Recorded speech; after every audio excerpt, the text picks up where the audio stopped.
Black African power. What's good? What's happening? A well-organized lie. A well-organized lie. Defeats a disorganized truth every time. Who we? A pseudo gon' die, they saw a pseudo killer, I'm a pseudo killer, intellectual sunsling, hey. I'm a pseudo killer, intellectual sunsling, hey. I'm a pseudo killer, intellectual sunsling, hey. Pseudo gon' die, they saw a pseudo killer, I'm a pseudo killer, intellectual sunsling, hey. I'm a pseudo killer, intellectual sunsling, hey. I'm a pseudo killer, intellectual sunsling. Who do you believe in? People bringing misinformation when that information ain't disinformation, that's disinformation. Gotta know the difference in information, get information. With the pseudo killer army hunting pseudo, cause you gotta train your mind to fight against them pseudo judo. People with the scholarship salute, we give them kudos. But the people with that look of shit, we look and see straight through those like telescope. If you ain't speaking fast, we gotta tell them folks and let them know the truth of. You bringing malinformation to blast, then you the Ku Klux. Like say, don't talk me to death, bro, what the proof of? Good juju chillin', why you wanna go way bad juju up? Shalom boy got the tank in the cut. I'm in Sosa world plotting on the kick though with Kent. Come in Tiffany gave me the pseudo names on the list and said went and got the low. Anthony got him in the scope, Gullah and Gozy make sure DNA ain't a problem for them folks. Cause a pseudo gon' die, they saw a pseudo killer, I'm a pseudo killer, intellectual sunsling, hey. I'm a pseudo killer, intellectual sunsling, hey. I'm a pseudo killer, intellectual sunsling, hey. Pseudo gon' die, they saw a pseudo killer, I'm a pseudo killer, intellectual sunsling, hey. I'm a pseudo killer, intellectual sunsling, hey. I'm a pseudo killer, intellectual sunsling, hey. We're not attacking individuals. We're attacking the information and attacking the methodology. This is long time coming right here. Let them know that we right there, running neck and neck with all other communities. We will not be left behind.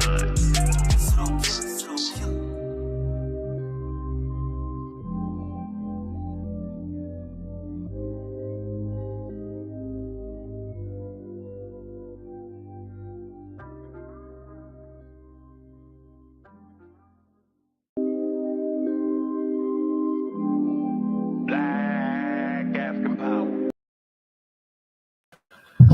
What's good? What's happening? A well-organized lie defeats a disorganized truth every time. Woo-hoo-wee. Man, y'all already know what it is, man. It's Bobby banging this bitch. Yeah. Got him stirred up again. Got him, coach. Put me in the game. Man, I'm glad y'all here, man. We going full tilt on them. We ain't got no choice. Since we got all the evidence stacked the way it's supposed to be stacked, and I know how we learn around here. The way we learn is by repeating good information over and over again. And every time you see the information over and over again, you'll learn something. You learn just a little bit more than you learned the last time. So I'm glad to restart this thing, right? And we got them where we want them at. I've been picking and prodding while they was fake rapping somewhere. I don't know where they was. And I know the house wasn't ever sold out. Know that going, because them days is long gone. But we right here on this thing, what I do. Man, let me bring up my partner in crime, Juju, pseudo killer official. What's up with you, Juju? What it do? What it do? What it do? See you looking fly in Adidas. My Adidas. See you. I see you. Oh, Fly up. Oh, the Yeah, shoes are really. Oh, you fly. I see you. I see you. Shoes is really kicking it right now. I'm doing good though. Okay, No. doing good. Me too. Yeah. Me too. I'm doing good too. Today is a mentor and tutor day with my kids, and they pretty awesome. So I know, yo, you always talking about them. I don't know, Juju. I appreciate you, man. I know we're gonna have something planned. We ain't gonna say we got planned. We got something planned. We got something planned. A little something. We got something planned. Nice event. right? Something slick and get some scholars. Y'all can Mhm. hear them. You feel me? So we doing. Man, we already had that good one with Mhm. Shamaka Kata. We're gonna Yeah. be dropping clips, right? Gotta be a member of the channel to see that whole thing. All right. Once we, edit and get it like we want to get it, you know what I mean? Make sure the great doctor is comfortable with it. And it was Facts. an interview, conversation.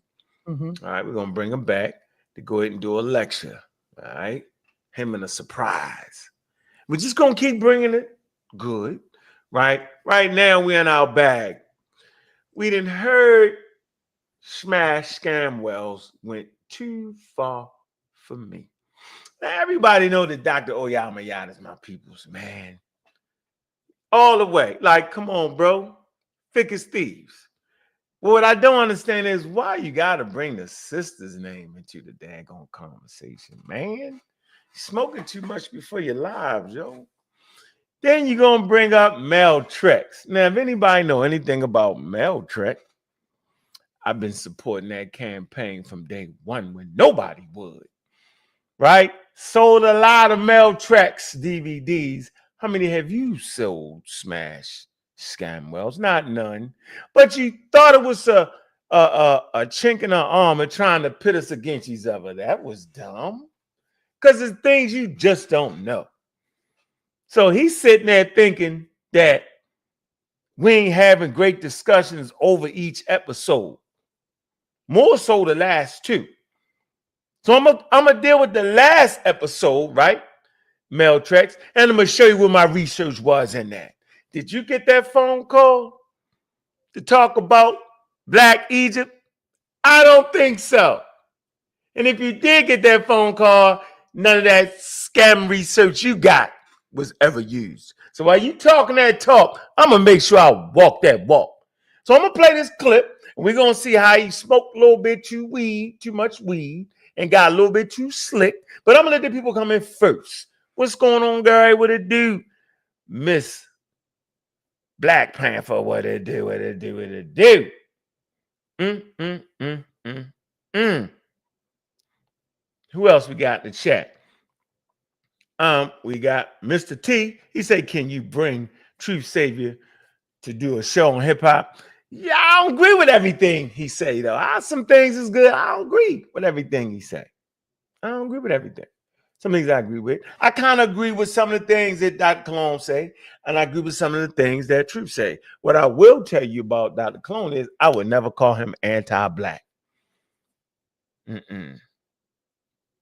I just wouldn't. And the reason I wouldn't, because if he's Puerto Rican, that means he got some indigenous African in him. He got some Tejanos, and he got some Spaniard in him. So we ain't gonna talk crazy about European stock he got in him, because African Americans got European stock. African Americans got African stock too. And African Americans got a very small percentage of Native Americans. So we sit there denying who could be black and who can't be.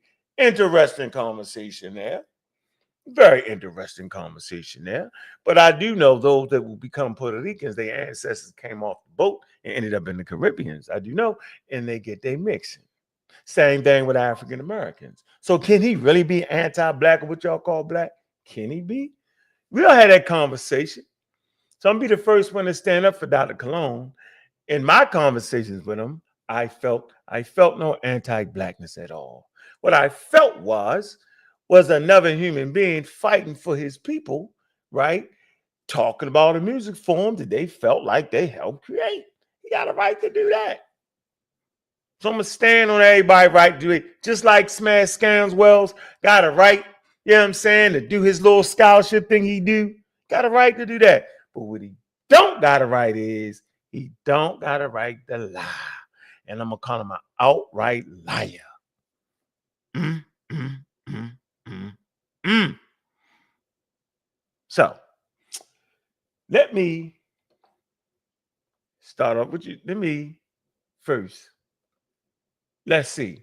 Yeah, I mean, first of all, man, this episode, y'all know how it go. Y'all know the drill by now.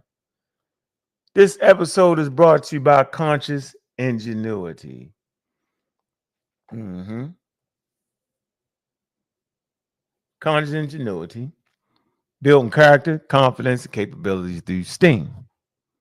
Our program, Conscious Ingenuity, is a K-8 program that utilizes STEAM, science, technology, engineering, art, agriculture, and mathematics to build character, confidence, and capabilities. The program aims to cultivate generations of STEAM professionals who are rooted in culture, connected to community, and effective in creating change. See, we're not effective in creating change through pseudoisms. Because y'all know pseudoisms just don't work.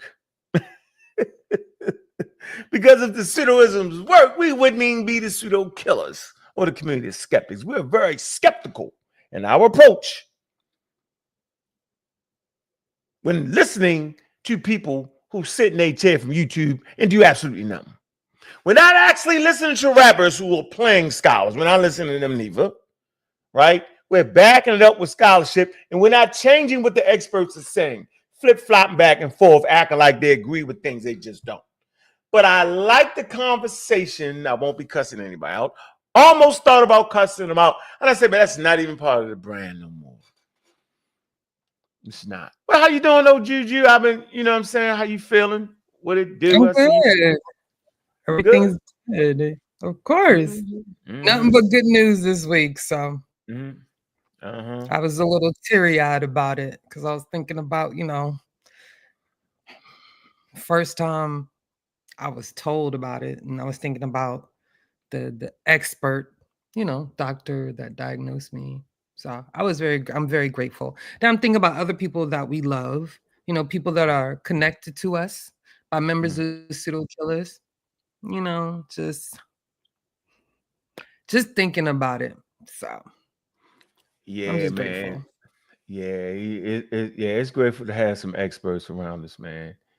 And Mm-hmm. we should not disrespect the experts. Time, Nope. acquired knowledge that human beings have been putting together, and it culminates. And come on, bro. You know what I mean? Like the conversation yesterday, we were just basically trying to tell a brother that there's stages that humans have went through to get to certain stages, and they don't. And nature does not allow you to skip stages. Yeah. Right? If you skip a stage, you'll be incomplete and will be foggy at what you think you know. And you got to go back and figure out a point and get that to get those pieces together. Right? Yeah. And so, what you got right there? You got the Mel Trek thing right there. Yeah. Oh. I don't know if that was the one that I wanted. Oh, I got, yeah. Hey, make sure y'all buy some Mel Treks. I was talking to Dr. Day. She was like, man, gotta push that Mel Trek again. And so, Smash, we appreciate you. Right? Yeah. We definitely Thank you for appreciate the you. We'll make sure we commercial. thank you for making us push that again. And the funny part about it is, I'm going to always take a negative and make a positive. Facts. You know what I'm You're saying? to. Yeah, I need to get behind. And I really got behind the first one. Second one, we Mm-hmm. was fair. You know what I'm saying? And that last one kind of fell off because she went digital with him. And, Right.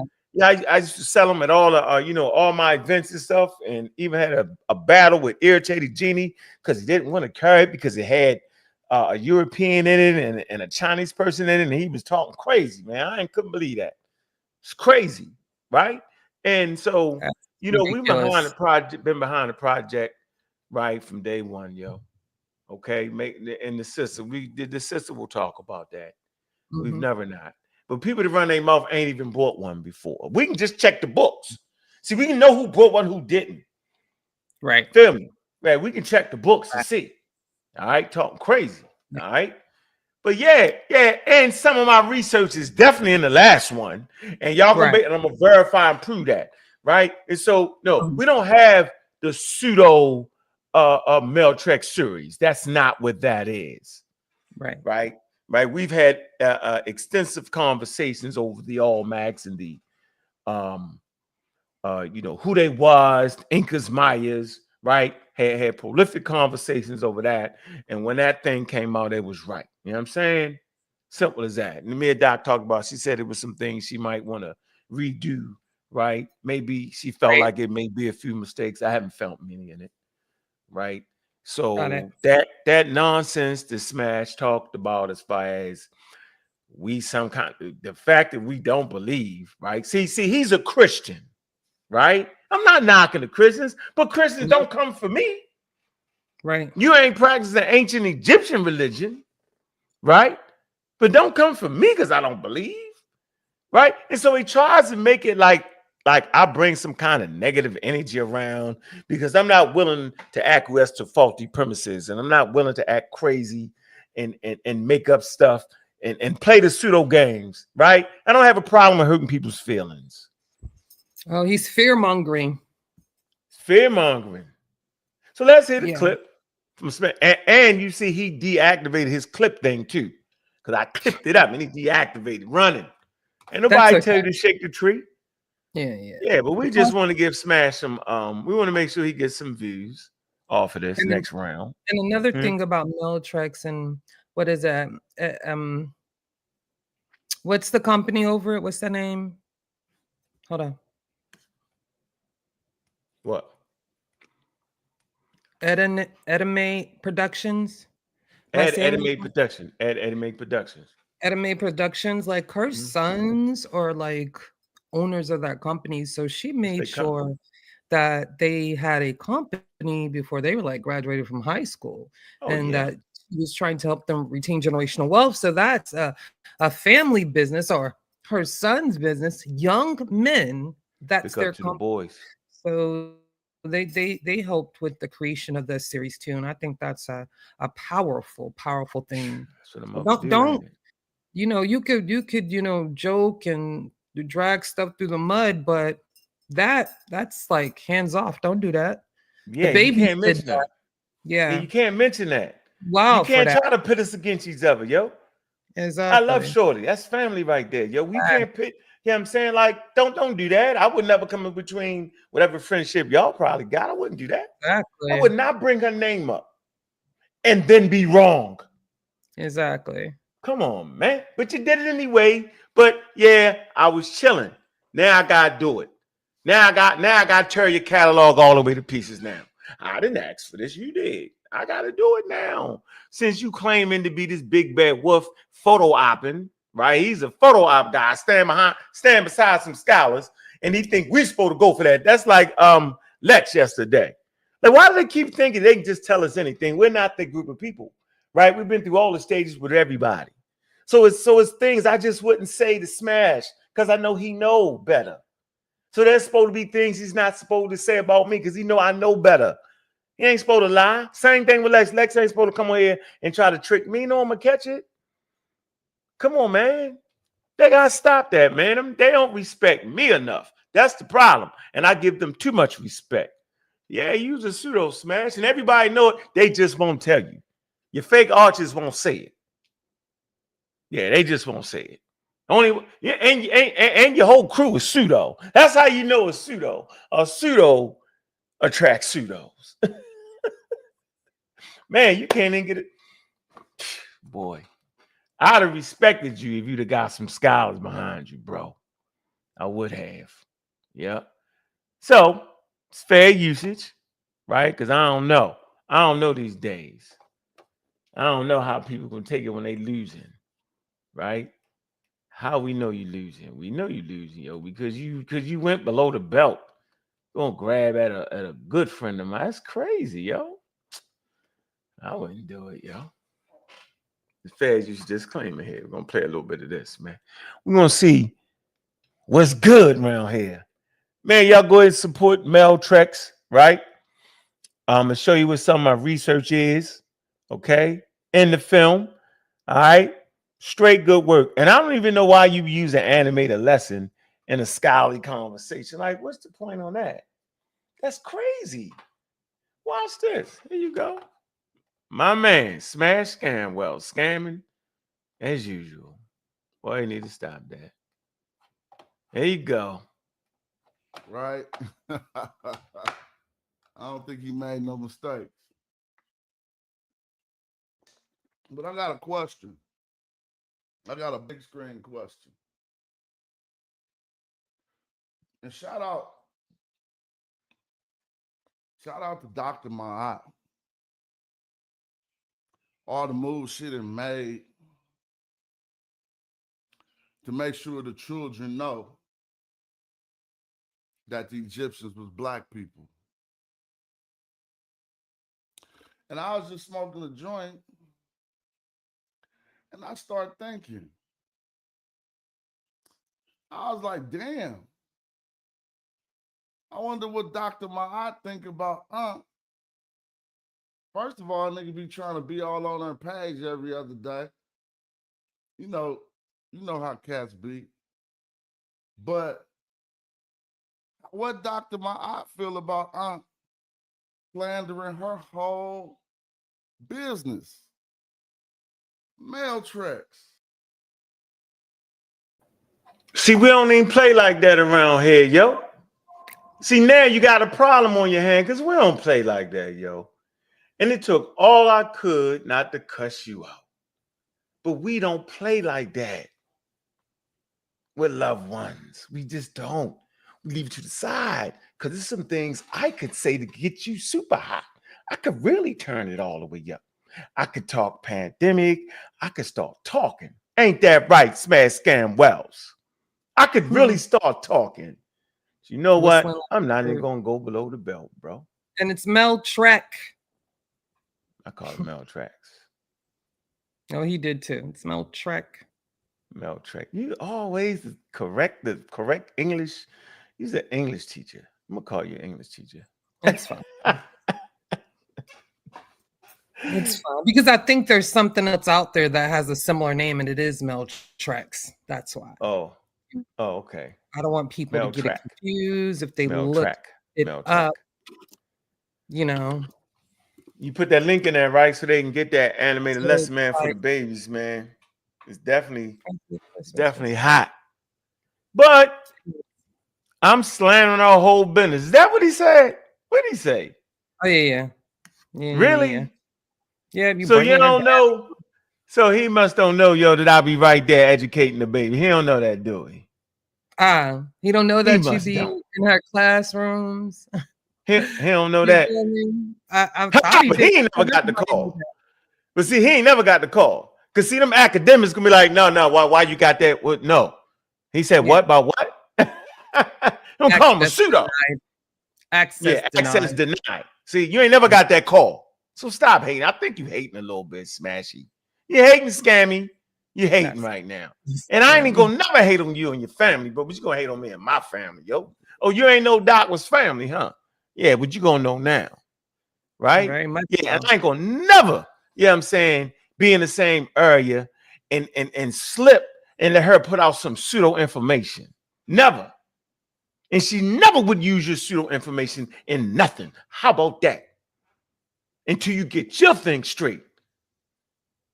But as long as you pseudo, ain't nobody going for it. See, as long as you're a pseudo scientist misappropriating African people and African people's identity, bro, we ain't trying to hear that. See, we see you. See what I'm saying? And yeah, I'm banging.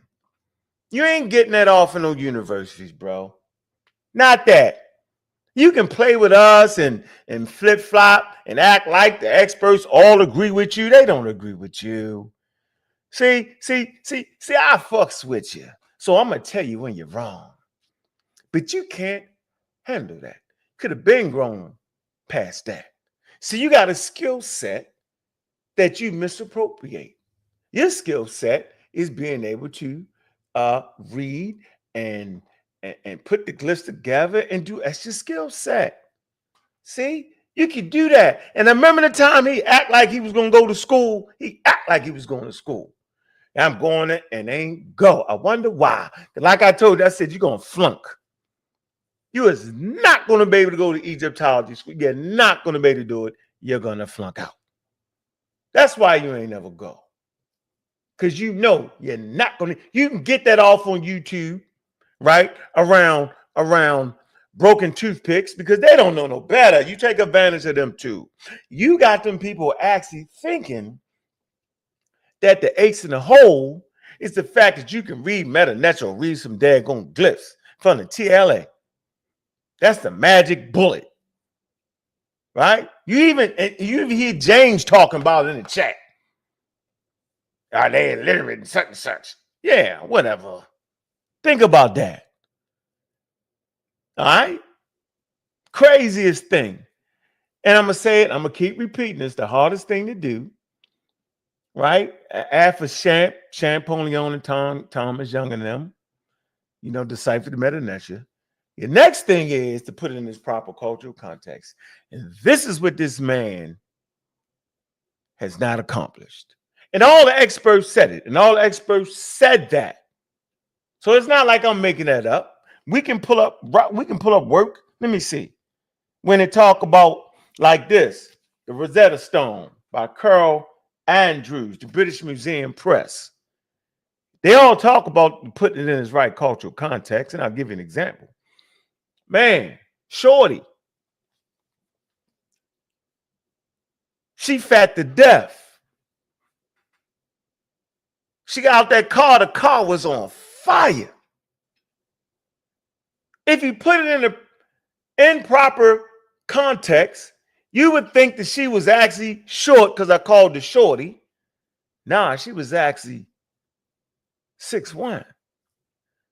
And then you would think she was big and overweight because I said she was fat to death.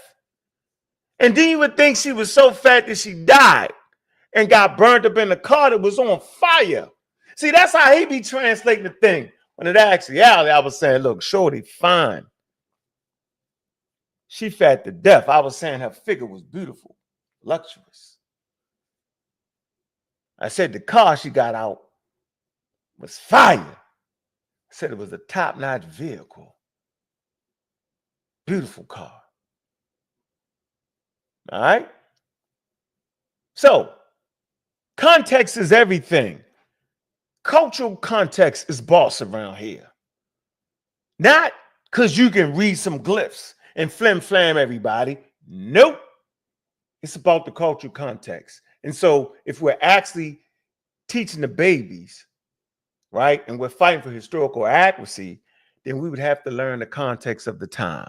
Just like the brother that was on the show. What's his name, Juju, yesterday? What you call him? I forget his name. Brother. Big Timmy the Barbarian. The barbarian. Yeah. His thing, he was out of context for the Hebrews at that time. They wouldn't have understood the Big Bang. The Egyptians, neither, none of them. They wouldn't have understood, right, the order of things. They just wouldn't have. But that's okay. So he was doing the same thing that Smash is doing. And that's a rookie mistake, Smash, right? You so hard on trying to prove indigenous Africans through colonial lenses, bro, that you can't even see yourself. And then you get slick and mention the family, yo. Like you said, you was high. Yeah, that's the problem, yo. Go ahead and smoke after you do your lives, not before, bro. It's not becoming of you. Let me finish. Let's tap in with some Mel Treks real quick.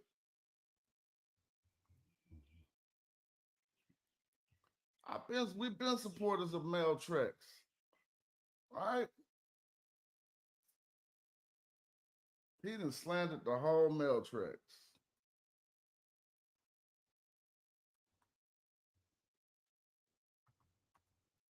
Damn, man.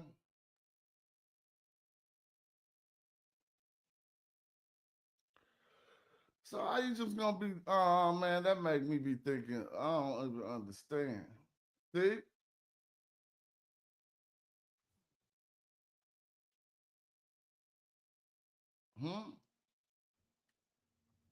Can't even find a Mel Trek because he don't got one. He don't own one. But it just popped in my head. Let me see. What up with due diligence?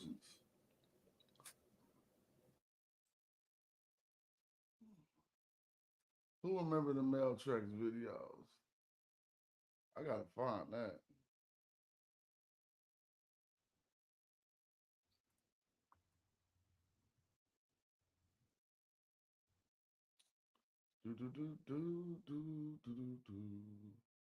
I don't see it, but it make me feel like, dang, that's kind of like a cold abandonment, and then you be all on somebody's line, right?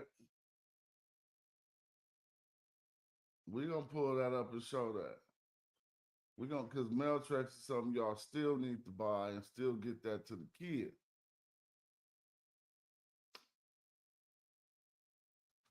I ain't finding it though. He ain't find it though, cause he don't own none. And he's spelling it Mel Tricks instead of Mel Trek. I That's misspelled. why I said that. Golly, exactly. See, that's why it's Listen, Mel listen, Trek. man. Listen, man. Y'all got to Math. get an account. Here, Mel look, right Trek. here. Look, here you go. Get an account right here at meltrek360.com. Right? I have an account right here, ladies and gentlemen. See that?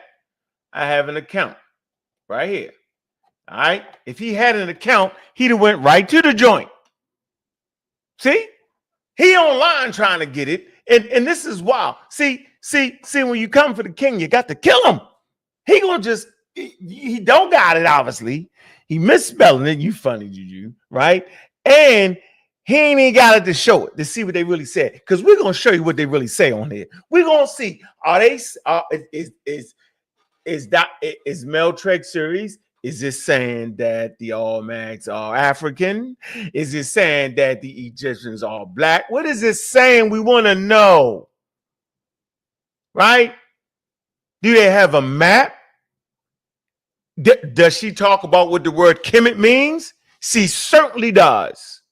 So let's see if Mel Trek follows suit with academia consensus or smash Scamwell. Let's see who's really going against the grain. We about to find out, ain't we? You know we about to find out. Because ain't no fun when the goddamn going rabbit got the gun. Ha! We about to find out. Well, let's get back to Smash and see if he can find it online. Because no, he didn't pay for it. You better go get it. We're going to figure it out if you wouldn't spend that $20, bro. You better go get it. You talking all this, you better go get it. You know you got some bread, bro. You just got back off tour. All right. Just got back up, man. Go ahead and buy some, man. Stop playing, man. And go ahead and look at them. Look through them. All right. And when you're looking through them, right, say, man, I can see some of Unc's research. Ha! Why you talking? And let's see if we can see your research in there. I bet you can't. You know why you can't? Because you're pseudo. Now. Yeah. You said Mel Trek is for adults too, right? Huh? You said Mel Trek is for adults too, yeah, right? for especially you. You need the lesson. See, he could have learned from Mel Trek. If he'd have watched Mel Trek, he wouldn't be saying the stuff he'd be saying. See? Think about that, yo. If he'd have watched Mel Trek before he opened up his fat lip, right? If he'd have showed that to the Magi toothpicks, right? If he'd have showed it to them, they wouldn't be saying what they were saying. They would have got it. See? That last version, when they start to talk about 160,000 years and all that, you could have sent that to the toothpicks. They would have learned something about evolution right there. Hey, we're enjoying ourselves tonight. We will not be using cuss words, right? We don't do the platform like that. Let's see. Where you at? Where you at, Scanwell? Have you found it yet? We're gonna get into it. Let's see. Cause when Cass got the slandering, all that work got just swept under the table. You feel me? So we're gonna take y'all back to some of the things that they just tried to ignore. How thoroughly we put it on display. Oh, let me see.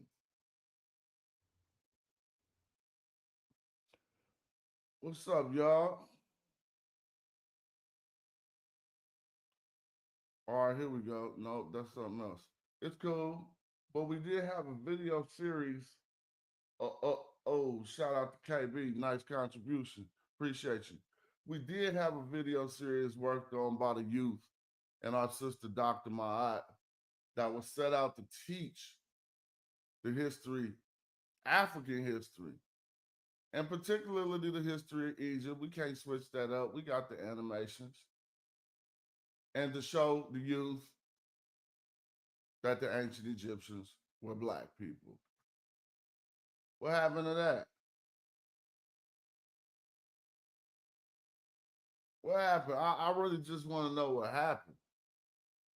Like y'all can tell me. Hold on. What? Hold on one more time. What happened to that? Let me show y'all something. Because we've been teaching. So for all the non-believers, you about to learn something. If it's your first time tuning in and you just watched that title, you tripping. Yeah. If y'all find that Mel Tracks, we bringing that up because I ain't found that yet. Because He you're ain't found it spelling because he it ain't with bought none. And you're spelling it wrong.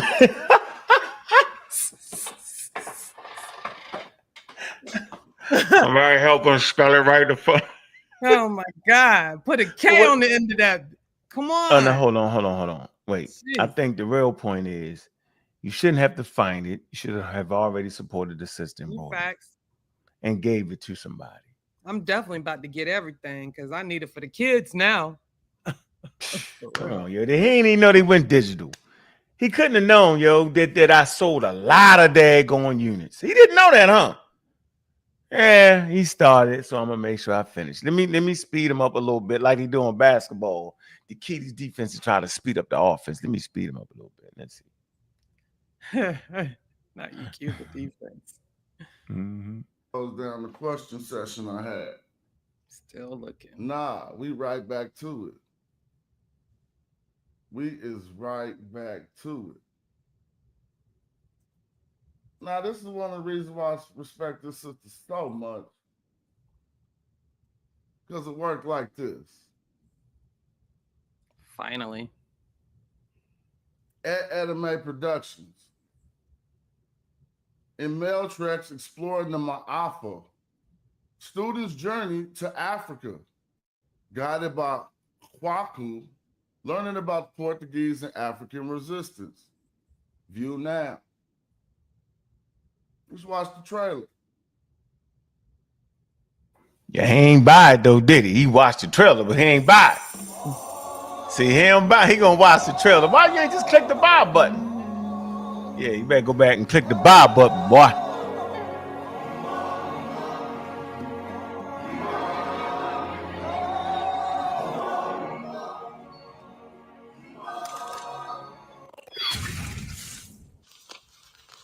There are many films about slavery told through foreign lenses. Now witness the full story from an African perspective.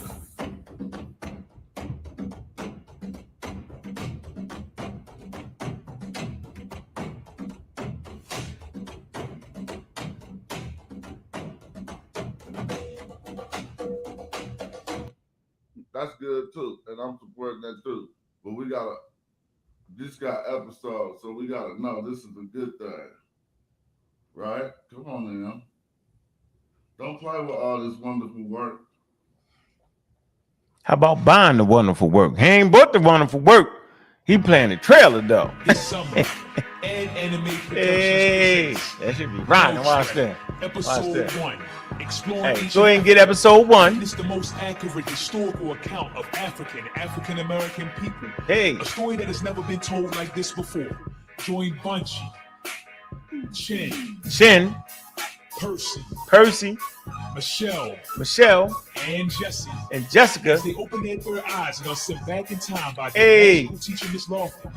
They begin their adventure in ancient Africa. Hold on for a minute. So we see Chin, right? We see 4 groups of people there, right? Yeah. I believe we see 2 African Americans. We see Chin, right? We see that right there, right? So it's gonna be some things said, right? And let's see how we put this together in our head. It's gonna be rocking. The Nile Valley. There, they meet a young Egyptian boy named Ramesses. Using hip-hop, funky beats, and rhymes, Ramesses teaches the children about the great kingdoms of Africa. Damn. They explore the Nile Valley. The Nile Valley was the place to be. Ghana is the first stop. Land of the gold that they sold non-stop. Mali and Songhai must have had some serious armies. The Congo. The Congo region is beautiful. Zimbabwe. Zimbabwe's where we land. And Zulu. What happened to that? Witness What the happened mental to and that? spiritual Come on, y'all. transformation of the What characters. happened to that? Not only will they transform, but you will also, as you travel with Mel Trek. Everybody. Let's resurrect the spirit of our ancestors Let's inside do all it. of us. Spirit And of our recall ancestors. that we all come from greatness, so we can be great. We're going What to a happened to different that? time zone where our ancestors always sat on the throne. Ancestors. Yeah. And I'm talking about you and me. Our reputation considered greatest in royalty. So rise up, sons and daughters of a KB land. It's time to claim our riches and take back our land. So come and take this journey. And when you come back, tell your friends and family all about the Mel Trek. Tell them about it, y'all. Hey. Everybody. Come on, Dr. Mod. I got you. I got you for a song for the next version. Don't fuck with me. I'm still smashed. I ain't switched up shit. Feel me? Now, let's get to this. And that's the problem. You ain't switched up nothing. See, we learn around here and we change. As more information is available, we change. We don't get bogged down even deeper. We change. If you're still saying the same thing you just said 10, 12 years ago based off of more available data, then you a pseudo. See, that's what makes you a pseudo. Not Dr. Ben, not John Henry Clark, not Theophile Banger and them. Right.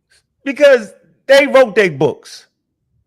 It's the people that continue to promote the stuff that's wrong in their books instead of glorifying the things that was right. Yes. That's the issue here. But let's get back to Mel Treks, man. Y'all got the link. Y'all got the link, right? Get the daggone thing. Let's see. Here we go. Here we go. Here we go.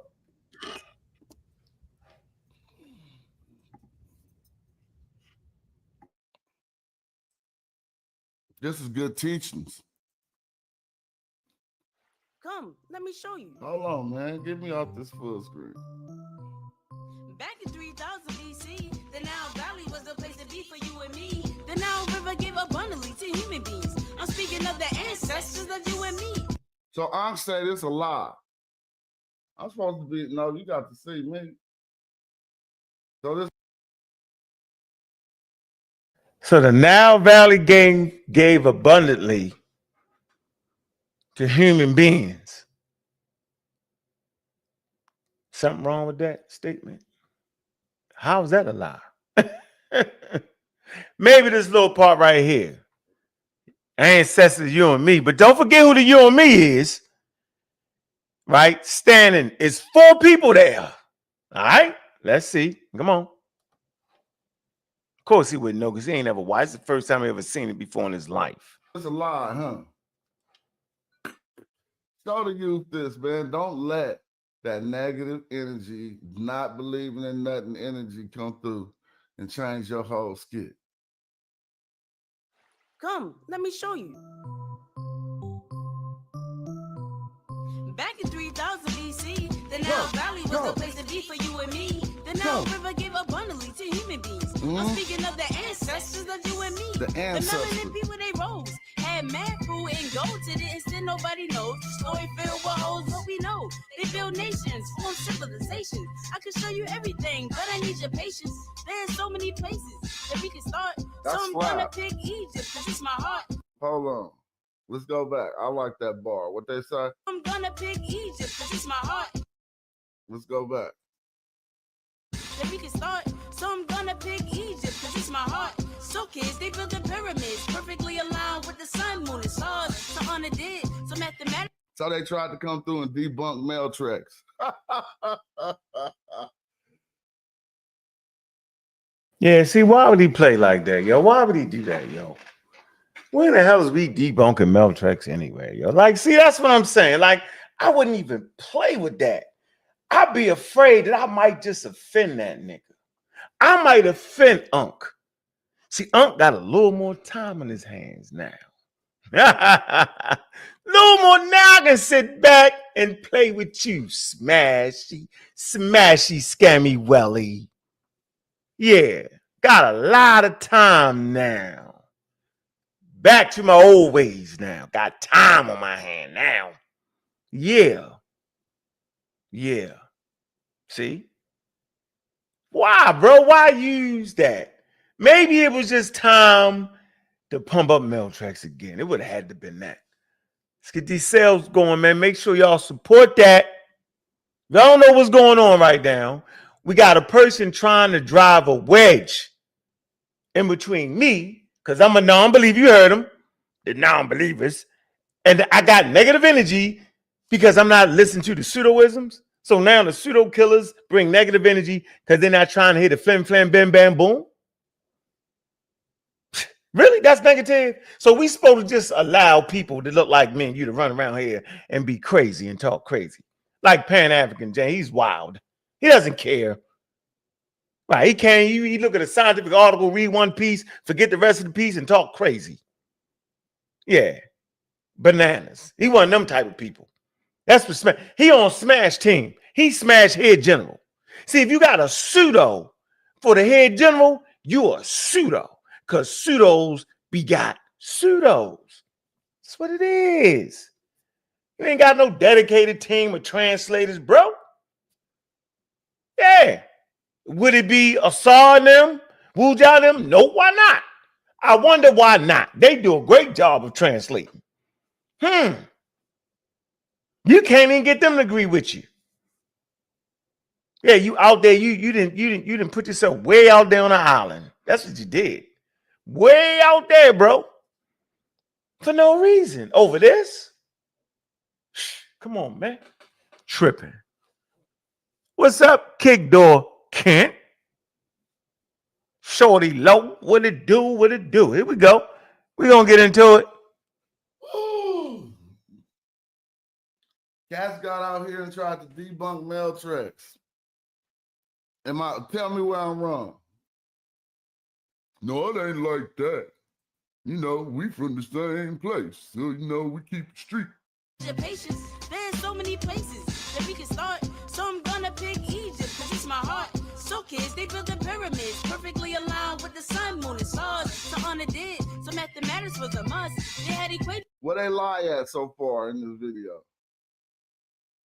I gotta keep going back. It's like a remix. So kids, they built the pyramids, perfectly aligned with the sun, moon, and stars. So honor did, so mathematics was a must. They had equations way before. And y'all ain't even promoting this.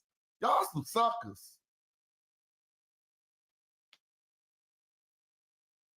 You ain't promoting it. You ain't never promoting it. It's the first time in your life you didn't put up a Mel Trek anything. Get out of here, man. Man, we see you, man. Yeah. But I'm always take a negative and make a positive. Because I appreciate the sister, man, and her work, man. We're going to sell some more of these units. Facts. We ain't stop. And I can't believe the last unit, we're going to pump up the last unit with search about the Ma'afa, man. Y'all need to know that. But it's a lot of good information in the beginning of that joint.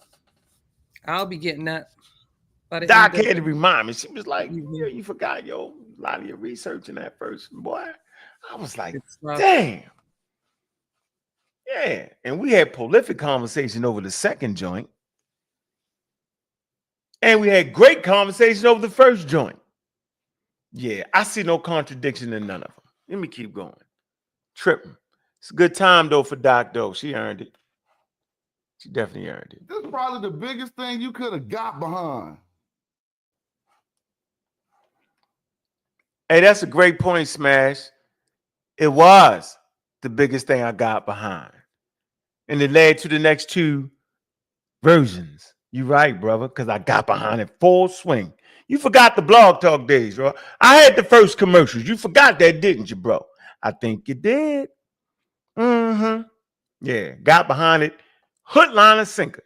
Even lost some friends over it, like Irritate Gene and them, because they didn't like the fact there was a Chinese person and a white girl in it, two young kids in it, right? And it was afraid. See? Well, that's when me and him fell out. Yeah. We go.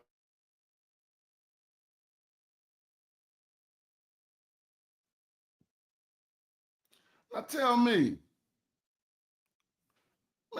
Man, this make me mad. Just don't get behind this because you really don't believe it on the under. And in a few years, you're going to let everybody know you didn't believe that shit anyway. I'm not talking about Dr. Mahat. I'm talking about people who abandoned this whole theory that she was teaching.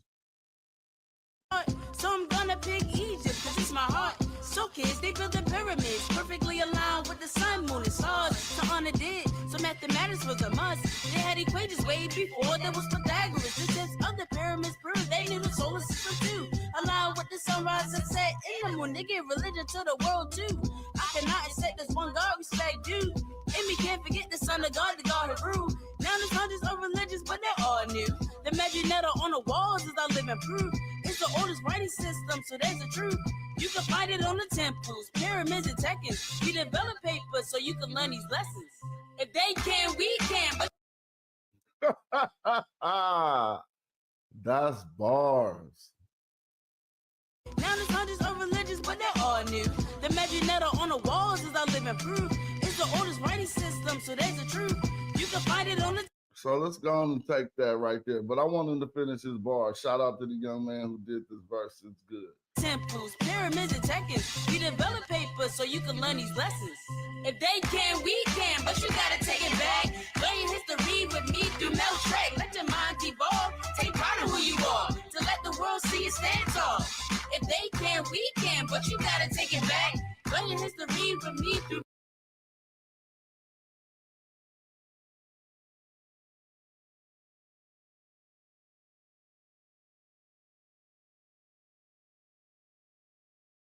You gotta read the screen. Smash Scam Wells. It say to view the entire video, right, or purchase the soundtrack, visit animeproductions.com. Right on the screen, bro. You didn't even buy it while you slander me in my damn name. Boy, you a trip with that. Round one, go to me. Go buy the daggone thing, bro, and stop playing. And then make a video and say, yeah, I bought it. Do that. Trying to put a wedge in between. Come on, man. All right, since he didn't really buy it and don't have it, let the person that got it show y'all what the thing was actually saying. Let's see if Mel Trek support Scamwell or Brother Let's see. Because I got it. He don't. All right, here we go. Pick up the Mel Trek, man. Y'all got the link in there, man. Y'all need to go ahead and get them. It's 3 episodes, man. All right. A lot of conversations about all the episodes, bro. I was right there. Great idea by Dr. Mayat, man. Man, I remember when she finished that first episode, man. She was so proud, man. I was proud of the sister, man. She was just coming home, man. Man, yo. I remember like it was yesterday, yo. And no, Smash still ain't brought none. Talking crazy. See, Pseudo's always forget because he puffing. He always puffing. When you puff, you're going to forget. All right, let's see what she got. Let's see. What do I mean? Hotep means peace. El-Kablan is one of the oldest and native names for Africa. It's Arabic. It means land of the blacks. Melanin is a chemical that gives humans their color and protects them from the sun. For example, you have more melanin than you. Origin means starting point. So the origin of human life means the birthplace of all humans. I never got your names. I'm Michelle. I'm Bunchy. And I'm Jessie. I am Chin. And I'm Percy. Pleased to meet you. So, all right, there's a reason why she used these characters. All right. She used the brother, used the sister. 2 intelligent individuals. All right. She's got the white girl, the blonde hair, and got the Chinese. I grew up in an environment being around different ethnic groups. And so it's important to see African Americans in charge of all different ethnic groups. It's important to be able to see that dynamic right there. Right? If you go back to the beginning of the episode, there's a teacher there. It's a black teacher, all right, African American, and she's teaching a class with different ethnic groups. This is important here. We need to be able to see us in charge. A lot of times we went to school, all our teachers was white at times. So this is part of the dynamic that irritated Jeannie and them didn't want to see. So they think everything gotta be blacked out. That's what the black out. Everything all black out. That's crazy. That's not the world we live in. Right? For the kids to really understand what's going on here, it has to be like their world is. And in the world we live in today, the world is interconnected. You have to have a understanding of all people. To make this thing go right, to kill the racism, white supremacy, man, you have to be able to teach everybody. Can't start excluding people. Although the series was made for the African-American babies, right? It's made to teach humanity. Pick up the doc for that. All right, let's see where we at. Can't play too much of it, but I'm going to get right to this part right here. We're going to move forward. Oh, where are we exactly, Ramesses? You're about the Nile River, one of the largest rivers of the world. It runs south to north and consists of the Blue and the White Nile. Civilizations evolved around this river. On this map, you can see Nubia, one of the oldest kingdoms in this region. Its name was taken from Nub, which means gold. I think y'all see what's about to happen. I think y'all see what's you got Nubia circled, means gold. They're gonna get the Ethiopia. We're gonna see who research Mel Trek lean towards. Let's see, it's coming.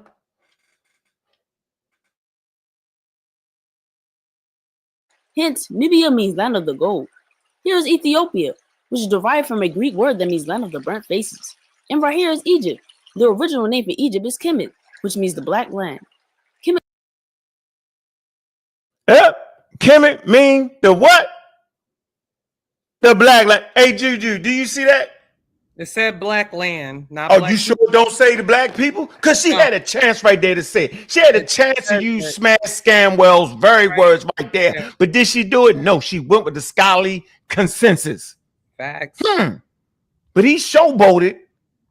Why would I go against this? See, this is how he do y'all in everything he do. First point is he never even bought the damn thing, because if he bought the damn thing, he wouldn't have tried to use the damn thing against me, because he'd have known that she wasn't saying none of that. That's the first point. Boo, foul on the field. Yeah, foul on the play. Boo, foul on the play. He never even seen it. 50-yard penalty. Penalty. 100-yard penalty. Get off the field. Took him 25 minutes to find it because he didn't have it. He was misspelling it. Then the only thing he could play was the free part. Because you know why? Because he didn't have it. Big up the Ladocia. Facts. Ladocia. Supporter. Yeah. Man, make sure y'all hit that Cash App. Man, make sure y'all support. Here you go. Let me rewind it again and make sure we ain't make no mistakes here. I want to make sure we got that right, Juju. Go right ahead. Make sure. Let's see.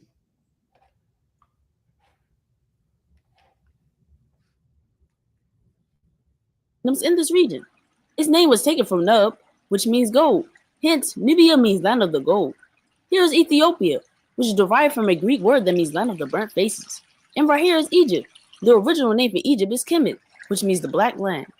Kemet is considered the gift of the Nile River and the daughter of Ethiopia. In other words, people migrated from the south to Kemet and brought with them their knowledge and culture.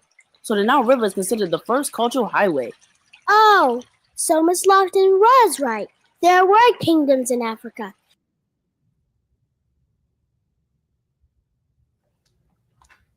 There you go. There you go. So let's move on to another episode. You died right there, Smashy. First of all, the first Mel Trek wasn't even about Egypt.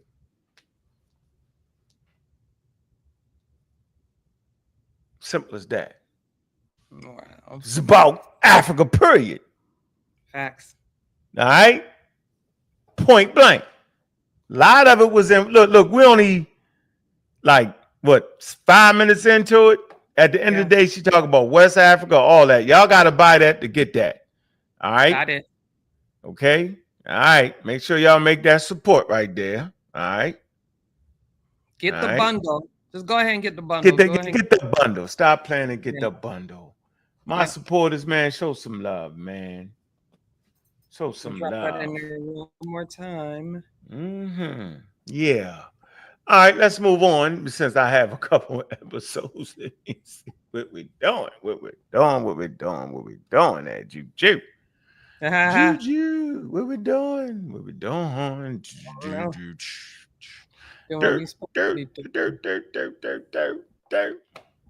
All right, here we go. We're gonna come to this one. That's how we doing it. All right. Yeah, we got a celebrating party here.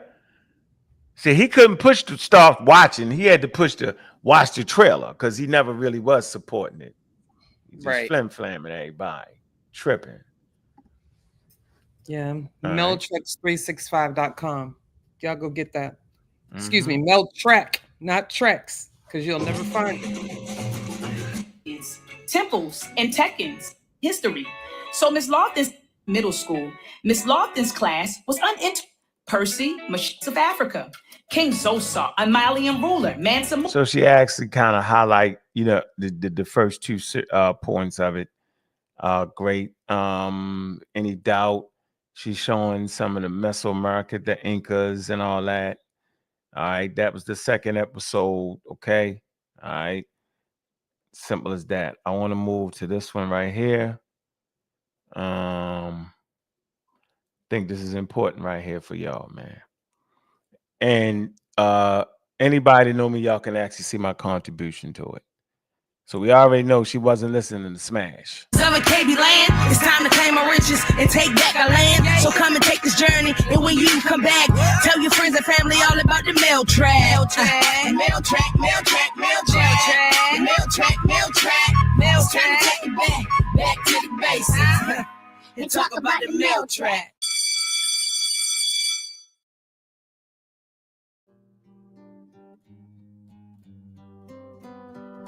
Approximately 300,000 years ago, the first men and women emerged in Africa. These humans produced clans that learned how to make tools, fire, hunt, and cook. Around 160,000 years ago, an ice age occurred that caused ocean levels to drop and droughts in Africa, which forced clans to migrate to southern Africa in search of resources. Around 100,000 to 60,000 years ago, clans began to migrate out of Africa. So I know y'all see it. Now, if y'all didn't catch that, let me catch y'all up to speed right quick. Let me show you where it was. Let me show you how we do this around here, man. Let me show you how we do this around here, man. For those who don't catch it, man. Here you go. So here you see some of my research in that third Mel Trek. Okay, we anti-pseudo around here. You know what I'm saying? We make sure things are pseudo-repellent around here. All right, that's why she ain't making the mistakes on the All-Max like everybody doing. She ahead of her time. That's why a lot of y'all didn't want to support it. That's why Smash ain't bought it, because he probably running around. Well, he is talking about the daggone All-Max is African. Yeah, that's Smash scamming. That's why he ain't buy that. Because it go against what he actually believed. Not what I'm studying. It's about what he actually believed. That's why he ain't got none of the Mel Treks ones. Because she ain't saying Egypt mean the land of the black people. Say land of black land. See? So y'all see this right here. Right here. We at where? When the sea saved humanity. Shortly after Homo sapiens arose harsh climate conditions. We just heard that, didn't we? The Ice Age, right? Our species' small population gave rise to humans all over, humans alive today. May have survived by exploiting a unique combination of resources along the southern coast. Yeah, so now y'all see my contribution to Mel Trek. Here you go, 195,000. 123,000 years ago. Okay, here you go. Marine isotope stage, MIS6. All right. Yeah. So y'all see my research. Let me run it back again in case y'all missed that. Because we ain't seeing Smash contribution. He talking about he gonna make a rap song, right, yo. Stick to the rap, bro. Make her a rap song for the next one, and we'll stick to the research over here. You stick to the rapping, and we'll stick to the research. There you go, bro. That's good. That'll work out for all of us. Yeah, we'll all be good. Yeah, appreciate you. Make the sister a good rap song. Because we're going to deal with the science and scientific literacy. That's what we doing. Oh, I see Pinnacle Point. Right? I see the cave. Look, let me see. Do I see the cave? Hold on. Here we go. These humans produced clans that learned how to make tools, fire, hunt, and cook. Around 160,000 years ago. About around 160,000 years ago. Where's that? That be Pinnacle Point. We can back that up and support that with the research. Huh. Yes, we can. We can back that up and support that with the research. Yes, we can. About 150,000 years ago. Bottleneck. All right. There you go. Y'all know what the bottleneck is, yo. Yeah. Here we go. Zit. Right here. Boom. See them caves right there? Let's see if we can see them caves in Mel Trek. Let's see. I think we can.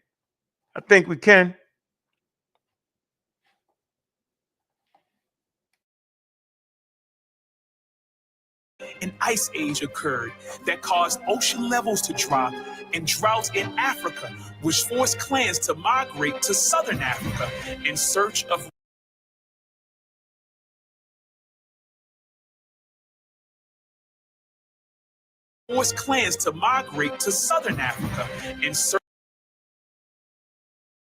Is that a cave right there, Juju? Huh. Definitely a cave. Yeah, it's Ice Age or ISO stage 6, ladies and gentlemen. Right here. Here we go. Right here. See? See the cave? See the research? I forgot that. Appreciate you, Doc. The gift that keeps giving. All right. Scientifically accurate. No pseudo allowed. Yeah, I'm gonna stop right here. Y'all gonna have to get that, right? Y'all just gonna have to get the Mel Trek series, man. Give it to your cousins and them, yo. It's serious. All right. Donate it to like any nonprofit that you know are working with children. How about y'all do that? And just go ahead and get the bundle. Yeah, y'all can afford it. Yeah, get the bundle. Yeah. If you ain't got kids, you know, get the bundle. Good stuff. Get the bundle. Stop playing. Support Mel Trek 365. Links have been in the chat all night. Y'all can get that right now. Don't be like him where the sign come up to view the entire video or purchase the soundtrack. Visit Anime Production. Right. That means he don't even got it. But talking trash about me, about slandering my name. Man, I'm in the daggone joint, bro. Research is there, man. What you talking about, man? Stop hating, man. Dude is hating, bro. Hate. Yeah, do what you do best. Y'all Mess hot, up. man. Anyway, they didn't went from that Yeah. to everything else. What's going to take them back?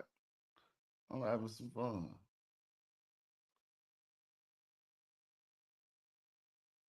Yeah, we all having fun. Now let's see what you think you're gonna talk about now. Here to go with the flim flam. He back again. Back again. Let me see. Back again. So let me just illustrate it for you. I don't understand the weight and the magnitude of this claim that I'm on. Ain't nobody disrespecting this work, but unscrupulous people. Or however I should have said that. You know. So I'm unscrupulous because I'm disrespecting this pseudo. I'm not disrespecting. He's disrespectful to the field of Egyptology because he's playing an Egyptologist. He's faking. How do I become unscrupulous? Because I'm not listening to that foolery as you double talk the experts. You about to hear him double talk an expert. Double talking. You know what I mean? But we can take them back. Because we show things ain't nobody show. In particular, there being no. Now, people don't understand the weight and the magnitude of this claim that I'm about to say. So let me just illustrate it for you. There is no source, no primary source that substantiates the weight and the magnitude and the use and the explanation that Kemet has anything to do with black silk. Period. That's one they couldn't get around. Nobody got around that. And all the smart people put that into their repertoire of shit to say when talking about Egypt. Now, I'm going to come out this presentation and show y'all why that's so significant. Because this is a challenge to you and anybody online watching this video right now. Google the word Kemet. He's actually creating a conspiracy theory right in front of your eyes. Because the question would be, why would 150 years of Egyptology not see it until Smash came along? What took them so long? What is the conspiracy that won't allow them to say that these glyphs mean the black people? Y'all didn't catch that, did you? He created a conspiracy theory. What reason would it be for them not to say it? Because if we say they the black people will rise up and take America. Is that why they don't say it? Can somebody ask him, why don't they say it? Make them answer that question. Answer that research question.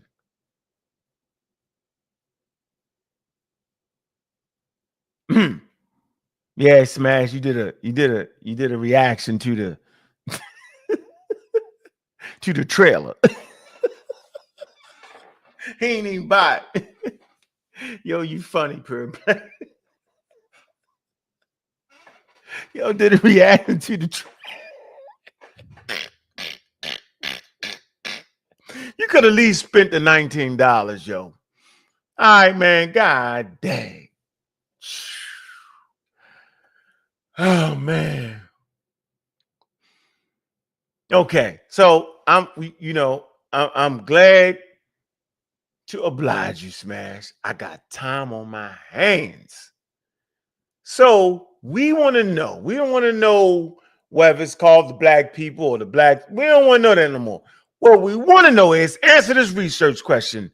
Why out of 150 years of Egyptology that they won't say it's the land of black people, right? Why won't they show us that the glyphs say these are the black people, the land of the blacks?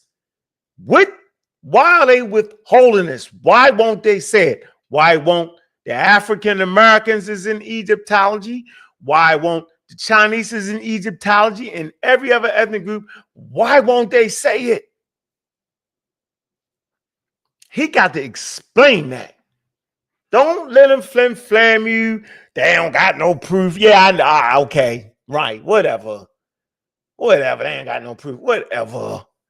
Remember the interview we did? We asked the lady about the proof thing, and she explained how she said even if you found the dictionary what it was in, you would have to still put it in its proper context. Remember that? I think we forgot that. I'm gonna get that. Make him explain why they won't say it. See, that's what we want to know. We don't want to know about the debated, or is it, we don't want to know about that. We don't want to hear what the Afrocentrics have to say about it, because the Afrocentrics, right, will take what Diop said and use it. They won't take the stuff that Diop's got right. They'll just take that, the marginalized thing. Make him answer the question. The next time you're in his chat, say, smash scam Wells. Why won't they say it? Why won't they agree with you? And why is it you got the first research on it? Groundbreaking research, huh, bro? You found the glyphs in the TLA. Thank you, sir. Psh. Crazy. Huh. Man, see, that's the real research question. We didn't do that the first time around. This is the second pass around.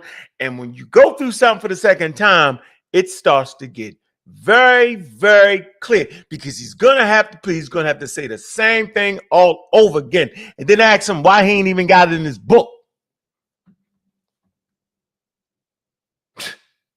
Crazy. Ladies and gentlemen, we have a problem. Here we go.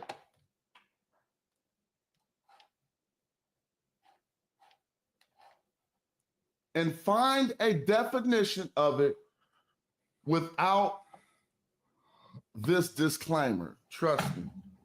Watch this. Man, come on, man. Let me show you some shit. Watch this. Google the word Kemet and watch what happens. I'm going to show you. Every single time in every European definition of the word, they're going to do something they don't do with other definitions. Notice what I'm saying, and this is my charge. No matter what dictionary we go into right now. So that is a conspiracy on the dictionaries now. Why don't they do that like they do with every other word in the dictionary? Is this man serious, yo? Is this man trying to say that the only word that they won't give a real definition for is the word Kemet? Come on, Kent. Come on, Kent. Come on, man.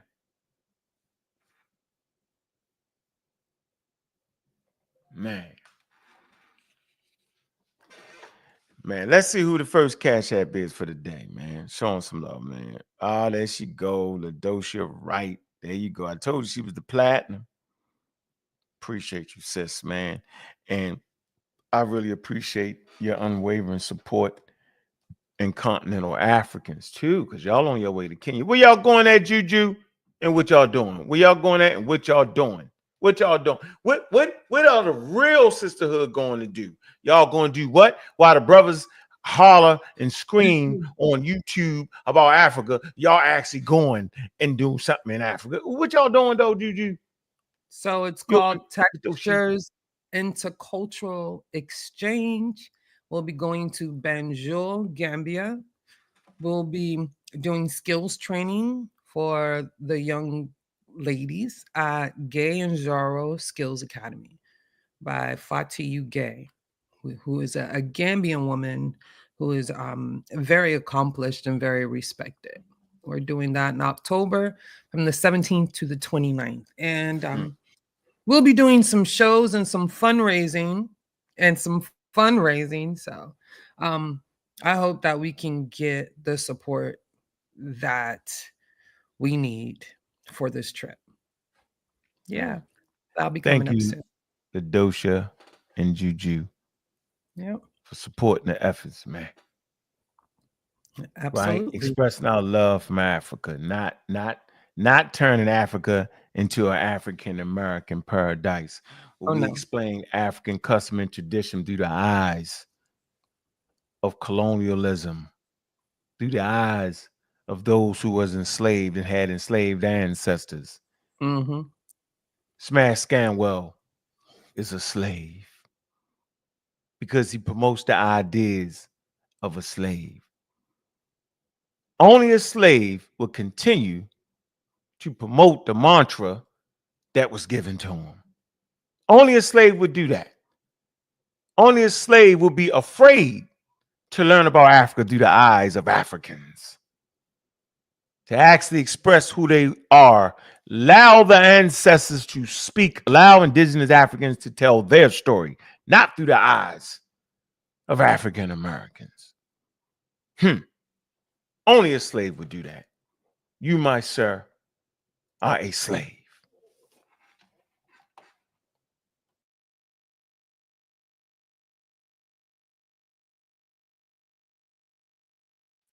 They about to say the reason why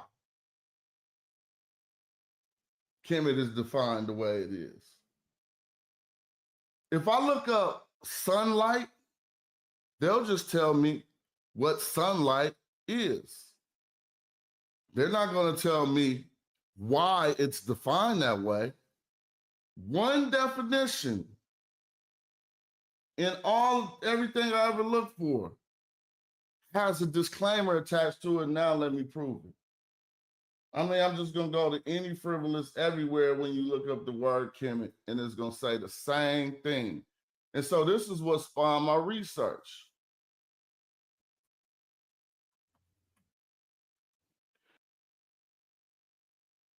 Keyword, his research. It's not a researcher, man. He's just looking up shit. Let's just keep it what it is. He's not traveling to the country. He's not going to Auckland. He's not doing that. He's not weighing in on the consensus looking at it.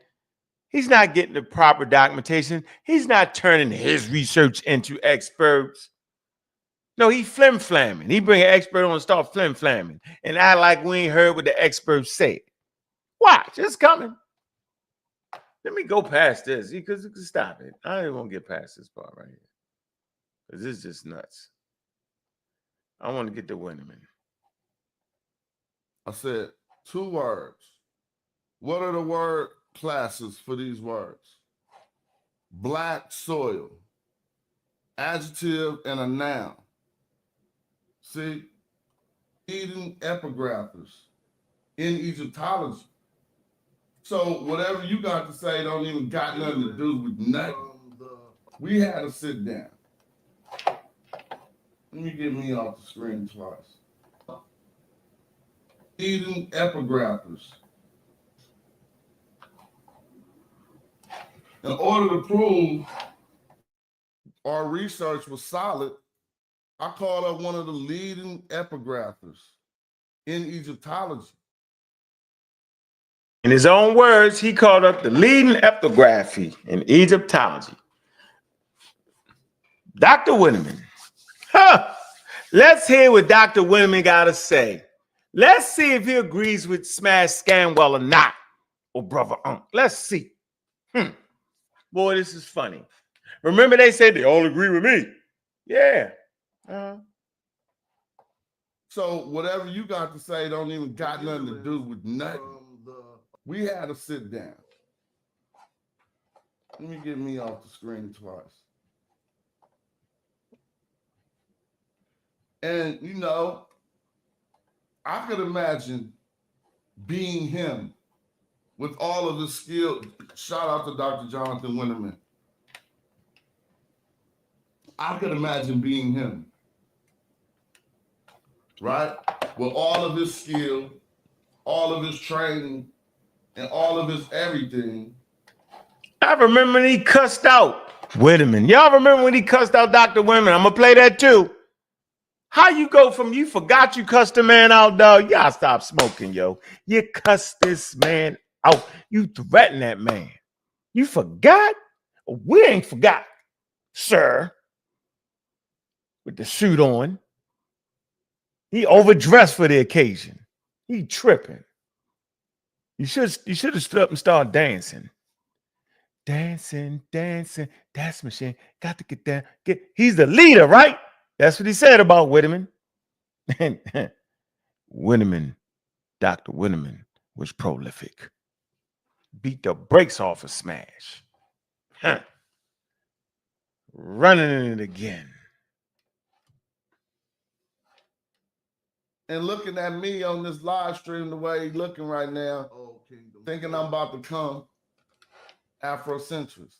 And so I know it sounds already like it's kind of loaded, the question, but it's really not, because actually we were spending a while doing this research, and there's nothing that attests to what Serge Tanarad says can be found in Egyptology.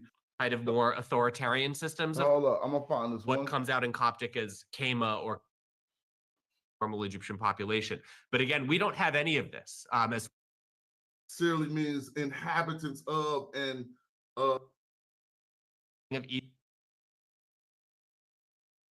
This was a wonderful conversation, and if you're interested, you probably should look at us talk. when we're dealing with Egyptian direction more vigorously, much more violently. This is my next question, I think. He would have just went east after we talked about this, I think. We talk about the black suit.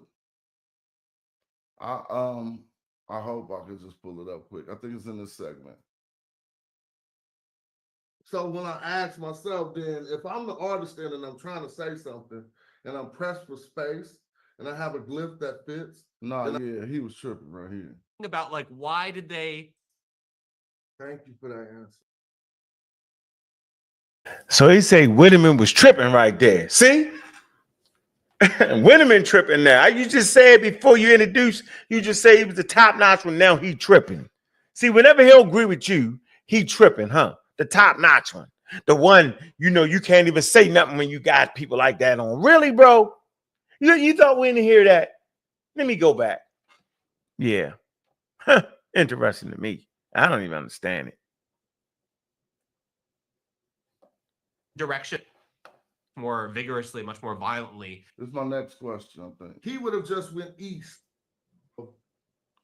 after we talked about this, I think. We talked about the black suit. I hope I can just pull it up quick. I think it's in this segment. So when I ask myself, then, if I'm the artist and I'm trying to say something and I'm pressed for space and I have a glyph that fits. He was tripping right here. About like, why did they? Thank you for that answer. So yeah, he tripping. He ain't Whitman ain't tripping. What's up, Kick Door Low? What it do, bro? We on their head again. What's up with you? Already, man. What's happening with you, man? We On ready their for head. war? On their head. Yeah, we ready for war, man. We done sat back and recouped, regrouped, see who was who, Mm-hmm. And now we ready. Yeah, peekaboo. I love it. Thought it was over with. Yeah, they thought it was over. They thought it was over with. They said, "Oh, them pseudo killers, they over with, man. They ain't going live. They ain't doing nothing." Yeah, Uncle them is quiet. They chilling now, bro. We done got a whole rack of experts. We see how everybody moving now. Yeah, now we see how y'all move. We gonna hit the replay. No education now. Yeah. So you hear on 1 minute he the greatest Egyptologist, epigraph, all that, and then all of a sudden you hear him say he tripping. Come on, bro. Yeah. Crazy. All right, here we go. Here we go. Pick up the smash, though, man. Go watch this interview. This was a good one. He beat the brakes off of Smash in this interview. Don't listen to the interview when he talking through it. Listen to the one when he play it all through. It's a great interview, man. And I actually appreciated Smash that interview, right? It showed he could have a conversation with an expert. That's good. But did he understand what the experts were saying? Hell no. You see, he put a suit on. The dude he interviewing on, he got a suit on. He came. Look, they talk so much about the white man, but he come to the white man dressed to impress, though. What's up with that? Like he was going to a funeral, though. Is that velvet? They had a velvet jacket on. Is that velvet you're wearing? You had a velvet jacket on. Yo, he tripping. Yo, what made him do that, yo? Man, the white man. Hey, Juju, he went and put the velvet jacket on, yo. Why he put that? Yo, that's what I'm saying, though. They talk trash about the white man, but they gonna go on there and they gonna dress to impress, and it's gonna show through. He should have put put the towel on next time. Button it up. Yeah, man. All right, here we go. Yeah. All right. We in there. Funny. So I just got these up here. Now here it is. So let's listen to this discussion. First of all, questioning why this 049 glyph, which is the X in the circle right here, why they are trying to say that that means land. First and foremost. And let's hear. And then it's going to lead to the question of where did you get this black silk stuff from? And he's going to give us a wonderful admission that you probably cannot find anywhere else in Egyptology or on YouTube. This. Hey, one more. Now, now I want you. Hey, bro, dressed like he had a job interview, man. That's what it looked like. Go ahead. Now you heard him say all that, man. That's called he's sprinkling magic on y'all right now. Ching. He's sprinkling magic, yo. All right. This man is going to explain all that, yo. Smash going to act like he ain't explaining it. He's going to explain all that, yo. I promise you. Watch this. This is a good one. Appreciate Smash for this. This is a first of a kind admission. The fun of it because some confusion about the 049 term determinative. It doesn't appear to be. I don't know what first of a kind is, but y'all know what I mean. Confusing to me when I do look over various texts of how it's used, and I'm trying my hardest to find another term where they strictly and specifically attach 049 to the root and say that it means land. In most instances, it means a town, a city situation, or something like that. But when we translate Kemet, it supposedly translates back to the black land. Now, in Jesheret, we have this Kasat determinative, which would be indicative of, you know, foreign countries, hill country, and they use it for desertous area, which we also have here translated back as land. Do you know what I'm missing about this 049 glyph and how in this word Kemet is translated to just mean land? Yeah, so again, so one thing that I will say first, I hope you'll be excited that I can provide other examples. I want you to understand, he said, yeah, first. So what he's doing is he wants to explain something first, and then he wants to answer the question. Okay? This is how conversations go. First, he's basically saying, before I answer the question, then let's talk about this for a minute. Smash in his commentary is going to act like the guy's not trying to answer the question. That's crazy, bro. He said, well, first, let me, I hope you like this, right? I hope you know what I'm saying, is happy about this. He's trying to teach him something right here, man. Mm-hmm. All right? He's trying to teach him that you don't always need to have the daggone glyph right there, right? I've had conversations with him. What he's saying is that the people that write this, right, it's so known, right, that they don't got to write the whole damn thing all the time, and people know what the hell they talking about. You know what I'm saying? Because it's part of the culture. Is what scribes do. And of course, I'll have that interview. I'll play that. He actually talks about that. You don't have to show the same thing. We as African Americans think you got to show the same thing every time when you're writing. No, you don't. You do not have to show the same thing. You can show part. You can leave out that part, and the person writing it and reading it understand it is left out and know what it means. Oh, here we go. I'm not making this up. Here we go. Of regions that are given the city determinative. Okay. So especially when they say Ta Mehu, the land of Lower Egypt, or now anybody who's a student, if you're an archer, you caught that. Cut it out, bro. I wasn't about to over challenge you, but I want y'all to follow the discourse. He don't got no answer for what I just said. And I'm not no kid. I know this language. You just said out your mouth the word for land, ignoring my inquiry completely. He digging that noise, yo. He trying to teach you something before he gets you the answer, bro. Why are you doing this, man?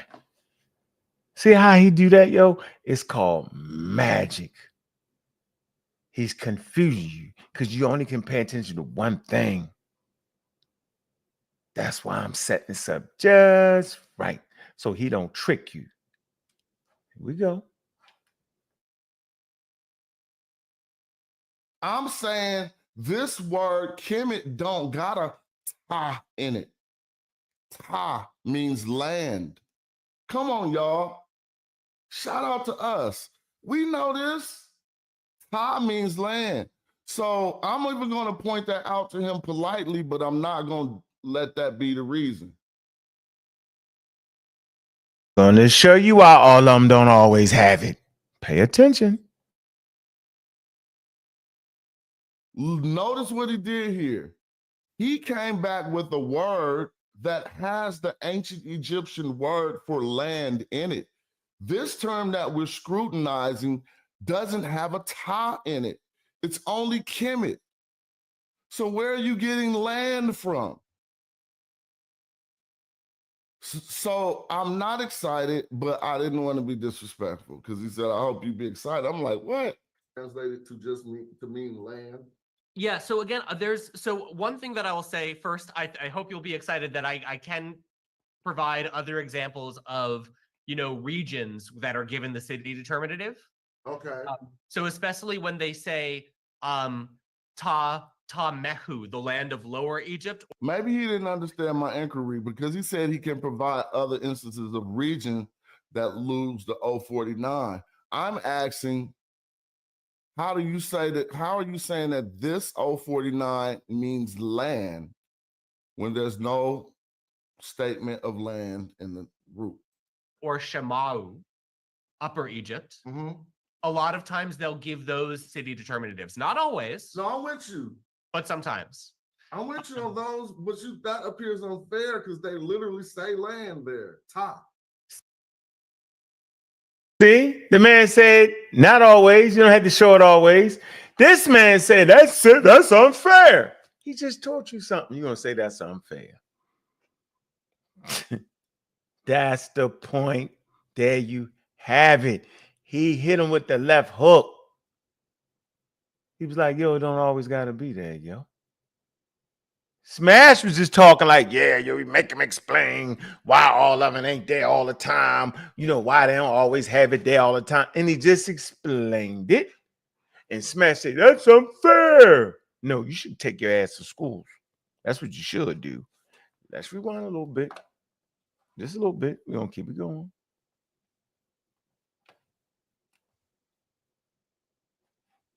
So I'm not excited, but I didn't want to be disrespectful because he said, I hope you be excited. I'm like, what? Translated to just mean land. Yeah, so again, one thing that I will say first, I hope you'll be excited that I can provide other examples of, regions that are given the city determinative. Okay. So especially when they say Ta Mehu, the land of Lower Egypt. Maybe he didn't understand my inquiry because he said he can provide other instances of region that lose the 049. I'm asking, how are you saying that this 049 means land when there's no statement of land in the root? Or Shemau, Upper Egypt. Mm-hmm. A lot of times they'll give those city determinatives. Not always. No, I'm with you. But sometimes. I'm with you on those, but that appears unfair because they literally say land there. Top. Sometimes, but not always.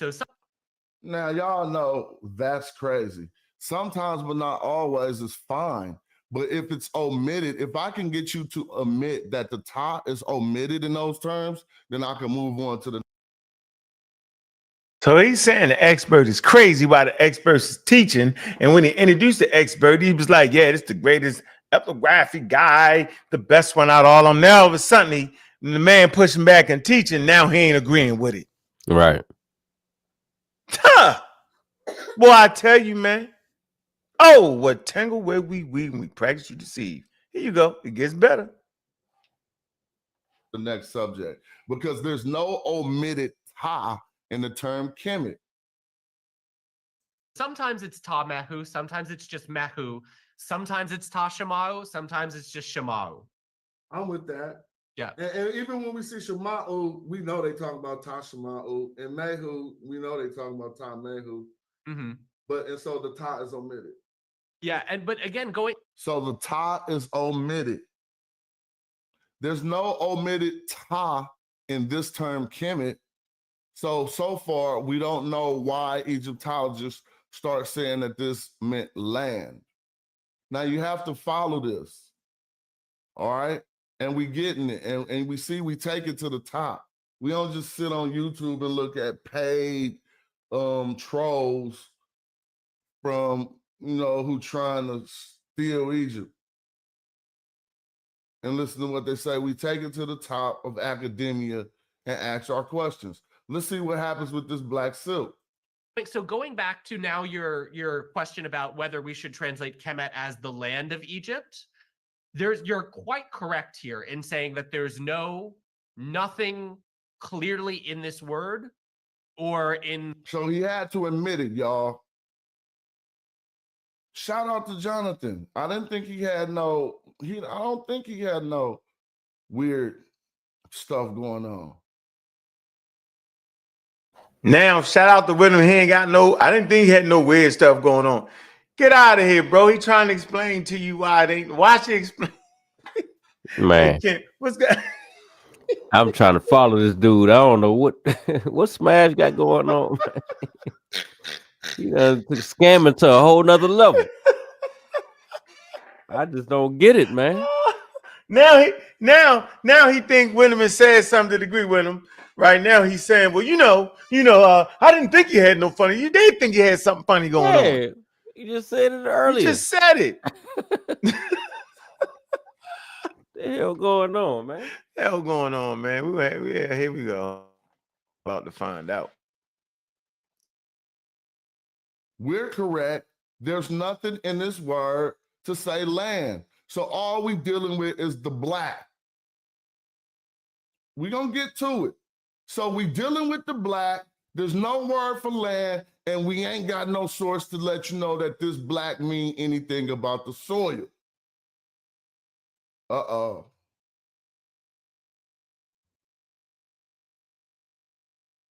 Uh-oh. The kind of attestations of this word to say the land of versus Egypt. What this literally says is that which is black. So let's stop. Dr. Jonathan Winneman says what this literally says is that which is black. I was proud that I was able to get the discourse to this point. And not knowing, this is just a discourse, but I'm Smash Rockwell. So I'm going to push the conversation in direction the way it needs to go. Jonathan and Jonathan, right? Well, hopefully I represent it well, But anyway, check it out. He just said it means that which is black. Not the black land. So you can take this as your most, unless you got a definition from a newer scholar with this much credentials telling you what Kemet mean, you can say that this is your most up-to-date definition of what Kemet mean that you didn't see on YouTube. Stop fronting. You ain't seen nobody newer come no newer. No, this is the most up-to-date definition of Kemet. That which is black. I was proud that he admitted that. So my question next was this, and you probably could anticipate it. Like the abstract black thing. So the abstract black thing. And then from there, people have added their own flair and nuance in translations, possibly, and again, maybe this is where you're getting, maybe where your research is getting at something, but possibly in an inconsistent way with other geographic terms. Stop. So people have added their own flair. No, people been lying. Do y'all hear this? He talking about himself, though. People been adding their own flair onto this. Yeah, come on, man. He didn't hit a geographic term. Probably in inconsistent ways, and that's what my research is getting at. Yo, hey, pause it real quick. But y'all ain't saying that though. Pause it real quick. Mm-hmm. I think what we witnessing is the strongest bias ever in the history of humanity. That man literally just told him, about how they're talking about the land, but people are taking it and adding their own little flavor to it to add other things to it. And Smash just misunderstood that whole section of what he just said on purpose, yo. Is it on purpose, or does he really No, because he don't think we listening for real. He think we just flunky followers. He think we just like stuck in some kind of wild situation where we can't hear. He do the same thing that Lex do. Come up here and throw something out there. Seven universes came and I'm like, bro, you think we don't study the Big Bang? That boy Come lying. on, man. Yeah, you gotta try that with the rest of the people, yo, not with us. Yeah. Like, I know what not to try with Smash. I ain't gonna try to read no daggone glitch for Smash. Nah. I wouldn't try it. I wouldn't do it. But since he's so disrespectful, he think he can try that on us. Man. Do a reaction video to a daggone whatchamacallit, well, we can hear what the guy is saying. Like, we can hear him. Like, yeah, I mean, it's like, don't you know we can see you? like, bro. Come on, man. Don't you know we hear you? Yo, like, what are you doing, bro? It's a different type of confidence, type man. Of human, yo. It just is, yo. You know what I'm saying, yo? Smash doing reaction videos to trailers. Man, talking about supporting the lady videos. Yeah, no, and you ain't even bought. You showing where you ain't even bought the joint. Right? Come on, man. I had that DVD 8 years ago. 9 Yeah, years who you buy it from, Kent? You. The real one, you know what I'm saying? I had the real video, man. I had the real DVD. All right, come on, man. This back when we were still playing DVDs. We don't even play DVDs no more. Right, come on, man. Why would he do that? Why would he come at me like that, yo? Come on, man. Come on, man. Here we go. Crazy. The Archers know what's up.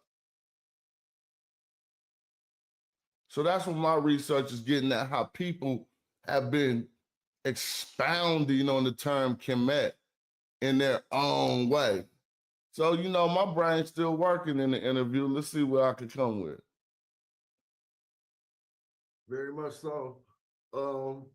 Now, when the scholars, and they've all come to a consensus of somewhat what you told me, then the question is, what is which black? You know what I'm saying?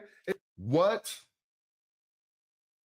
You ain't about to tell me Kemet mean that which is black. That's why he's smiling. We both were smiling. Because this question is funny. You're not about to get up out of here, family. What is, because the question is that which is black. So the question is, what is that which is black? You feel me? What is that which is black? Dr. Jonathan Winterman, answer the question.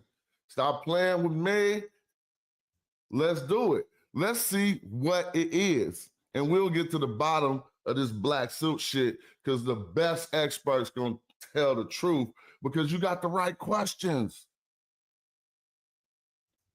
And it comes down to, again, the people of the story. So I'm gonna look, and it comes down to, again, that's the only time. I said that probably a few times when I was laughing at how many times dudes showed DJ Academic saying again. You could do that in the conscious community too. But it comes down to the people or the soil. That's me saying that to the expert. If you want to throw something else in that black reality, I allowed him to do so. But I was being polite and said, I'm going to set the people to the side for a minute and see if we could play poker with the soil. told me, then the question is, what is which black? You know what I'm saying? And it comes down to, again, the people of the story. So I'm going to leave the people thinking along a bit and try to see what scholars leaned on besides.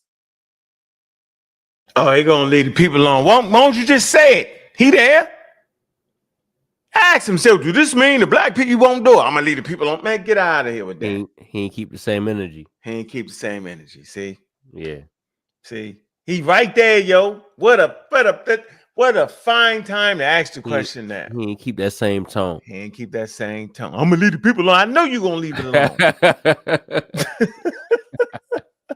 Better get beat out the frame playing around. I would at least have respected him a little bit more on that if he would have just kept that same vigor. Yeah, but he got a track record though. Remember in front of Juju, what's their name? Sister Doctor.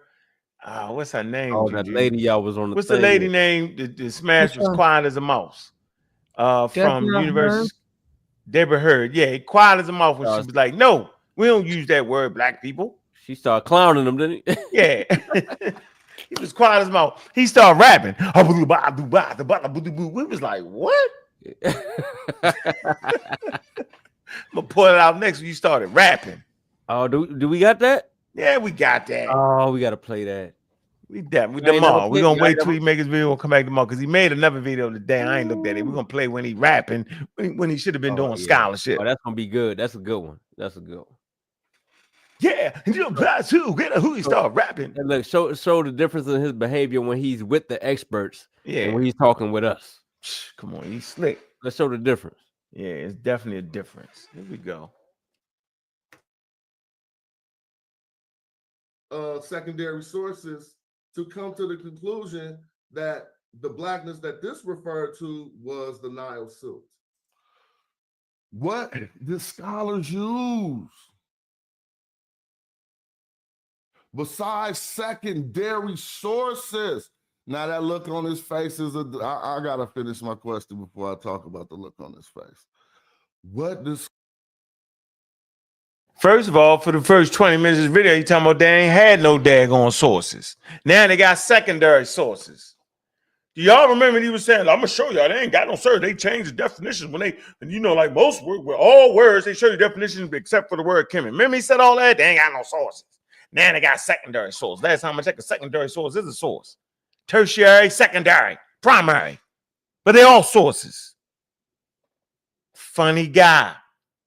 You're a funny guy, bro. Funny guy. Huh.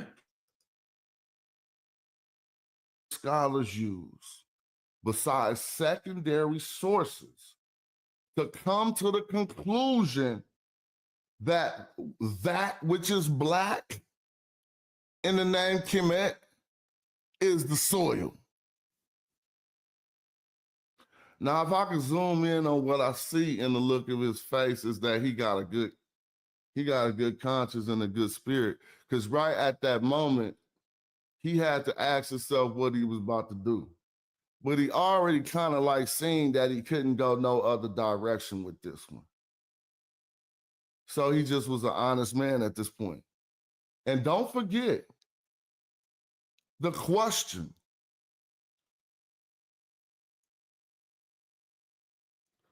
Did I forget the question?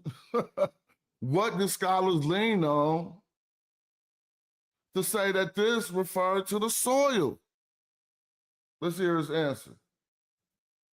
Yeah, I mean, I think one of the, unfortunately, I think one of the major conclusions or one of the major influences here is there is a racist element. Let's stop. He thinks one of the major conclusions here is there's a racist element. Let me rewind that back. I don't know if you said conclusions. Then the question is, what is which black? You know what I'm saying? And it comes down to, again, the people of the soil. So I'm going to leave the people thinking along a bit and try to see what scholars leaned on besides secondary sources to come to the conclusion that the blackness that this referred to was the Nile silt. Yeah. I mean, I think one of the, unfortunately, I think one of the major conclusions or one of the major influences here is there is a racist element, certainly, in the history of scholarship. But two, I think there's nothing that I know of necessarily. Like, there's no one text that I can point you to. And again, this is not my area of expertise, so maybe I'm missing something here. But there's not one text that I can point you to that specifically says, by Kemet, we mean the black silt. And oh, I got sound bites. Matter of fact, y'all could go and take that to TikTok. Get y'all money. Y'all tripping. You know how hard that's about to hit on TikTok? Man, you tripping. Don't. So that's how you see how he trying to do that, yo. Can we just finish hearing what the man is saying, bro? Please let this man finish. The man just said the black silk. He ain't even get to the main meat of the thing yet. Cut on. You put him on TikTok and cut the bite. See, Kitty just said. We want to hear the whole thing. He gonna cut that, put it on TikTok, 1 million views. Don't edit that up. Bow. Post just that part. Because people are gonna say, what? What's that from? Unfortunately, I think one of the major conclusions or one of the major influences here is there is a racist element, certainly, in the history of scholarship. But two, I think there's nothing that I know of necessarily. Like, there's no one text that I can point you to. And again, this is not my area of expertise, so maybe I'm missing something here. But there's not one text that I can point you to that specifically says, by Kemet, we mean the black silt. So he want to see something to say. By Kemet, we mean the black silk. Right. See, you can listen to Will. Look, William is saying, come on, bro. That's not how that's done. Look, we can't find that when you what means Kemet. Nah, bro. That's not even how they doing that. Yeah, he's giving him the word to, you know what I'm saying? Like he's trying to make it say a certain thing, but it might not necessarily say that, but it doesn't mean what you're saying either. Right, but it don't need that for them to understand why it's that. See that? You know how we talk about this thing here, yo. Right? When you listen to and then he said, this is not even my area of expertise. See? Did he let him finish? Nah, I don't know. We're gonna find out. We're gonna keep rewinding like that was the like smoking gun or something. Come on, man. Here you go. And specifically silt. Damn. And now I'm about to go further. We got him right there, boy. He said by Kemet we mean and specifically silt. Oh my gosh, we told y'all this. So guess what they started doing after this? This was dealt such a blow to the detractors, those people who want you to think Mel Trek was a lie. This dealt such a blow to them that they stopped relying on primary sources. That's when you know your argument's strong, bro. I ain't patting myself on the back. I'm just saying, I done sat around people who taught me about sources. Back 10 years ago, cats was like, man, check this out. You just gotta have the sources, you know, sources. Soon as you prove something, they get to asking scholars, well, how do you know if you ain't got sources? How do y'all do that? How do y'all come to conclusions when y'all don't got sources? You don't actually need a source for everything.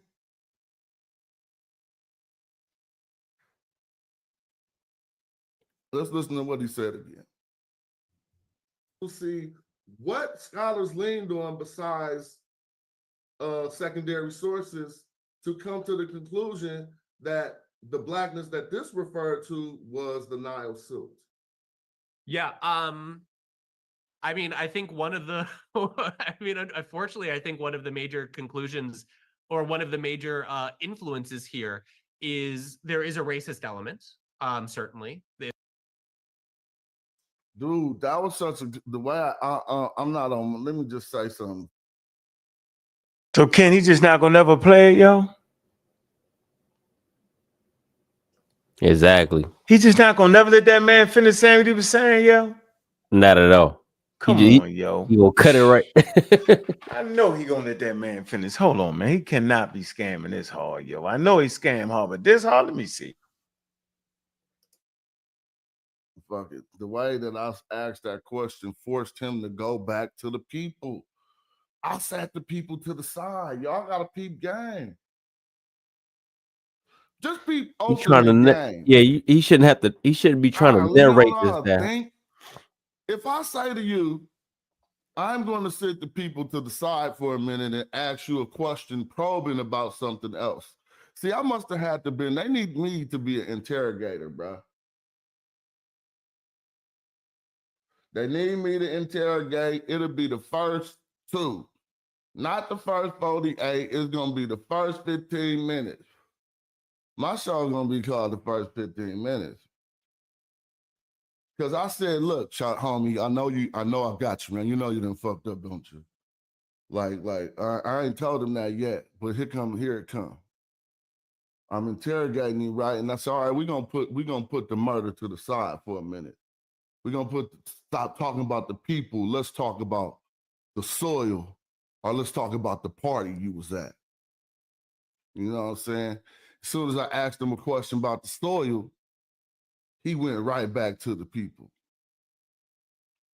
Because you can't be racist about soil. See, racism implies people. So if they was being racist, they thought that the black meant the people. Y'all don't see how easy this is? I wish I was in the court of law right now. I'll be shining on. Did he just do that? Man. Yeah, man. Yeah, man. Yeah, man.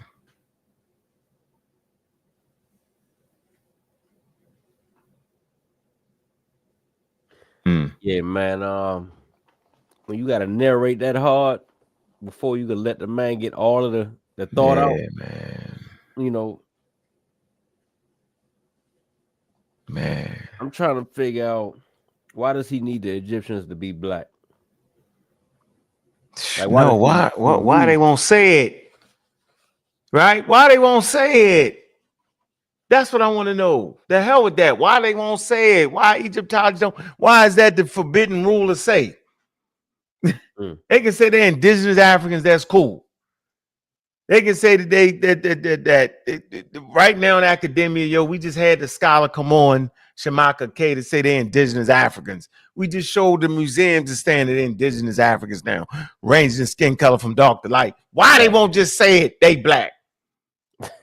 That's what you got to ask this man. Please let the man finish speaking. He won't. Let's see. On that jury. Like, we going to eat after this. Tell me if I was in the court of Kimmy law right now, debate, whatever, you could get around that. Okay, I want to sit Dr. Professor, Dr. Super Esteemed Credential, Jonathan Winterman. I don't want to talk about the people for a moment.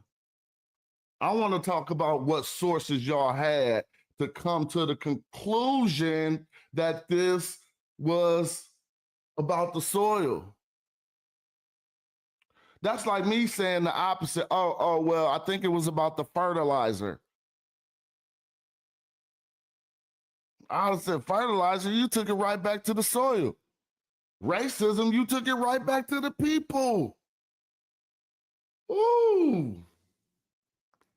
So even, that's why I credited him for this interview so much.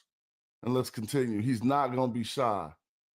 He tell you twice. He says it once, racism, and then twice he going to double down. Watch. It comes down to, again, the people of the story. So I'm going to leave the people think along a bit and try to see what scholars leaned on besides secondary sources to come to the conclusion that the blackness that this referred to was the Nile silt.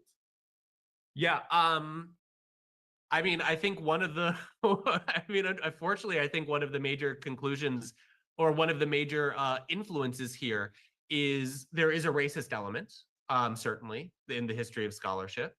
But two, I think there's nothing that I know of necessarily. Like, there's no one text that I can point you to. And again, this is not my area of expertise, so maybe I'm missing something here, but there's not one text that I can point you to that specifically says, by Kemet, we mean the black silt, and specifically silt, and the land as opposed to people. And the land as opposed to people. He had to deal with it. God, y'all don't see how powerful this was? Like, I mean, to keep it real, I'm about to chop this up and chop up hella small clips from this. I just don't be having time to do so much. But I had posted one clip on Instagram that y'all seen before, and it was about ancient Egyptians being black people. Yeah, he just not going. 200,000 views. Yeah, he just not gonna play it, Instagram. yo. He got like 150 in 4 days. So I'm gonna take some of these clips and get them out to the world. People ain't seeing all this. So let's listen to what he says for the last time, and we can continue because people be having to hear stuff over and over. Hey, you see what I Posterius did a whole year of Hey, it. hold on. You see what Posterius said, yo? What'd he say, yo? Because this is just frustrating, yo. He said the way this guy has to tiptoe around Smash's projected insecurities is embarrassing. A white dude trying not to hurt his feelings, so that's why he being so nice to him. I know, yo. But Trying you to, know, he trying to, ease him in, like, all right, man, but this is crazy, yo. Yeah. This man he won't let the man finish his statement, yo. Yeah, and that's why the man being as nice as he been. Let him just finish, though. Let him, come on, Smash. We cheering for you, bro. Let's see. Rewind it again and let him finish. Yeah, he done played that part like, what, 10 times? 30 times, yo. Come on, here you go. 4 years of this. Silt. And specifically the silt. So it ain't no source on that. To come to the conclusion that the blackness that this referred to was the Nile silt. Yeah, I mean, I think one of the, unfortunately, I think one of the major conclusions or one of the major influences here is there is a racist element, certainly, in the history of scholarship. But two, I think there's nothing that I know of necessarily. Like, there's no one text that I can point you to. And again, this is not my area of expertise, so maybe I'm missing something here, but there's not one text that I can point you to that specifically says, by Kemet, we mean the black silt. And damn, let me show y'all something. I'm gonna go to Man, the hell with this shit, man. This shit's stupid, yo. He wouldn't even let that man finish, yo. Ain't that crazy, Kent? Yeah. I'm trying to see. Is he going to let him get the rest No, of it? he didn't went on to something else. Look, yo, he didn't on purpose, yo. He went on to something else, yo. Look, he didn't went on something else on purpose, yo. You know what I'm gonna do? I got nothing else better to do tonight. I'm gonna find that, bro. Huh? Hey, what? So I don't even keep up with the Egypt stuff, right? But I was looking forward to hear the rest of what the guy was about to say. He wouldn't do it. I wonder what the man was gonna say. We gotta find that. We gotta find the interview, man. Yeah, we gotta find the interview. We cannot let this man play with us like this, yo. We have to find that interview. The stop right there. Yeah, come on, yo. After you played it 10 times, yo. No, he's scamming, yo. That's how you know it's a scam, yo. Yeah, it's crazy. We gotta go all the way back. How far we gotta go back? Yeah, we're not gonna let you pull this off, yo. Not tonight, yo. No, man. Sir. I'm not even gonna go to sleep. And we're gonna get your fake expert video you had talking about these experts. You sun up, sun down, get it off there. I'm coming. Yeah, I'm going through your fake catalog. We're gonna find this. Let's see. Where was it with him in the interview? It was a great interview, too. Let me see. Remember he took he took the interviews I had and misconstrued them. You know what I mean? Said they were saying what you were saying. Didn't he write Yeah, a book? yo, you just Didn't he look. write a They book just that the book said totally book. opposite of what he was Yeah, saying? yeah. The book. Nigga wrote a book. Book ain't say none of the stuff he was saying. Horrible. So the question to Look what he did to me. Look.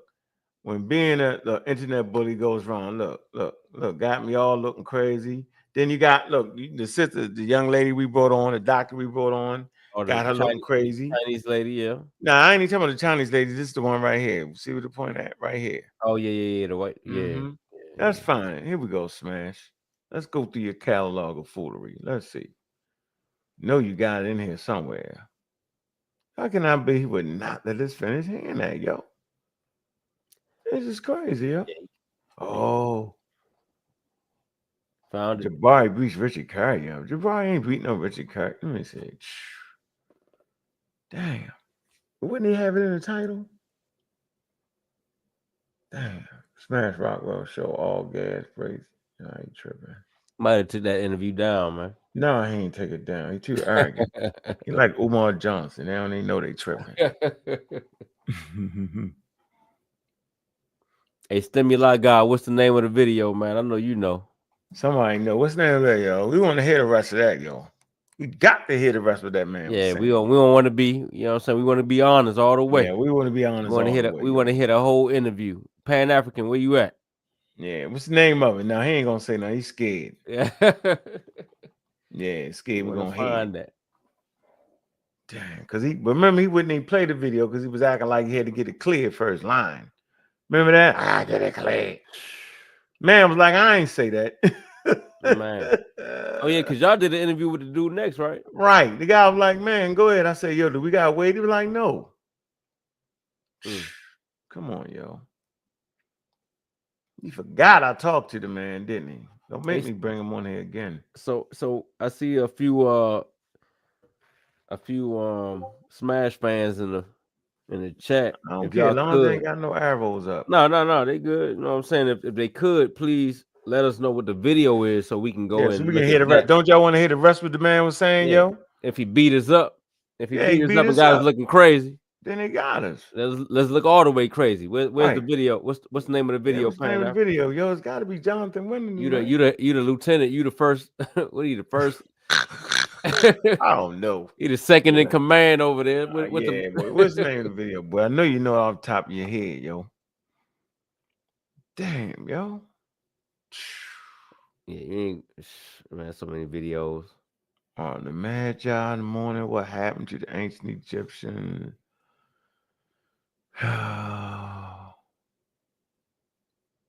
Magi morning. Damn. I'm getting close. Where is the video? Man. That's what I thought you were showing at first. I know it was the whole Yeah, y'all ain't showing that. Damn, I wanted y'all had the fake commentary. Man,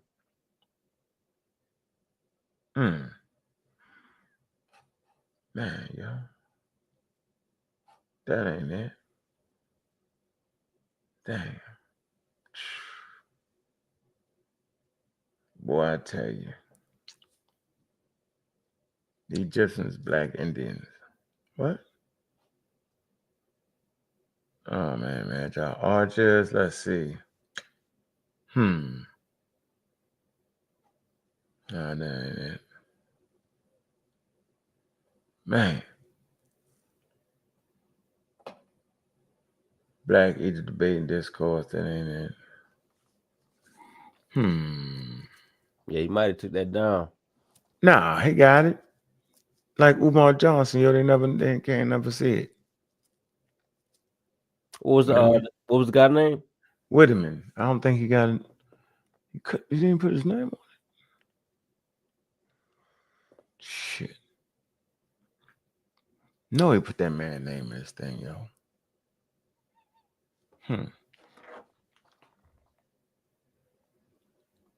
Damn, no, he ain't take that down, yo. Man. Because, you know, I straight up asked the lady, yo, do you have to have a direct source? And she explained it spectacular. Smash. No, man. No.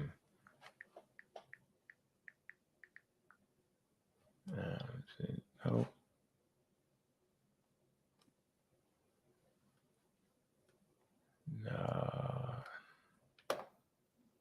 That ain't it. Nope. Lucky. Making Persian period. Lucky.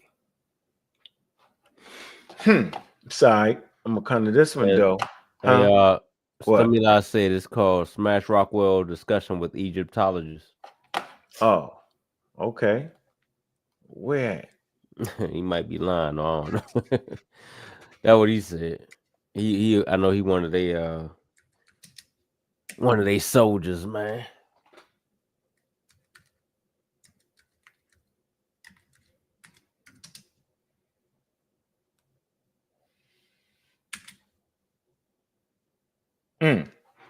Is that it right there? Yeah, my man. There you go, bro. Appreciate that, Stimuli. Great. Yeah. So, okay, we gotta find the part. Dang. Between foreign and or Egyptian and foreign in the way that the ending E. That. Oh yeah, they're talking about Egypt. Or Egypt, nearby Egypt, in the terms that I want to discuss here. That's the term Kenneth throughout all. Yes, it became to lose the original meaning, and it just eventually became a name for the land. Mm-hmm. But as we analyze this, a person living in the Wadi Natron saying they want to Hati Kemet, or they wanted to Hait Kemet, to descend upon or to go. But I just wanted to point out these terms and so you're quite correct in saying that the eloquent peasant in the Wadi Natrun, so again, north. Mm-hmm. So that and those terms are different than the term hai, the verb hai, like the prehistoric river has. So it's not clear, for example, that he's saying Kemet is a location. Mine, Kemet meant where we find this black silk. I don't think he would have had to go to the destination location of the hair. And I'd say just to follow up, I'm not, and again, I'm not saying you're wrong here, because I actually just don't know, especially given the fact that the dams in Aswan have totally changed the way that the Nile floods. I don't know, in right here. I mean, just to elaborate on that, and then we'll talk completely about attestations of the Nile silt or anything that attests to Kemet actually meaning like that. Like mm-hmm. This text does multiple things. Which is very, I would say, again, you're not an average layperson, so that I think that's very clear. But so this is in the context of again, it's in the context again of kind of where the delta falls into Hyksos capital of Avaris, which we know this is another. Mm-hmm. And then it says but is this now in the valley? Is he saying that specifically this? Oh, that's very interesting. Now, I want to ask about this ta here. I'm reading this as ta, and I'm reading this as weird to have this or the Egypt. Like that is a weird kind of. People who will follow this video, if we get. I'm getting hot. Ken, I'm getting hot. Hey, what were you saying about the Egypt? What were you saying about the Egypt? I don't care. I want to find that. Let me go back. Here we go. I gotta find the picture. I got the picture. That's it. Way, but here's another way. Like, look how knowledgeable of a scribe I am. Concerned? How knowledgeable show off there's. It's very common to even celebrating the diversity of the available writings that. Questions that you're asking about, like, why did they not choose to write it this way? I sometimes called cryptographic. See, we're gonna learn why the Egyptians didn't write it always the same way and left off stuff. See, remember, Smash wasn't trying to let us understand that. Here you go. Great interview.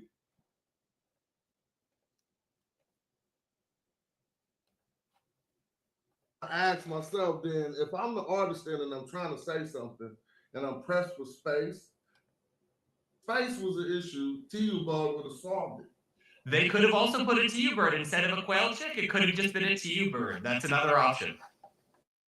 So when I ask myself, then, if I'm the artist and I'm trying to say something and I'm pressed for space and I have a glyph that fits, then I need, and me trying to figure it out, I need a reason why he didn't use that. And you know what I'm saying? I'm saying, in order to answer my own queries, I'm like, was he just like, no? And it's plenty of instances of that, you know what I'm saying? Where I'm like, why did he just omit it? We know about graphic transposition and everything. Most of the people who will follow this video, if I get to release it, they will possibly know what we're talking about too. We have a small audience of somewhat novice grammarians who really love your field of work. And so your opinion is going to be, trust me, people are going to say, the Egyptologist said, that's what I'm going to hear a whole lot of, you know what I mean?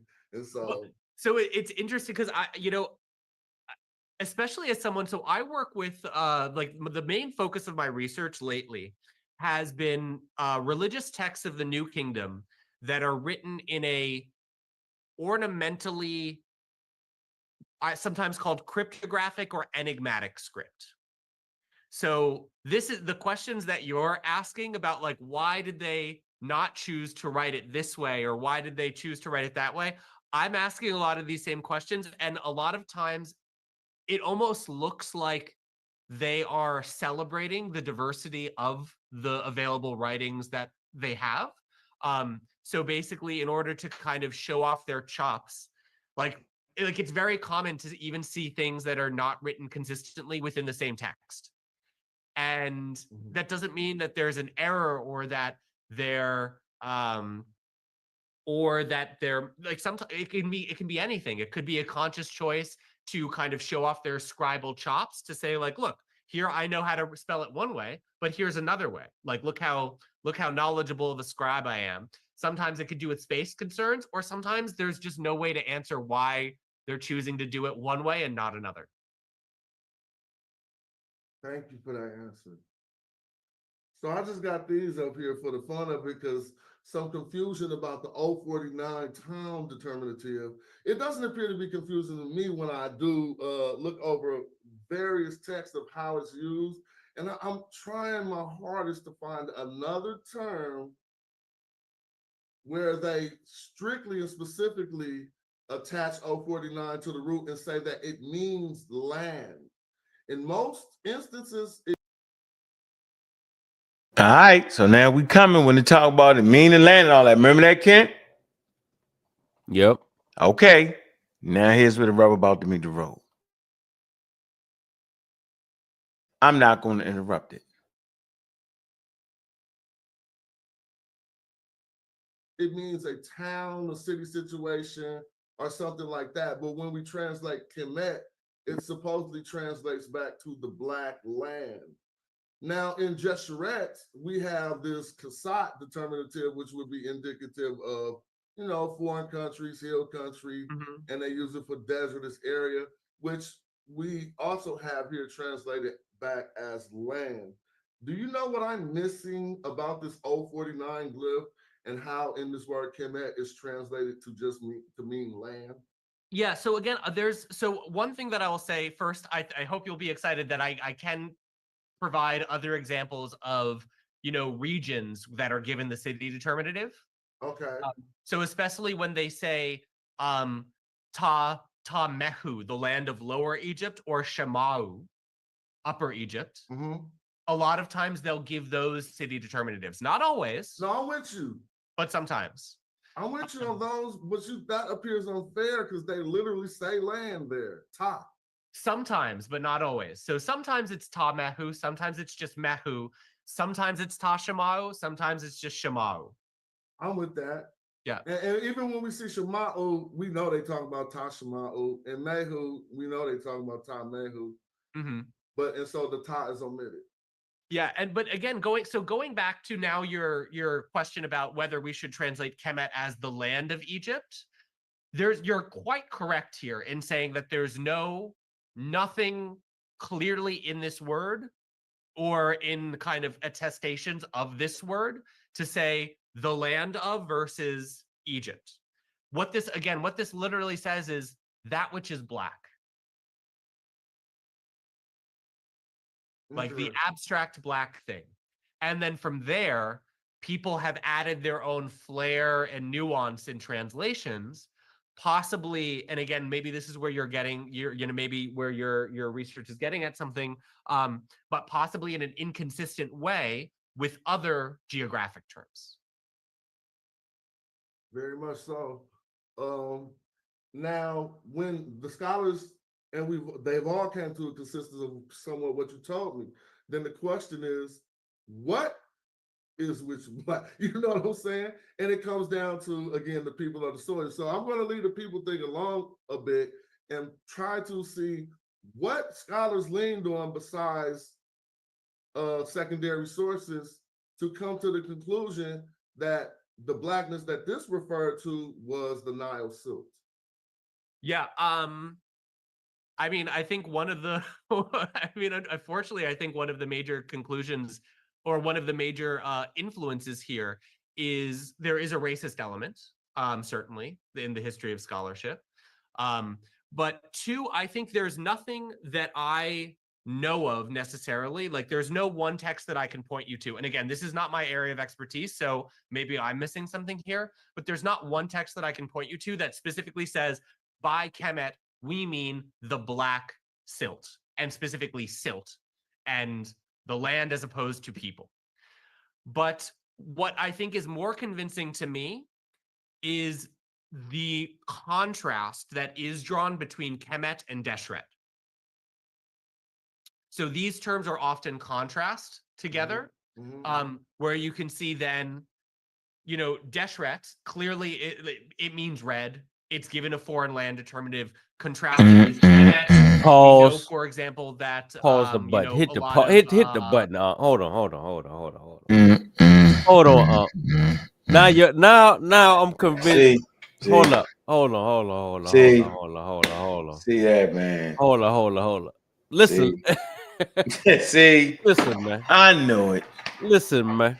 I know a scammer when I see one. Yeah, man. See, there you go. Why did he leave that whole? Why leave that out? Why he did that? Why he do that, yo? Why did Stimuli God fall for that? Why did Pan-African James not say nothing when that happened? Why did left it out? He say what is more convincing? He left that out. Why did they sit to the side and let that just ride? What is more? The man said, "Hold on, though." But what is more convincing is that contrast between the Deseret. Yo, when he said "but," my spidey senses start tingling. He said "but." See, that "but" got a lot of weight behind it. It had I knew it had a lot of weight. Oh man, see what I'm saying? It had a lot of weight behind it, man. But go ahead, man. I ain't mean that. Yeah, I knew something was going on. I knew something was up. Yeah, there you go. Run that back a little bit, like maybe about 15 seconds. There you go. I knew it. Do you want to hear when he was faking this out? Hold on. Yeah, because he held it back. He didn't play the butt. He didn't play the butt. Here's where he was faking us out at. We don't go back. Look, he faked us out. Black people. And that shit got 200,000 views on Instagram. It got like 100. How about clipping and all that? We mean the black silt, and specifically silt, and the land as opposed to people. And the land as opposed. See, he won't let it finish. See, he won't let him finish. Yeah, why he ain't clip the rest? Why he ain't clip the rest? God, y'all don't see how powerful this was. See. No, we don't see how powerful it was. I mean, to keep it real, I'm about to chop this up. And You gonna chop it up right there. Right there. Yo, he like a Baptist minister with the cut and paste, yo. You know, when they take a Bible verse and cut and paste and say it. Man. Oh, man. Yeah. Hey. Yeah. Scam God, man. Yeah. Scam God. Keep lying on the cliffs. Scam God. Where Scam God, man. Scam God, yo. Scam God, man. That's fine, man. Where's the Scam God song? We got a song for you, bro. Come on, man. Lying Lying on the glyphs, man. Glyphs. Lying on dead people, man. You lying on the dead, man. Oh man, on the dead. Oh man. Look, it's one thing to snitch on the dead, but you lying on the dead. Lying on the dead, yo. God dang. There you go. See, he would never let it finish. Okay. Here we go. We back to letting it finish. Here you go.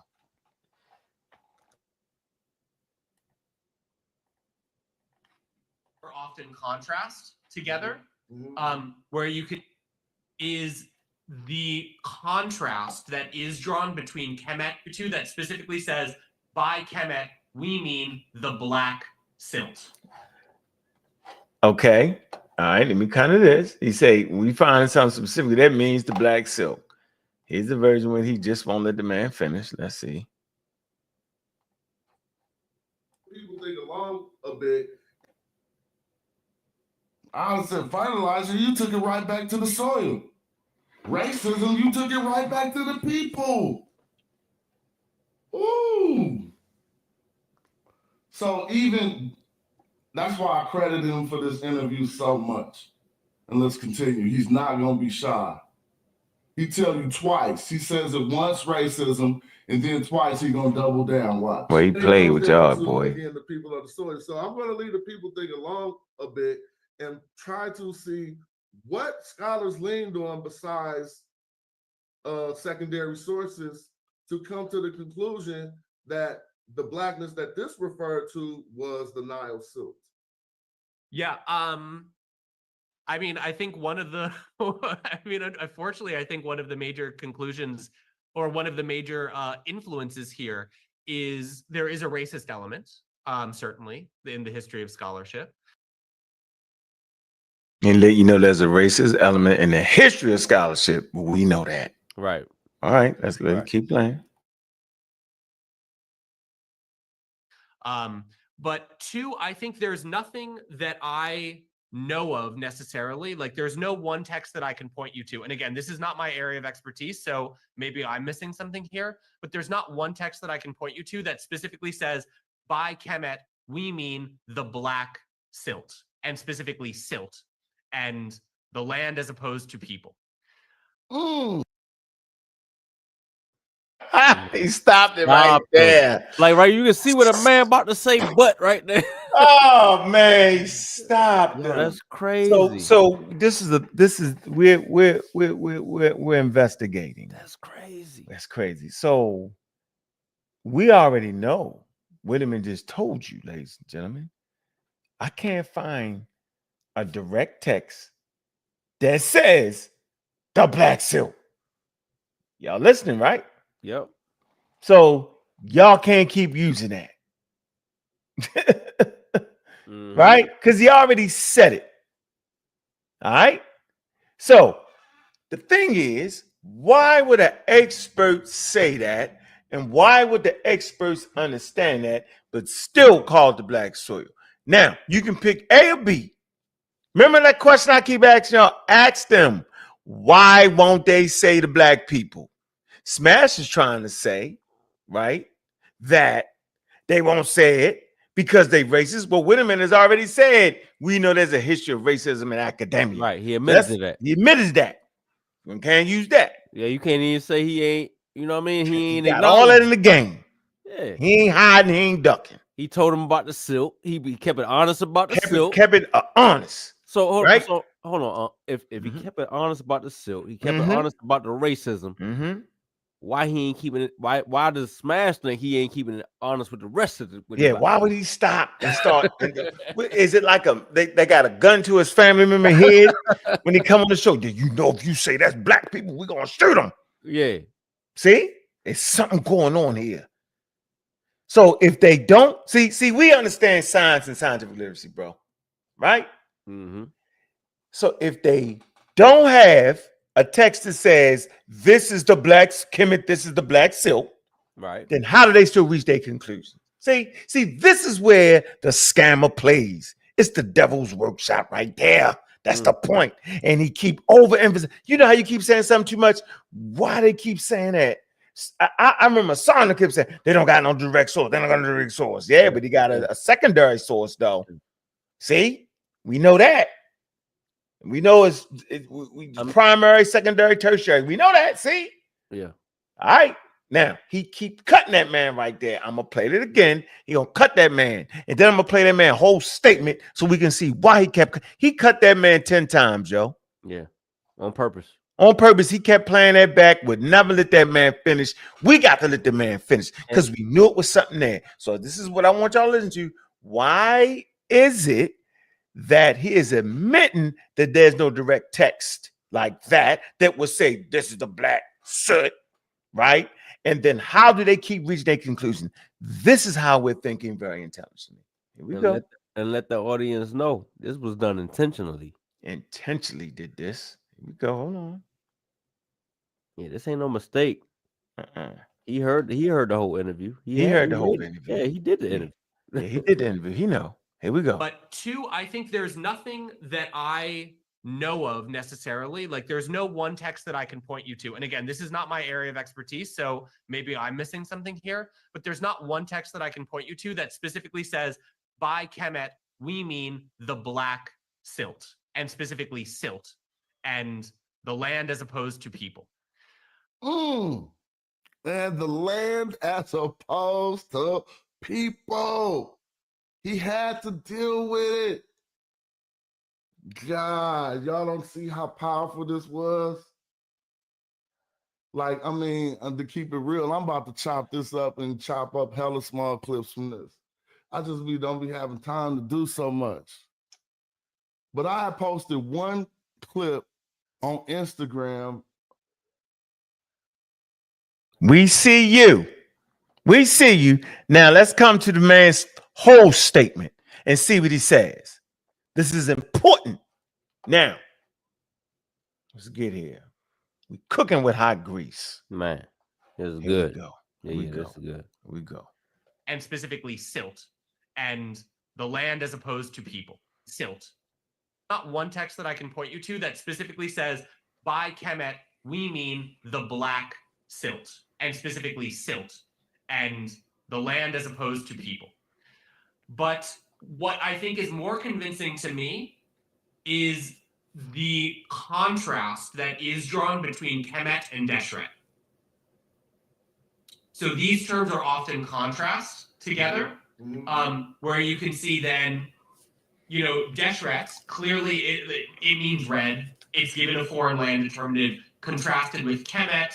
We know, for example, that, you know, a lot of like funerary figures are depicted with black skin. Again, and they're depicted with black skin in some cases, and with other cases, you know, Mediterranean olive skin in other cases, brown skin in other cases, kind of like every color under the sun. So that it does maybe there, Kemet here might speak to something specifically identified with the Nile Valley or the area around the Nile, where we know that most Egyptian cities were, as opposed to something foreign. So I think that's where the assumption comes from, that this must be referring to something like alluvial silt. But in my mind, or at least my understanding, this is a leap in logic, that there is not a clear, absolutely conclusive statement that then we can say, oh yes, by Kemet, they simply meant the black alluvial soil, as opposed to anything else. Thank you for that. I know you've done Lusser, the Elfu. But did you hear that? Did you hear what that man just said? And I love his honesty, yo. I love it when they, you know. Let's run it back again. They keep it so honest to where you can take advantage of it. Yeah, that's you feel what I'm saying? Like they be so honest with it that a scammer can take it and run with it. Yeah. They not working in the absolutes like we do. Exactly. They keep it all the way 100. Let me see. That's why I fuck with it. I mean, that's why I'm definitely rolling with them. Let me see. Let me see. They simply meant the black alluvial soil as opposed to anything else. A clear, we know that most Egyptian cities were, as opposed to something foreign. So I think that's where the assumption comes from, that this must be referring to something like alluvial silt. But in my mind, or at least my understanding, this is a leap in logic, that there is not a clear, absolutely conclusive statement that then we can say, oh yes, by Kemet, they simply meant the... He's saying in his mind, this is what is the absolute leap in logic? Is it an absolute leap in logic that they're saying is the black soil, or is it an absolute leap in logic to say we don't have direct evidence to say that? See, what you think?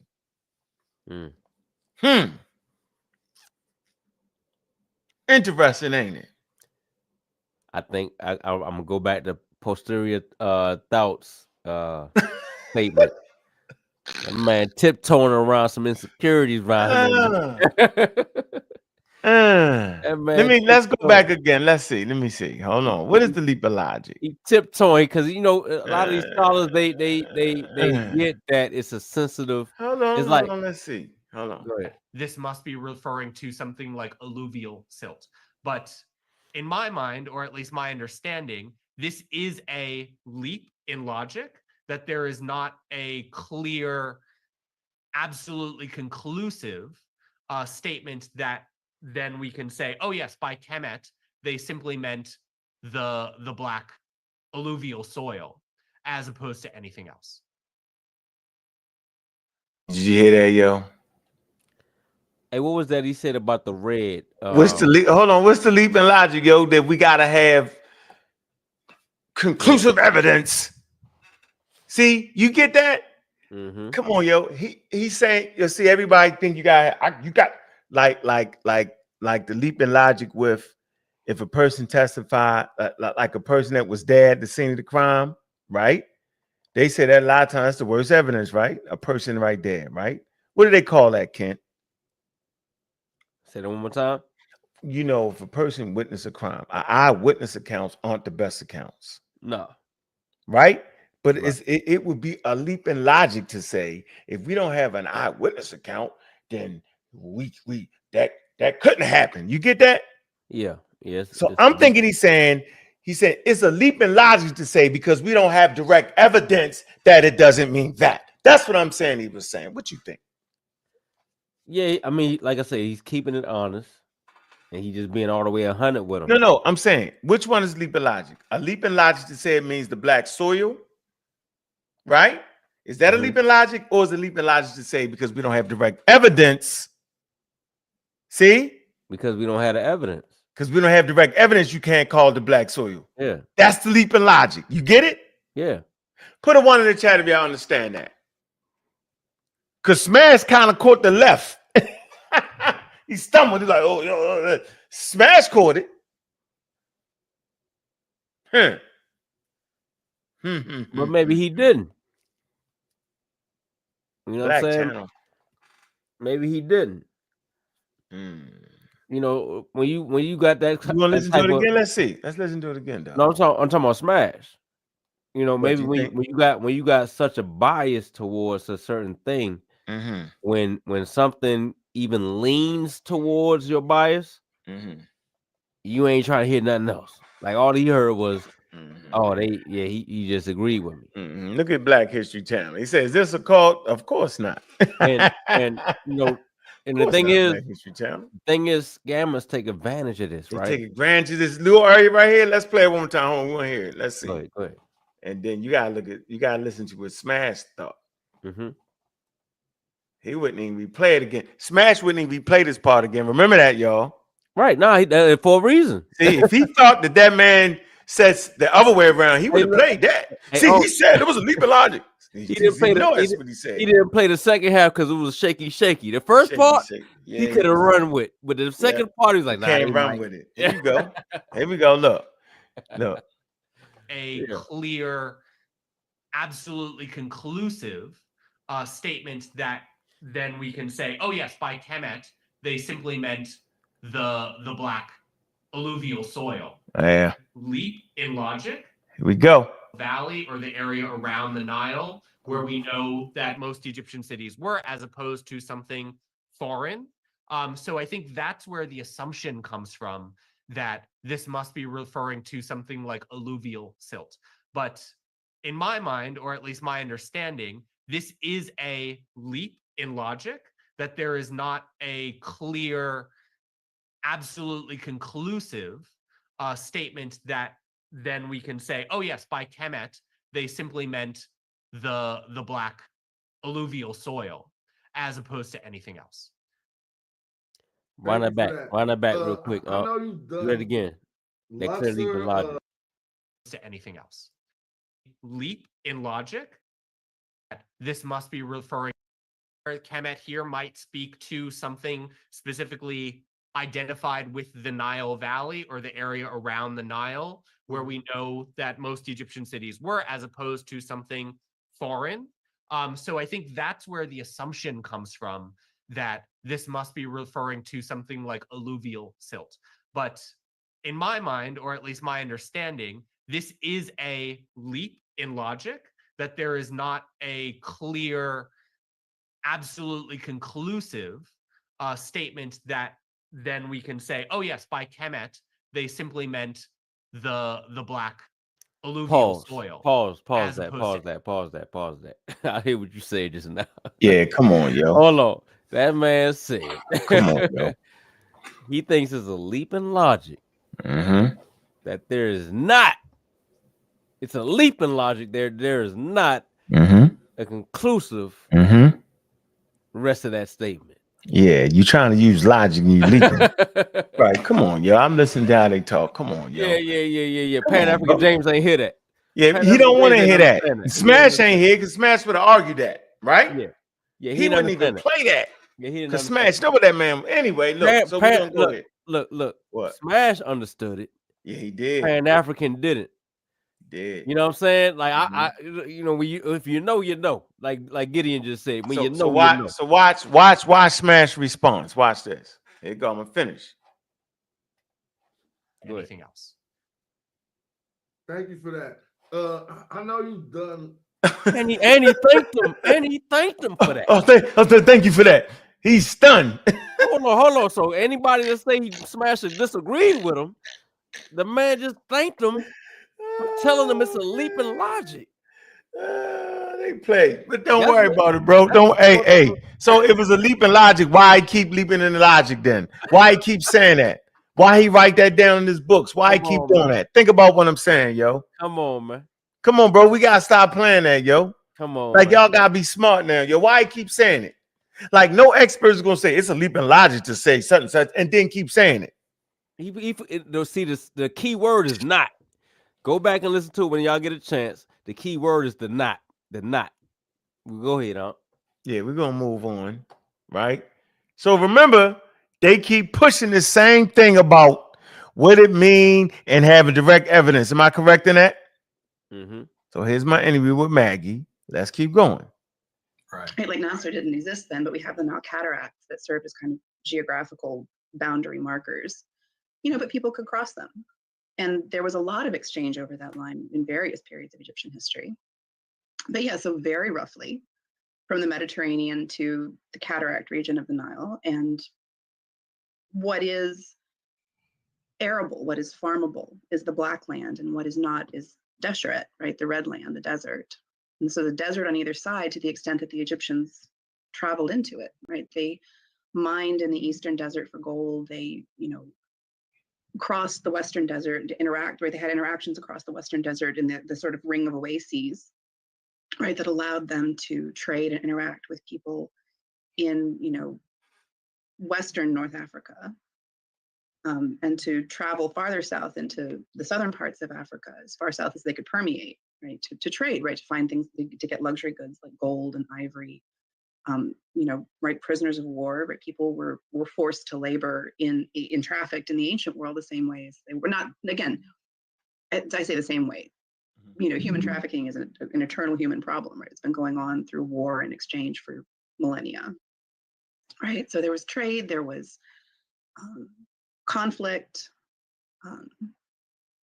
but basically, right, the Egyptians seem to have seen Kemet as what is now Egypt. It's the same, roughly the same boundaries, same borders, right? With the oases to the far west, the Red Sea on the east, and the Mediterranean on the north, and the cataracts of the Nile on the south. All right, cool. You have a question, Unc? Back on the Kim, so for me, the Kim would help represent and tie Egypt to its geographical region in Africa, the black soil, and how it promoted a growth, vegetation. So could you also apply it? Have you heard it being applied? You heard it shake that head though. Shaking that head. Let me keep playing it. I ain't gonna be rude. I'm gonna keep playing it. Here we go. Let's see what she said. I don't even know what she's gonna say. Forgot.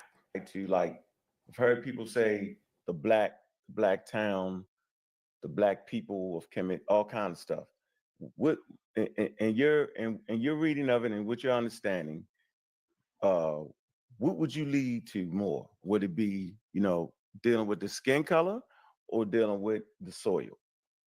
Which is more probable? Just curious. If the Egyptians called themselves the people of Kemet, right, they would call themselves, literally, they wouldn't call themselves the Kems, right? They would call themselves the people of Kemet. Okay. Kemet is the place, the land, with its dark color, right? The word Kem it means dark or black in color, right? So Kem is also darkness. Things can be described as Kem, meaning black in color, right? A better translation of Kemet is the black land, the thing which is black, which is the land, right? It has a T on the end, which makes it a noun, right? But it's basically meaning color. The color black is it's the black thing, the black land, and they also call Egypt Ta-Meri, the beloved land. Absolutely. So, but they are the people of the black land when they spoke about themselves. Okay. All right. Let me do a follow-up to that real carefully. So when they call themselves the beloved land, what time period, if you could remember, did they start using that term, Ta-Meri? I could not tell you when the term Ta-Meri comes into common use.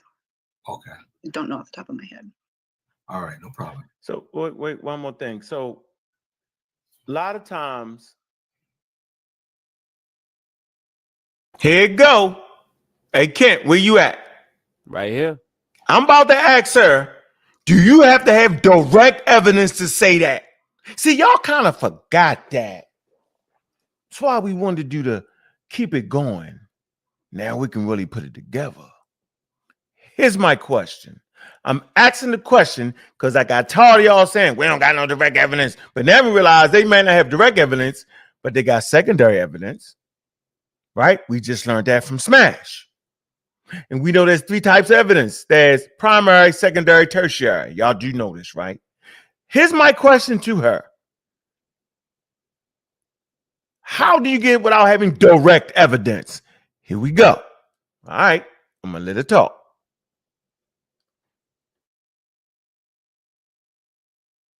Us as novice are actually looking for direct evidence, like a dictionary in ancient times that says this means the black land based off the soil.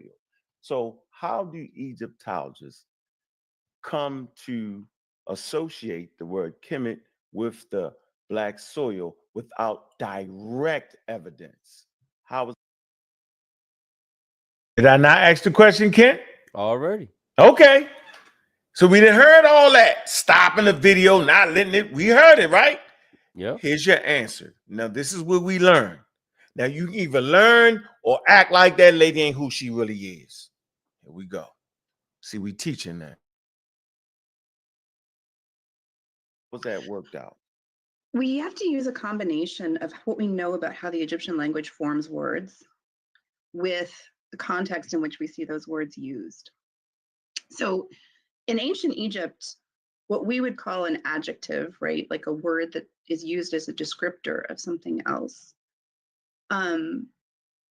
right, so words in ancient Egyptian, the ancient Egyptian language have roots, and then they have endings that go on those roots to change the type of word that it is. It's kind of like how you add ing to a verb in English to make it describe that thing as a concept, right? So I run, right, but I'm into running, right? The ing goes on the end of the word run to make it the concept of running, among other things, right? Ings can do other things. And in ancient Egypt, the root for the concept of darkness, blackness as a color is kem, just the K and the M. And whatever vowels, and again, because the ancient Egyptian language doesn't write its vowels, we can't, without being very good linguists and doing a lot of careful reconstruction, and there are scholars who do that, I'm not one of them, we can't say exactly what the vowel morphology would have been like, but the K and the M are the basic root word, the idea. And then you have to look at how you're using it, right? So if you add, in ancient Egyptian, if you take an adjective and you add a feminine ending, the .t to it, you get a substantive. You get like a thing that has that quality, right? Or you get the quality itself, right? So like, if you wanted to say the darkness, you could say kemet, right, with a T on the end. Depending again on how you're conceptualizing it, it becomes a thing, right? It's a feminine ending, right? So a dark anything is a substantive use of an adjective. So taking an adjective and using it as a noun to either be darkness or the dark thing. And right, land is a thing, you put in a country, right, can be conceived of as a feminine thing, I suppose. It happens in a lot of different languages, right? Mother Russia, I guess, is an analogy maybe. Okay. Right, so you add that T on the end and then use the word kemet to describe, right, you'll hear the ancient Egyptians in a sentence talk about, right, I am from kemet, right? I am from this darkness, this thing that is dark, and it is where I am from. We look at that and go, dark, a thing that you can be from, right? A place, a homeland, right? Or I travel to Kemet, I travel to the dark feminine thing. And the inference becomes that that is the name of the place and that it's somehow linked with darkness. Right, and it's clear that the Egyptians thought of, right, they saw with their eyes that black alluvial soil, right? And the same holds for desher, right? The word desher means red, right? So you put the T on the end, you use it as a noun, the redness, the red thing, and you hear it described as a place that people go to or go from, or that's next to, that lies next to the black, right? And so you build this concept of, okay, well, we have a red and a black, and then we use our eyes and see that, right, the desert is red. And you can literally, in Egypt today, you can stand with one foot, deep in black farming soil and, and the other foot in dusty red desert soil, right? Hey, what's the answer when y'all talk about the Deseret, the red? Man, I don't know, man. Whole lot of circle nonsense, non-expert crazy. Like that's like common. Like I know a lot of things is counterintuitive, but this is kind of common sense. Yeah. And then they make more out of it than it have to be, yo. You get it? Like, this ain't how you win this fight right here. You win the fight once they recognize him being indigenous African, and then once you listen how Samantha Cater talks about the biocultural ideas, and then you get it, right? So they trying to do the wrong. They trying to make indigenous culture African American culture. Okay, they slaves. Yeah, Smash is a slave. He's promoting slave narratives. He's promoting racism, white supremacy. That's what he's doing. He's not allowing. See, racism, white supremacy is the inability to allow the people to be who they are. That's what slavery did. It didn't allow you to be who you was. It took that away, because if a person can take away who you are, they can take away you. Right? You know, we mental, bro. You know what I'm saying? Like the way we think, the way we see things, the way we envision things. Once a person break that down, yo, they got you. That's why it was important to call themselves white people. They came up with that idea. Hey, why I'm a white person.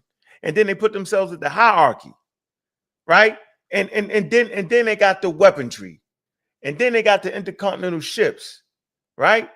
And they oppress you. And they make you think through generations that white is great. And remember, God is white.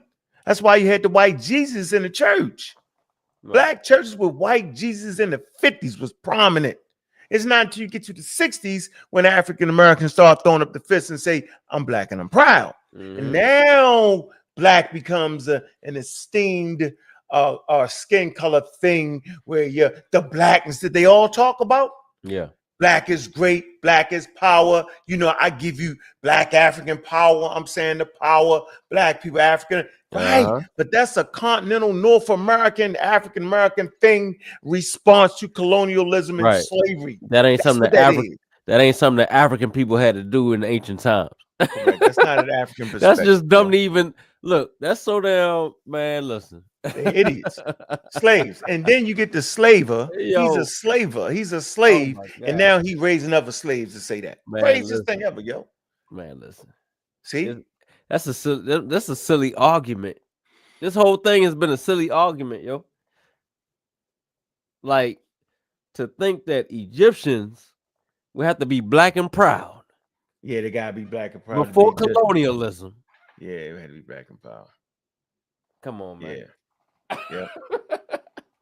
Yeah, you had to be black and proud. Come on, man. Yeah, That's you gotta be black and proud, yo. That's crazy. That's crazy. They wasn't black and proud though.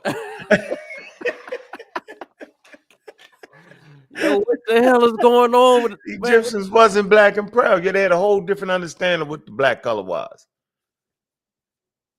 Come on, yo. It wasn't no black people around them times. Well, because it wasn't no white people yet. You gotta have white people to have black people. Come on, man.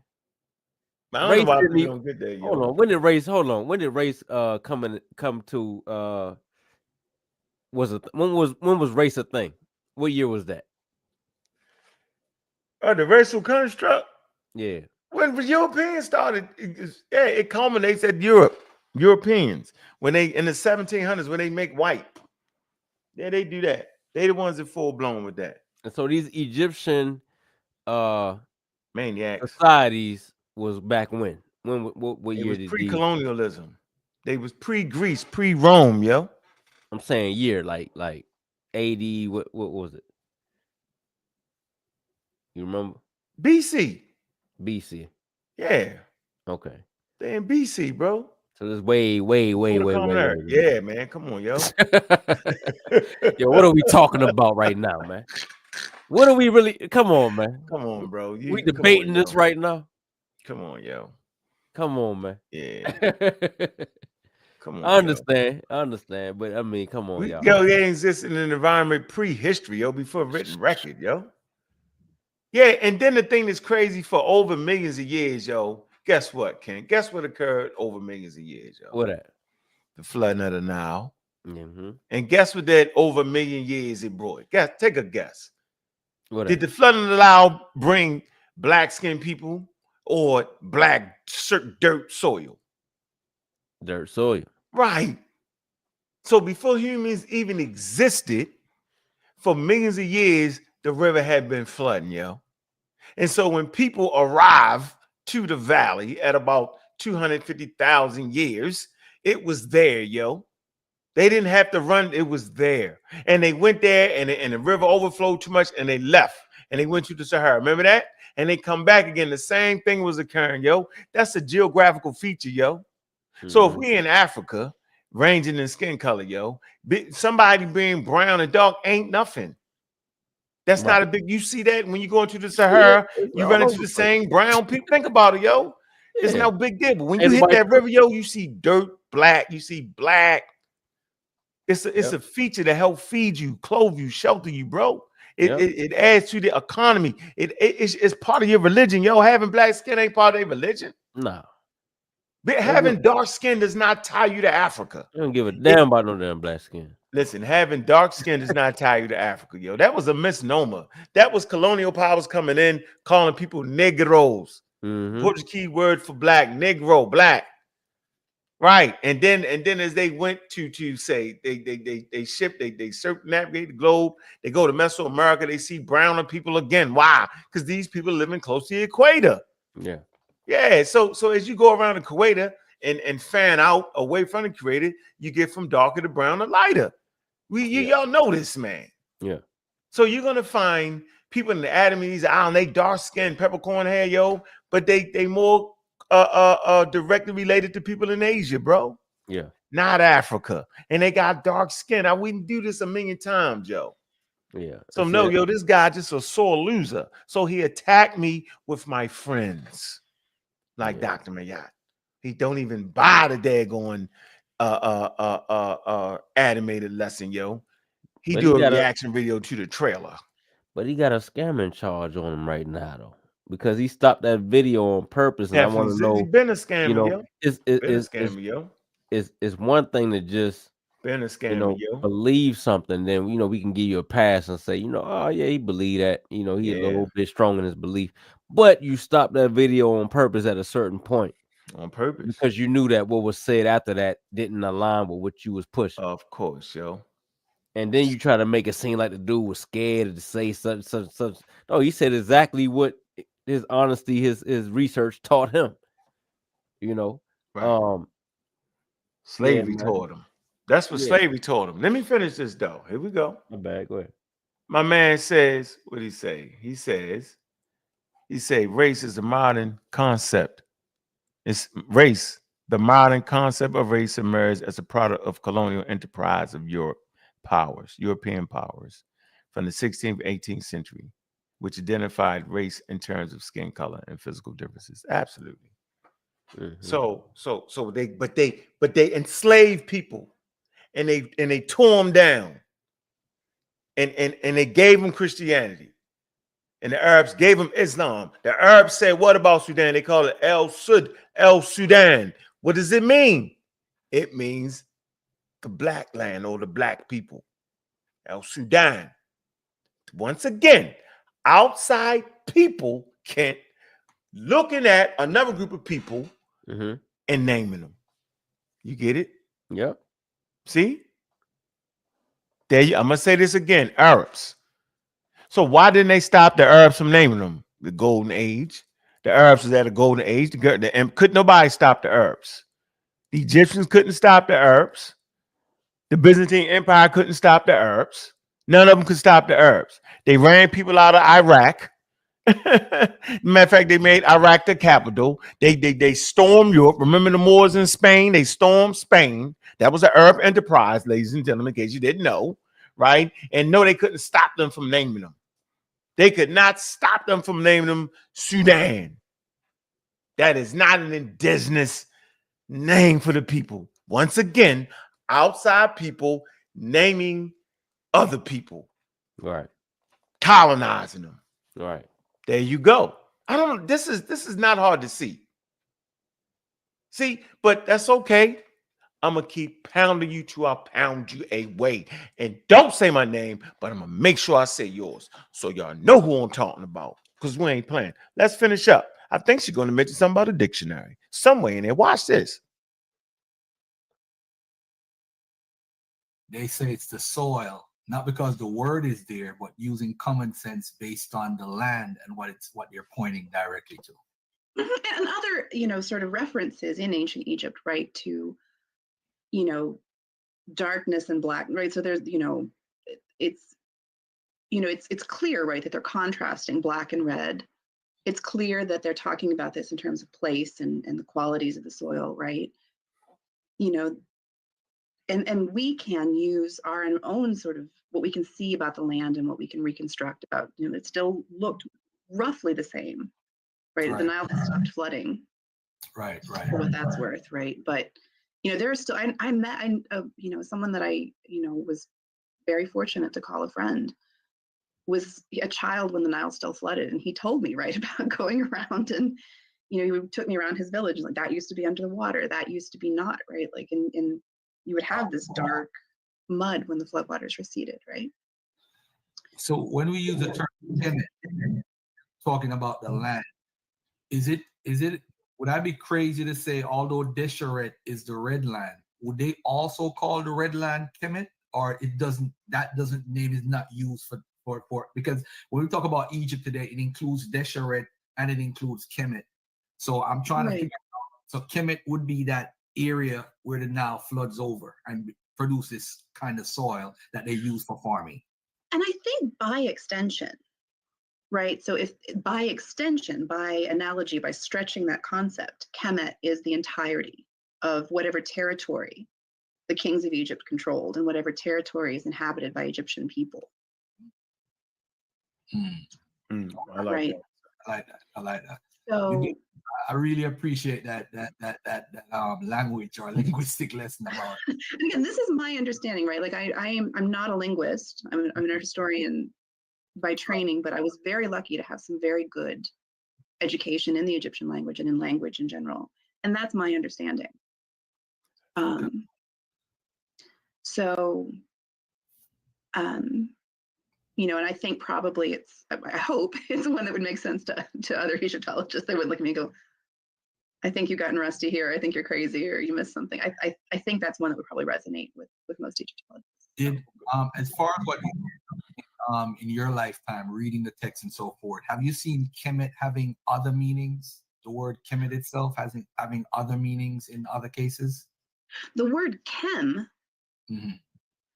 or as an ad, like if you were talking about something that is grammatically feminine, and you needed to call, so like, because English doesn't have this, right? We don't have grammatical genders, like in Arabic, right? A cup is kubaya, right? It's feminine, it has the a sound on the end of it.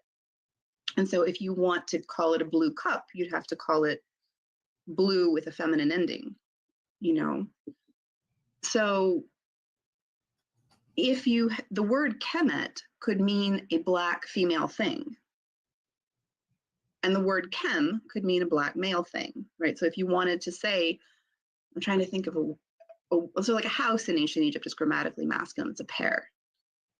And so like a pair Kem would be a black house. You would use the word Kem the same way we use the word black in English as an adjective to describe something that's dark in color. Okay. So yeah, you did a great job of explaining without like direct, because a lot of times novice such as myself, we're looking for like a dictionary or something of that manner. And you know, based off my study, I understand that you could find a pinky bone of a hominid and reconstruct the whole body.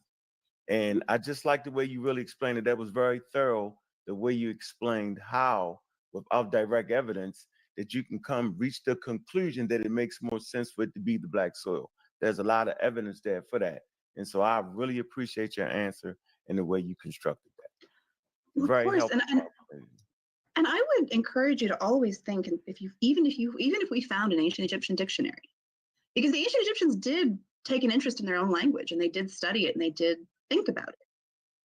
And if we ever found an ancient Egyptian dictionary that had the word Kemet in it and it's defined as Egypt, you still have to think, how did we get that definition? It's like modern dictionaries of ancient Egyptian. Like if you take your Egyptian Wörterbuch, the sort of classic dictionary of Egyptian language, and you look at it and you think, how did we figure out this word goes with this definition in this dictionary? A lot of times you'd find stories like that. People have to do research. They have to think about how a word is used, what its root might be. They have to look at other languages that are related to Egyptian for analogies. Like how is that, and like you're like Coptic, right? For instance, how does that word get transmitted into Coptic? Did you hear that, Kent?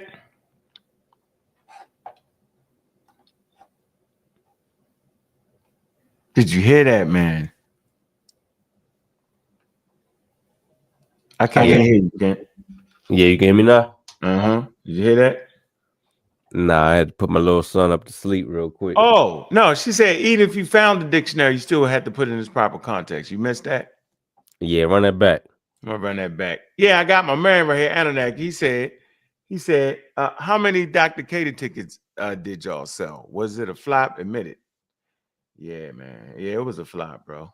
What do you yeah, that come from? I mean, What's that's going probably on, man? Smash Scam, right? What's Yeah, it going is. on, Scam Wells? Come on. Where did that come from? I Like, don't even what? know. Left field. We mentioned one butt when the man said butt such and such and such and such. And now we talking about Kiana's tickets. Man, I didn't mean these selling tickets to make no money. It wasn't no flop, yo. We had the interview. How's that a flop? Man, Wasn't trying to make no money off that. Man, listen. We wanted to make sure we paid the scholar. The money went to the scholar, you nut. They just You're a be nut, yo. They be reaching. So now y'all They be hate. reaching them. Now I can't bring a scholar in. They Nah, mad because I got look, and they know when I start sending them cybos out there, them thermonuclear weapons drop. When we drop them, they're gonna be mad. See, Man. they know it. They know it's coming. They know it's like the Japanese. Yeah, they wasn't listening. They was like, "Yo, we don't want to drop it. You knock it off." Right? It was one of them. Yeah, we saying knock it off. Y'all know we got that fire. Y'all know what that bioanthropologist, medical doctor said, man. Y'all know what it is, right? Don't they? They got to know what it is. He ate it up in there, didn't he, man? He ate it up, man. What y'all really? What do you say? Flop. This stand for foundational. Loving with optimal power. Yeah, it was a flop eye. You know what I'm saying? Yeah. That's why you went in there. Yeah. Who the hell is he already messing up with the name? Anunnaki P. Man, come on. We need, you know what I mean? That name been a joke for years. Oh man, yeah, the Anunnaki name been a joke forever, yo. If you run around, your name is Anunnaki, yo, you're a joke. That's why you can't even take the internet serious nowadays. Yeah, you can't take it serious. He say he a talking head, yo. He tripping. He a bot. He a bot at this point. Robody body. He tripping. It was a flop. Just a minute. What? Shut up. We're running back. My little man fell asleep in the studio. I had to run him up. I'm running that back. We're gonna run that back. Here we go. We running that back. She put the fire in the hole, yo. She put the fire in the hole. You could find a pinky bone of a hominid and reconstruct. A lot of times, novices such as myself, we're looking for like a dictionary or something of that matter. And based off my study, I understand that you could find a pinky bone of a hominid and reconstruct the whole body. And I just like the way you really explained it. That was very thorough, the way you explained how, without direct evidence, that you can reach the conclusion that it makes more sense for it to be the black soil. There's a lot of evidence there for that. And so I really appreciate your answer and the way you constructed that. Of Very course. helpful. And I would encourage you to always think, even if we found an ancient Egyptian dictionary, because the ancient Egyptians did take an interest in their own language and they did study it and they did think about it. And if we ever found an ancient Egyptian dictionary that had the word Kemet in it and it's defined as Egypt, you still have to think, how did we get that definition? It's like modern dictionaries of ancient Egyptian. Like if you take your Egyptian Wörterbuch, the sort of classic dictionary of Egyptian language, and you look at it and you think, how do we figure out this word goes with this definition in this dictionary? A lot of times you'd find stories like that. People have to do research. They have to think about how a word is used, what its root might be. They have to look at other languages that are related to Egyptian for analogies. Like how is that, and like you're like Coptic, right? For instance, how does that word get transmitted into Coptic? How is the same phonetic root used in a period when we can be much more certain about how it was used because we have much more written language, we have translations. Right. How do we get that definition? Right? Dictionaries aren't handed down by God. They're created by people based on their understanding of their own language and their research into how these words came to be and how they came to be used the way we use them at any given period. So Even if you found an ancient Egyptian dictionary, much less you're looking at a modern Egyptian or Coptic dictionary. Interesting. You have to ask yourself, okay, well, how did we get there? Right. And I think it's very much, and I noticed, right, that some of the people that you were speaking with in an earlier interview actually had a Crumb's Coptic dictionary, or and I think that's awesome, right? That's amazing, right? Like, I think it's very important that I not underestimate the amount of research and the amount of effort that you all put into this topic. The problem It's very clear that you all are doing. The problem smashing them won't be to get around is why would they call themselves black people? Because black people is like it doesn't mean what it means in 2025. Yeah, we still want to know why. Why they won't say it? Well, they got a gun to this lady head, the family. Hey, you better not go on that show and say they was the land of the black people. Yeah, That's black what we people. want to know, yo. I think we've had these conversations before where we've understood that a black person is an African American, right? But you can, okay, we got, they got black African, whatever, but that's after the fact. Man, no. And they say, yo, even if you was to find a damn dictionary, you still had to figure out the context. If you found direct evidence, you still had to find the context. What are we talking about, man? Okay. What they would have meant for in their language. Right. Crazy, yo. Deseret. Red. What we talking about? What we talking about? I'm gonna tell you what we're talking about. We're talking about death. There we go. This is the guy that Smash says is the greatest ethologist. Didn't he say that? Whitman, Mr. Whitman. We're gonna hear what Whitman got to say, because now he wide open on this one. Okay, so this is the guy that he interviewed in that last one we was looking. Yeah, acting like he paused it and all that. Yeah. So y'all asked him the same question. Yeah, he unhinged, right? He going in. Yeah, because look. He joking him now. He be like, oh, look, back to what this one Smash cuss him out. Smash cuss him out. Look, back to what Posterior said. The man was tiptoeing. A lot of these scholars will do this. He ain't tiptoeing on this one, dog. They'll tiptoe around your feelings. Yeah, he ain't tiptoeing. But they'll still keep, they'll still stay honest, but they'll tiptoe around your feelings a little bit. He messed around and watched people act like he was saying stuff he wasn't saying, and he came back with a vengeance. You feel me? Come on with it. We're coming with it. Watch it early in the game. Ladies and gentlemen, it's Brother Garfield, the Brother Garfield podcast, where we bring scholarship. All we do is bring scholars to bring out the right scholarship. Today we have a gentleman who is a philologist. He goes by the name of Jonathan Winnerman. Jonathan Winnerman is an academic administrator in ancient studies at UCLA and works closely with the governance board to support global antiquity. He's a specialist in ancient Egyptian philology, from Old Egyptian through Coptic and visual culture. He first joined UCLA as a lecturer in Egyptology before becoming a part of the global antiquity. Since joining the institute, he has contributed to several successful grant projects and invites interested faculty to reach out to him to have advantages of these services. So ladies and gentlemen, let me introduce you to Jonathan Winnerman.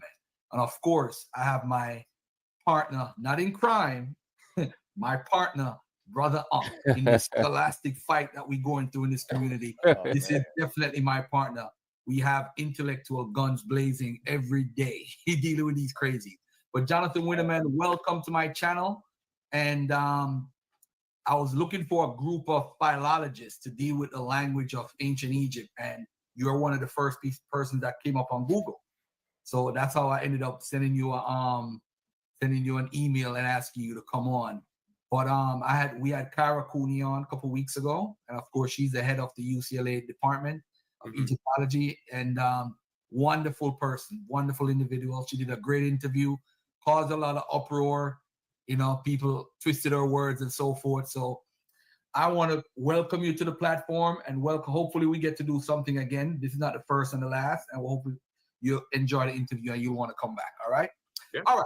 So my first question, because usually I'm silent when it comes to the Egyptologists, so let me shut Uncle up for a minute. All right.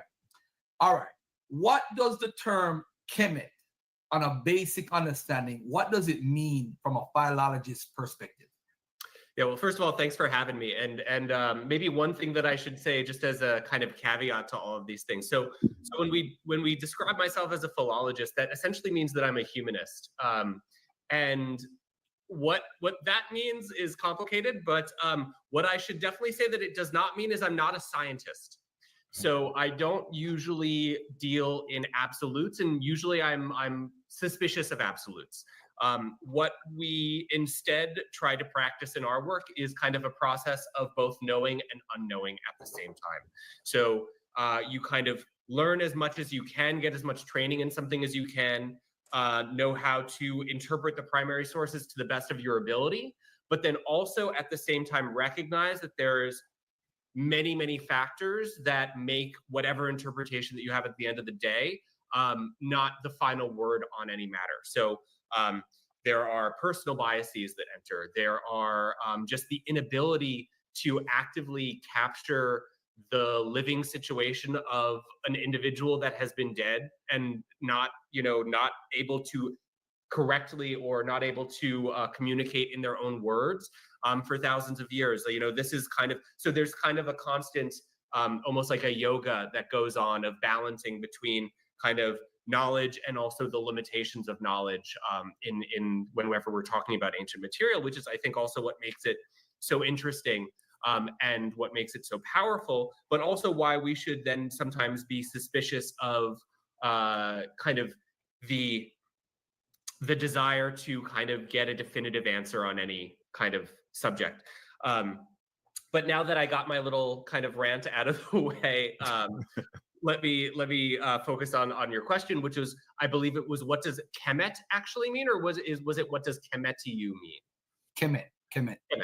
Kemet, literally, so Kemet is based on the Egyptian verb kem, which by itself, kem, the Egyptians didn't write vowels. So when we're saying kem, we're assuming a kind of short E between the K and the M, but really what we just have is K and M, but we pronounce it as kem for convenience sake. What kem means is it's an adjective verb, which means to be black. When you stick a feminine T on the end, so that's what these final T's are, they're kind of feminine markers.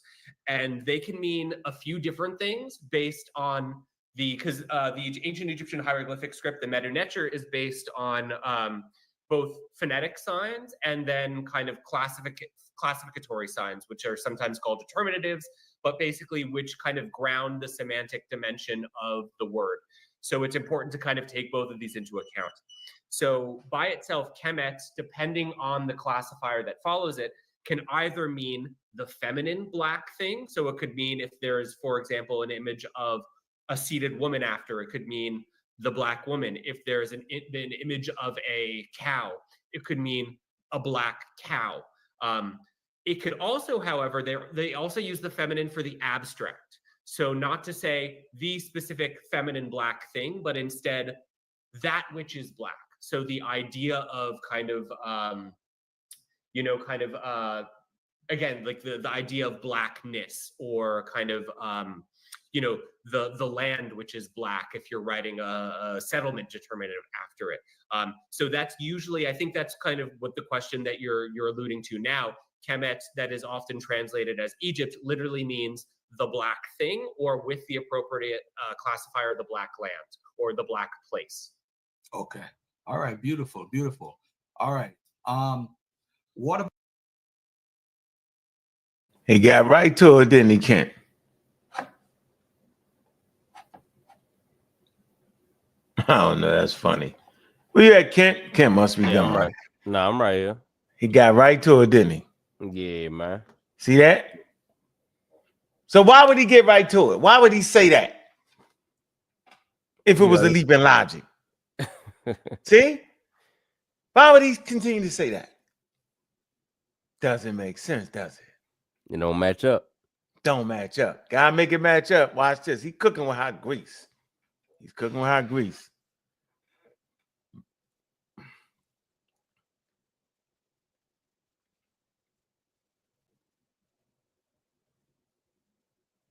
Where you at? I'm a great player. About as far as different, we have Hey Kent, you know what was interesting? Mm-hmm. He knew what was going on, yo. Oh yeah. Look, he looked ready too. He gonna tell you what's going on. He said, "Yeah, this scene." He gonna smile at his face. Yeah, he ready to get his name right. That's why I Smash Custom out. We're gonna play that tomorrow with Smash Hold on, Custom Man did he out. see the video? Hold on. Man, So listen, was bro. this after the video that Yeah, Smash did? yes. So he saw that. Yeah, he saw it. He saw we was fighting and all that. Yep.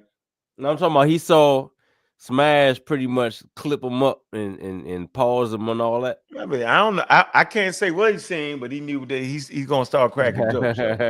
He was like, yeah, this seems to be the, watch, yo. It's funny, yo. I like Winterman, yo. I like him, yo. Plus, he a humanist. You know what I'm saying?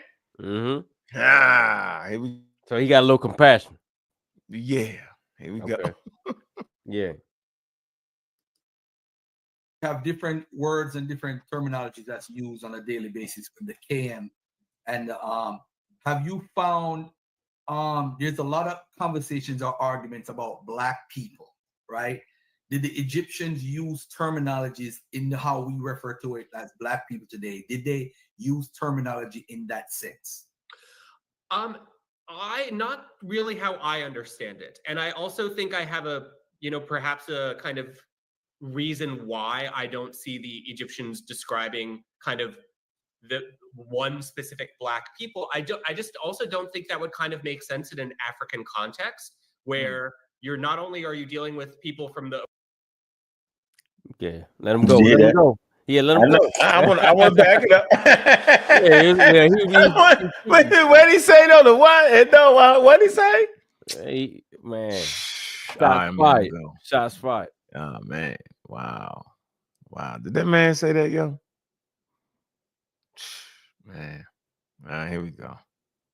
I also think I have a, perhaps a kind of reason why I don't see the Egyptians describing kind of the one specific Black people. I just also don't think that would kind of make sense in an African context where he said it wouldn't make not sense. only are you dealing with people from of course, you're dealing with people from the ancient Mediterranean, people from West Asia, but you're also dealing with a lot of different people from Africa, from West Africa, from from very far south in Africa, from maybe nomadic tribal groups in the deserts. So there's not really, if the Egyptians would even be in a mindset to describe people in terms of their skin color, there are many, many different cultures that they would have been interacting with that would fit that bill. So then I don't think it's necessarily that surprising that we don't see the Egyptians kind of have one specific terminology for people that are, as we would understand them today, Black.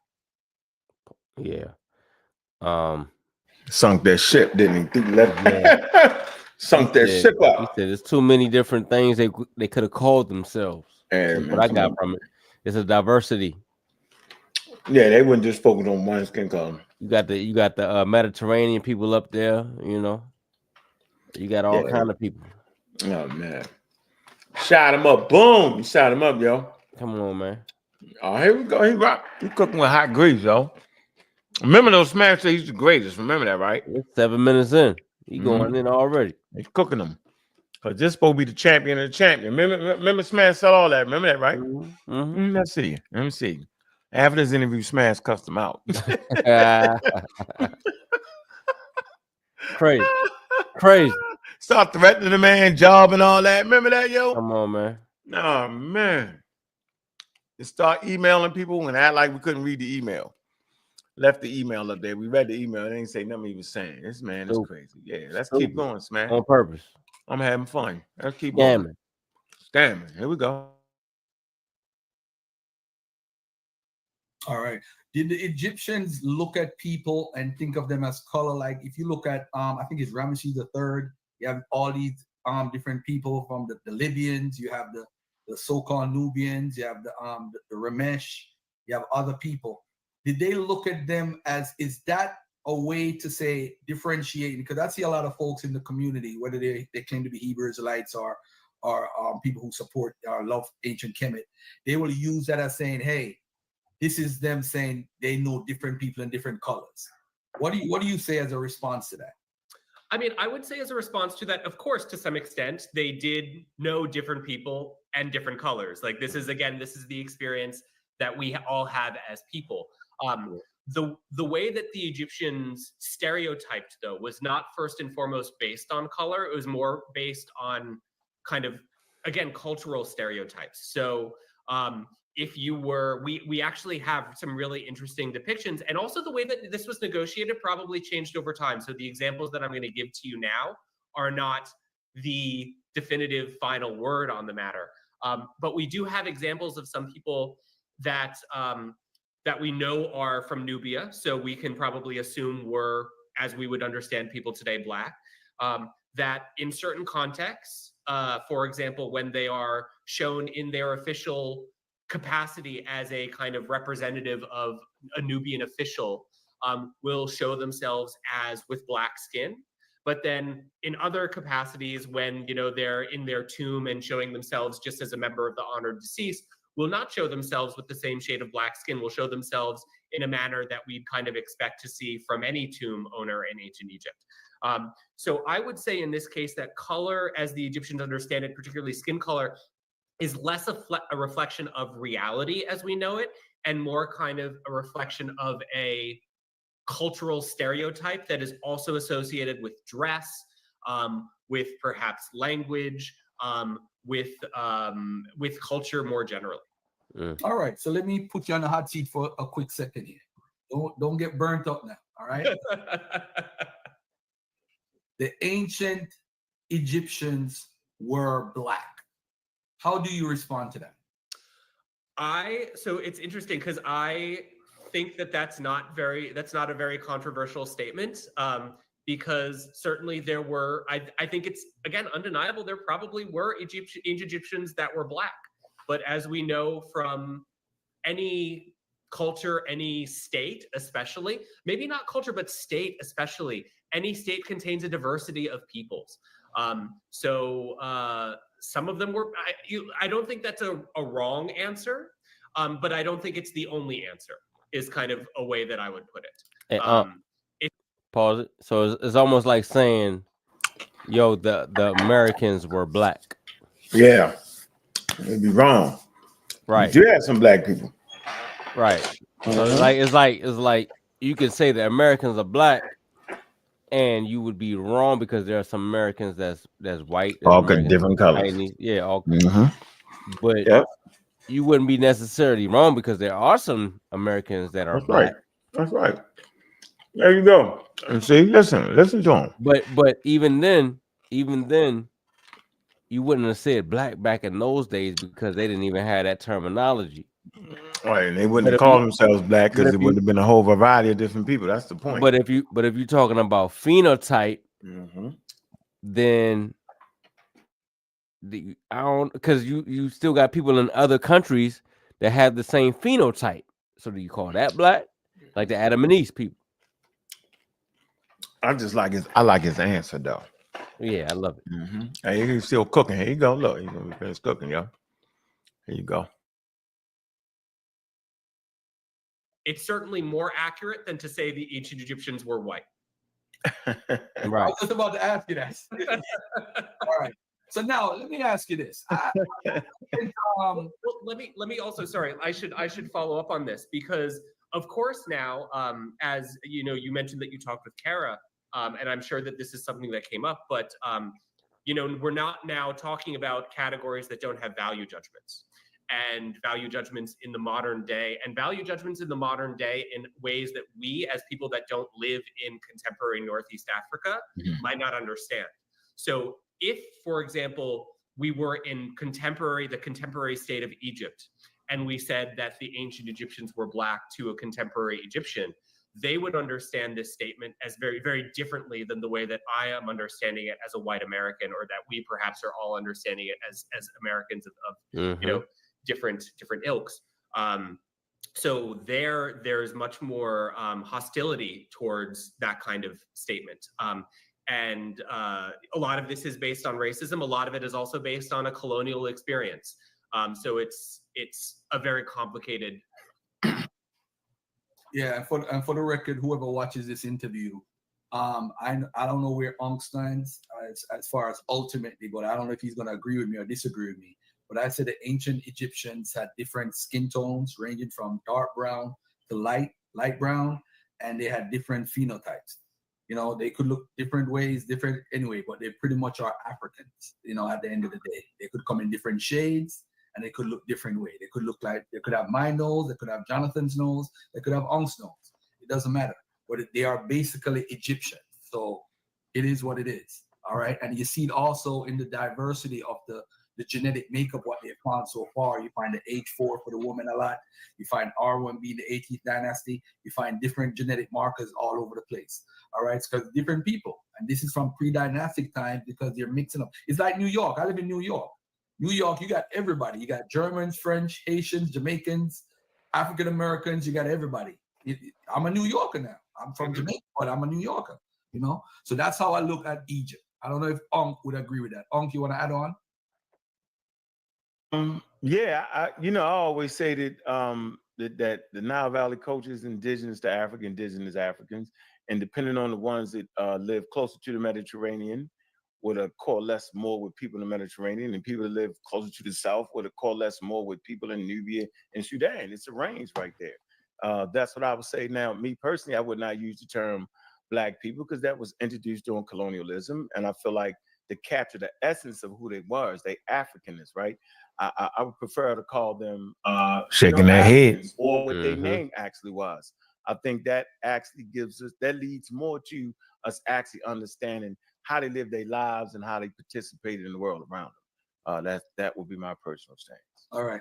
I noticed in the 6th dynasty, there's usage of the term Kem by itself. I don't remember what glyphs or whatever, but I remember reading that. But let me ask you this: the term Kemet is known to us from, I think, the end of the 11th dynasty to the 12th dynasty. We see the introduction. Why would if they wanted it to mean Black people, why would they wait until the 12th dynasty to say, hey, we're the Black people? Did they just get into town? And because I know it's Semitic folks, Asiatics coming in at that time a lot. I don't know about the people that's quote unquote Egyptians or natives or indigenous people coming in at the 12th dynasty. Like, guess what, ladies and gentlemen? We have a new people here, Kemet. We're coming in. Why would they name Kemet if it means Black people? This is just hypothetical, of course. Why would they name themselves at that time? Yeah, I guess I don't really have a response to that because I guess I'm as confused by the leading question as you are. But I would also say you mentioned that during the 11th dynasty and especially See, I hit that 12th and 13th dynasty, we do know we have a lot of funny guy coming into Egypt from West Asia, particularly. This is also something that we see as early as the pre-dynastic period. So if you look at kind of the kind of initial kind of cultural materials from the north of the country as opposed to the south, the south kind of the Badari culture is as you mentioned, the Nakada culture. This is pretty undeniably an African kind of material culture.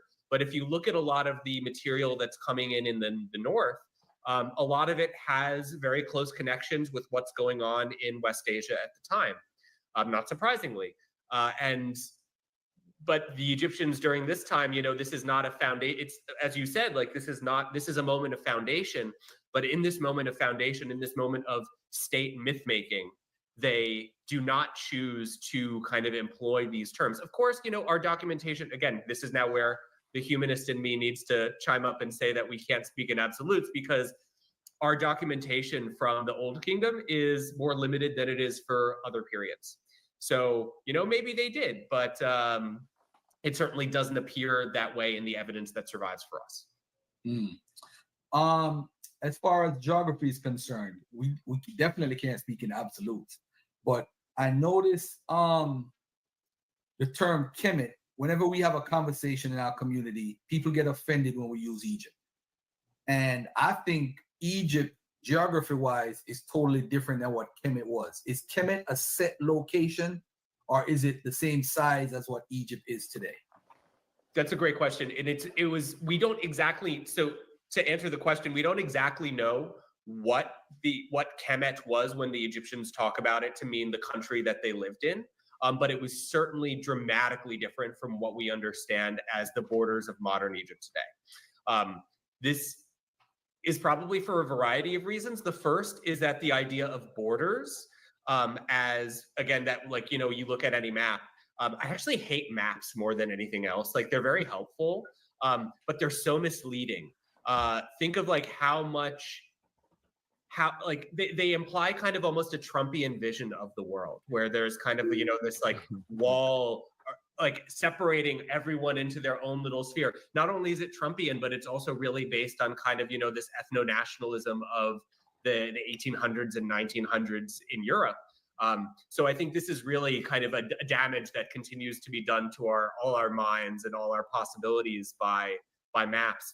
Exchange across borders was always fluid. What constitutes a border was very different. I think we have, in certain periods of Egyptian history, maybe certain lines, individual lines, where pharaohs come in and say, hey, there is now a border here. But it's very clear that even this border is not fully within their control, and that they're kind of trying to impose a kind of absolutist authority on, or an authoritarian authority in an exchange, or in a space of exchange, where people from, you know, Egypt and people from Nubia are kind of moving across, and they want to prevent this. So this is kind of one side of it. The other side of it can go down to what Kemet itself means, which is that which is black, or the black land. And this implies, probably, again, if it's not implying a skin color thing, then it's probably implying some type of connection with the black soil of the Nile and the inundation, in which case this would mean the Nile Valley. But if it means the Nile Valley, then it wouldn't necessarily mean the Eastern Desert or the Red Sea coast, where, you know, you can go and have a lovely beach holiday these days. So that would probably not have included in the borders of ancient Egypt. Even the city of Alexandria, which is today, you know, Egypt's second city, you know, much as LA, where I'm based, is to New York. But it's when they founded it, in the Greek sources, they don't call it Alexandria in Egypt. They call it Alexandria by Egypt, or Alexandria near Egypt. So they're not even understanding the modern city of Alexandria at its founding to lie within the, again, what are imaginary boundaries of Egypt. Let me ask you this. How do you, and this is putting on your philology hat for a minute now, how do you get the conclusion of black land based on the words Kemet? Do I still have my, oh no, I had a whiteboard here from when I was teaching remotely where I draw hieroglyphs on. But the black land, it's kind of a convention because it's very true. So there are very specific signs for land that they use, which is kind of like this long oval, or long kind of like oval, more like a long line with then 3 dots under it. And this is not the determinative that we get. Instead, we get a kind of circle with a cross through it. Right. Yeah. And basically what this is it's determining kind of what we think of as a bird's eye view of a city. So kind of you see a city with the enclosure wall around it, and then the 4 or the kind of 2 main streets which intersect at the second. So basically this is just talking about that which is black and an urban environment of some kind. All right. The other day I got an email, right? And the email had to do with the papyri that we were looking at earlier with Sesostris III, right? Mm-hmm. So I had some scholars look at it, right? And one of the scholars that looked at it, she responded. I'm gonna read her response, a little bit of it. She said, "Hi Garfield. Thanks, it does help because I spent almost an hour yesterday trying to find the word in those photos from that UCL. Didn't even bother to label with page numbers without finding the word. And now I know why. The word is almost entirely a reconstruction, and you can see it from my screenshot. Literally half the Kim sign and half the T sign remain in tiny fragments on the papyrus, and the rest is in square brackets, which means that it has been reconstructed by the editor. This means that it is a very poor example for the word. It could have been another word completely, or the word Kemet, black land, Nile Valley without the people. We will never know, right? So now let me put this on the screen, the actual image that I sent her. And I want to give you the opportunity to talk about this while we're actually recording, all right? Sure. Give it your best shot. I don't know if I'm going to get you today. I don't know if I'm going to get you today, but I'm going to try. You the skull, but let me see what I could do. All right, here we go. So we have this on the screen right here, right? And what's happening is that there's a lot of circulation going around regarding these actual texts. Yeah, so we're gonna stop right there. We're gonna wait for the next video, and we're gonna continue to finish them off. We're gonna show you where Scamwell cusses out with him, and wonder why he would do that. Because he's scamming. Yeah,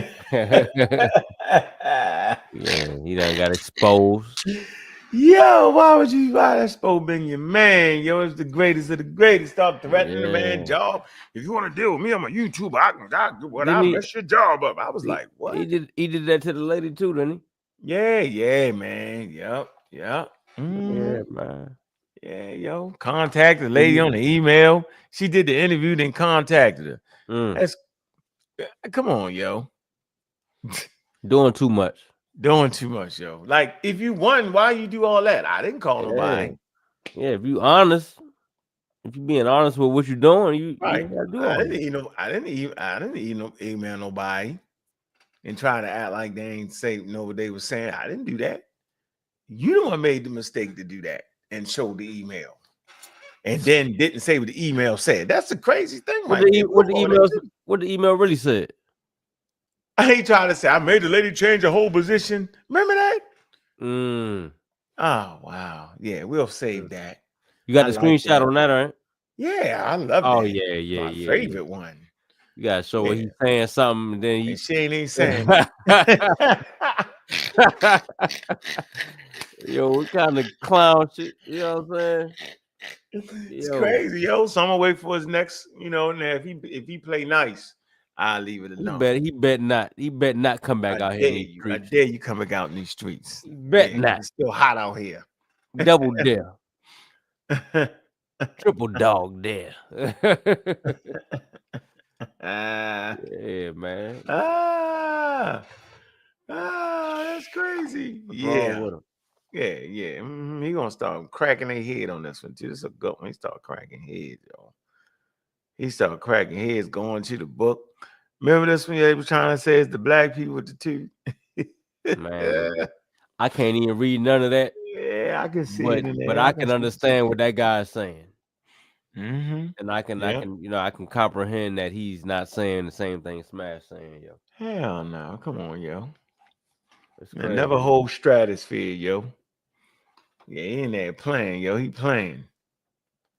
You see the seated woman that right there, and they keep saying that's the black people. Let me see. They just play too much, yo. And they had to play that hard, yo. I mean, once you understand that back in those days they wouldn't even have that concept, like, to me, it's over at that point. Mm-hmm. I don't even know why we even got to go past that. Yeah, we got a scam sighting though. I want to show the scam sighting. We definitely got a scam sighting though. He do the scam. Hold on, we definitely got a scam sighting here. We definitely have a scam. Hold on. Oh, that's not the one here. I'm gonna go right here. Let me see if I can go right here where he pull up the. All right, here we go. Here we go. Now you're trying to overdo it. This one you overdoing it, you're doing too much. Watch this. And again, this is not my area of expertise, so maybe I'm missing something here. There's not one text that I can point you to that specifically says, by Quebec, we mean the photo op bombing. Silt. And let me show y'all something. I'm gonna go to my page, and I want to go to post. I don't know how many of y'all seen this post. Let's look at it. Because they're not like us, bro. Hold on. There you go. They not like us.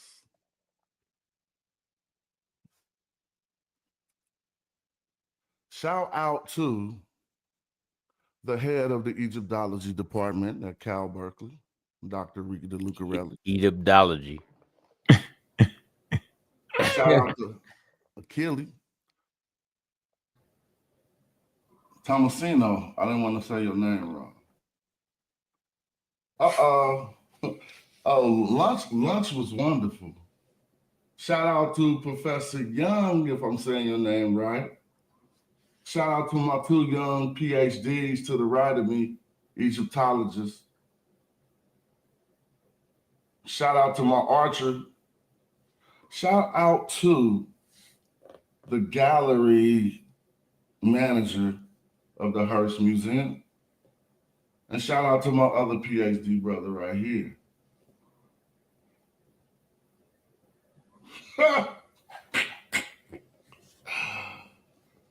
Dang, what am I even doing here?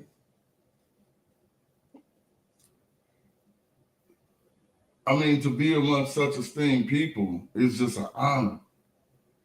Right? I'm telling you this.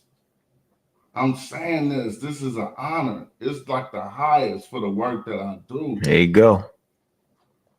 To be recognized. Look, be recognized. Be recognized. How to dominate a table.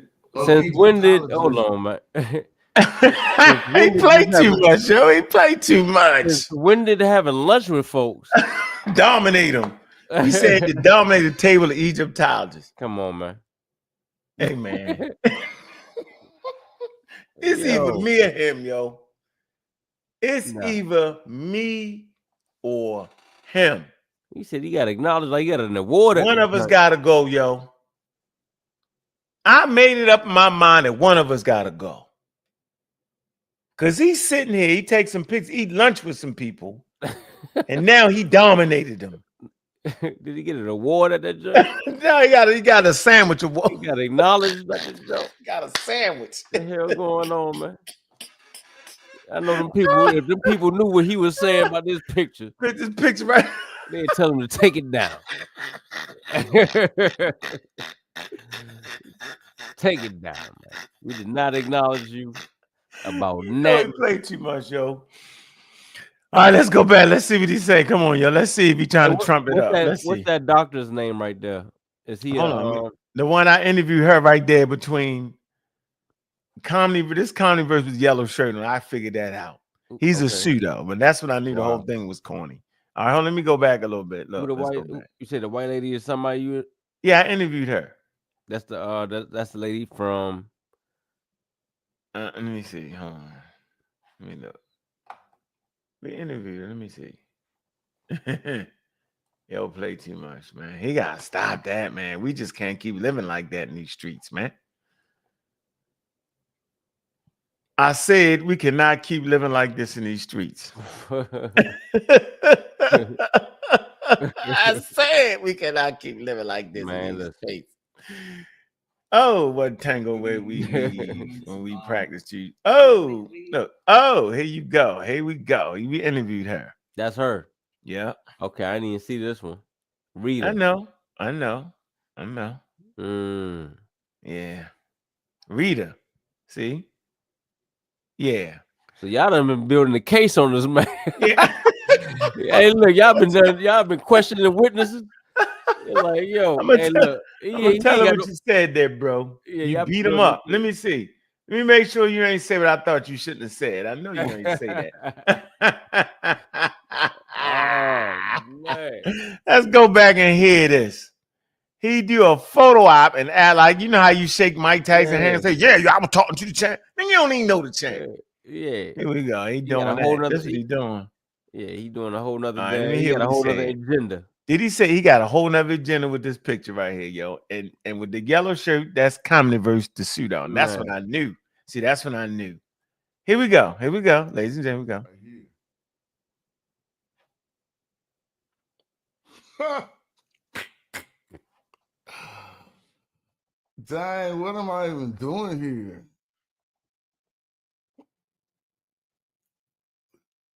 I mean, to be among such esteemed people is just an honor. Right? I'm telling you this. I'm saying this. This is an honor. It's like the highest for the work that I do.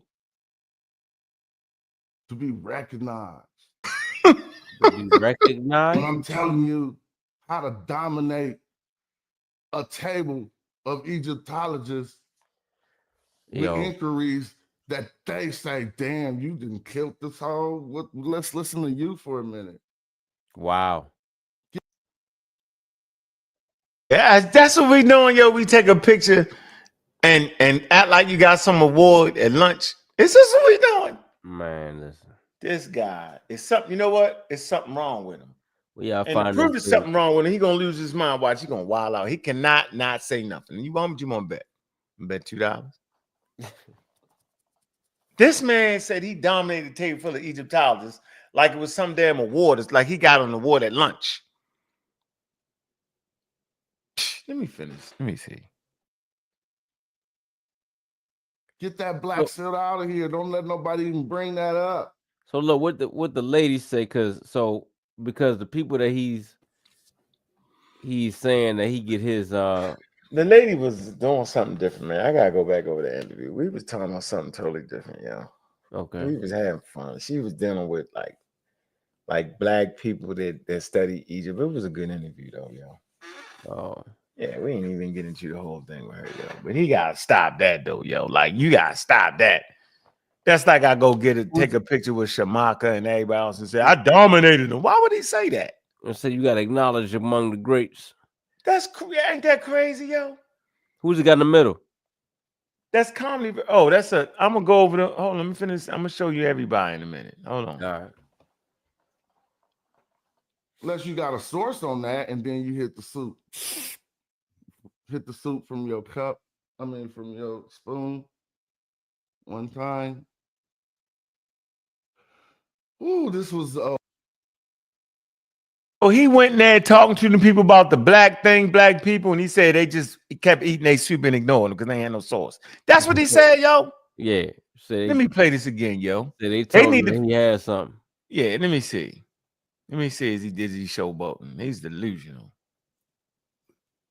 I mean, to be among such esteemed people is just an honor. Right? I'm telling you this.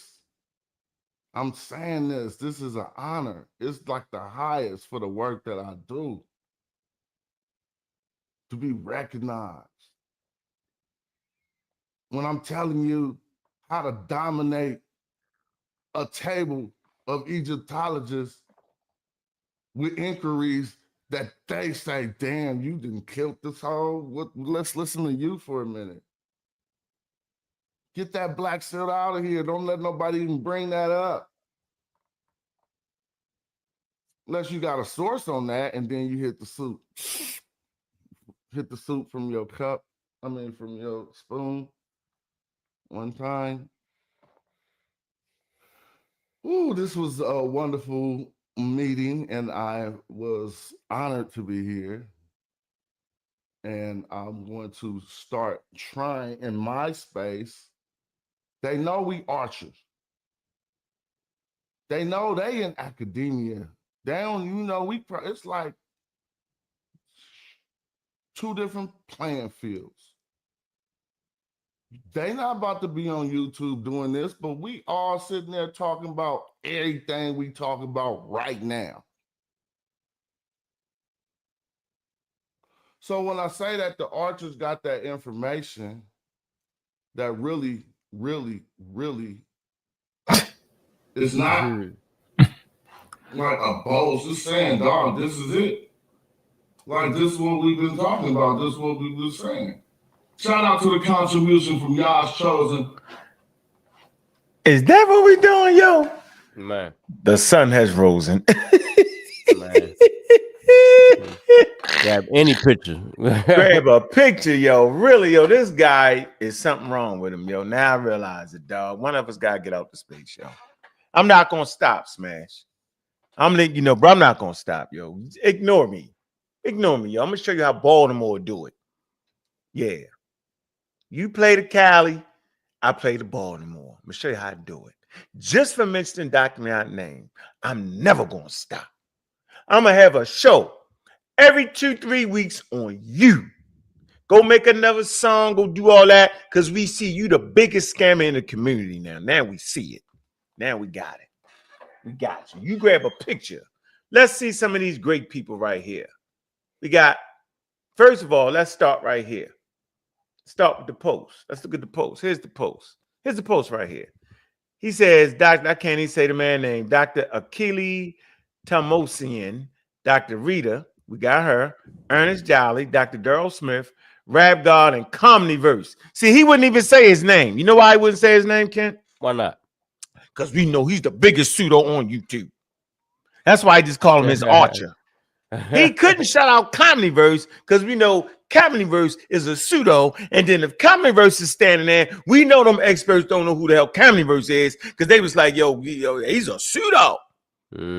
See, he's a bona fide magical Egyptian pseudo. Do you hear me, bro? Yep, I can hear you. Right. So the fact that you stand here with these people don't mean nothing to me. What it mean is you trying to use them after you said you dominated them because that's what you said. Right. Yeah, they just ignored you like you ain't had no sense because we heard the experts talk about it. Remember, you didn't have to have a primary source. Remember that? I think you forgot that. Huh. Did she not explain it to us? Right? Yes, she did. She explained why. She said you could have a damn, Maggie said you could have a dictionary and it wouldn't matter. Now, would it? Something wrong with you, dog. Yeah. Spit that fire tonight on you for putting Doc in that. Tripping.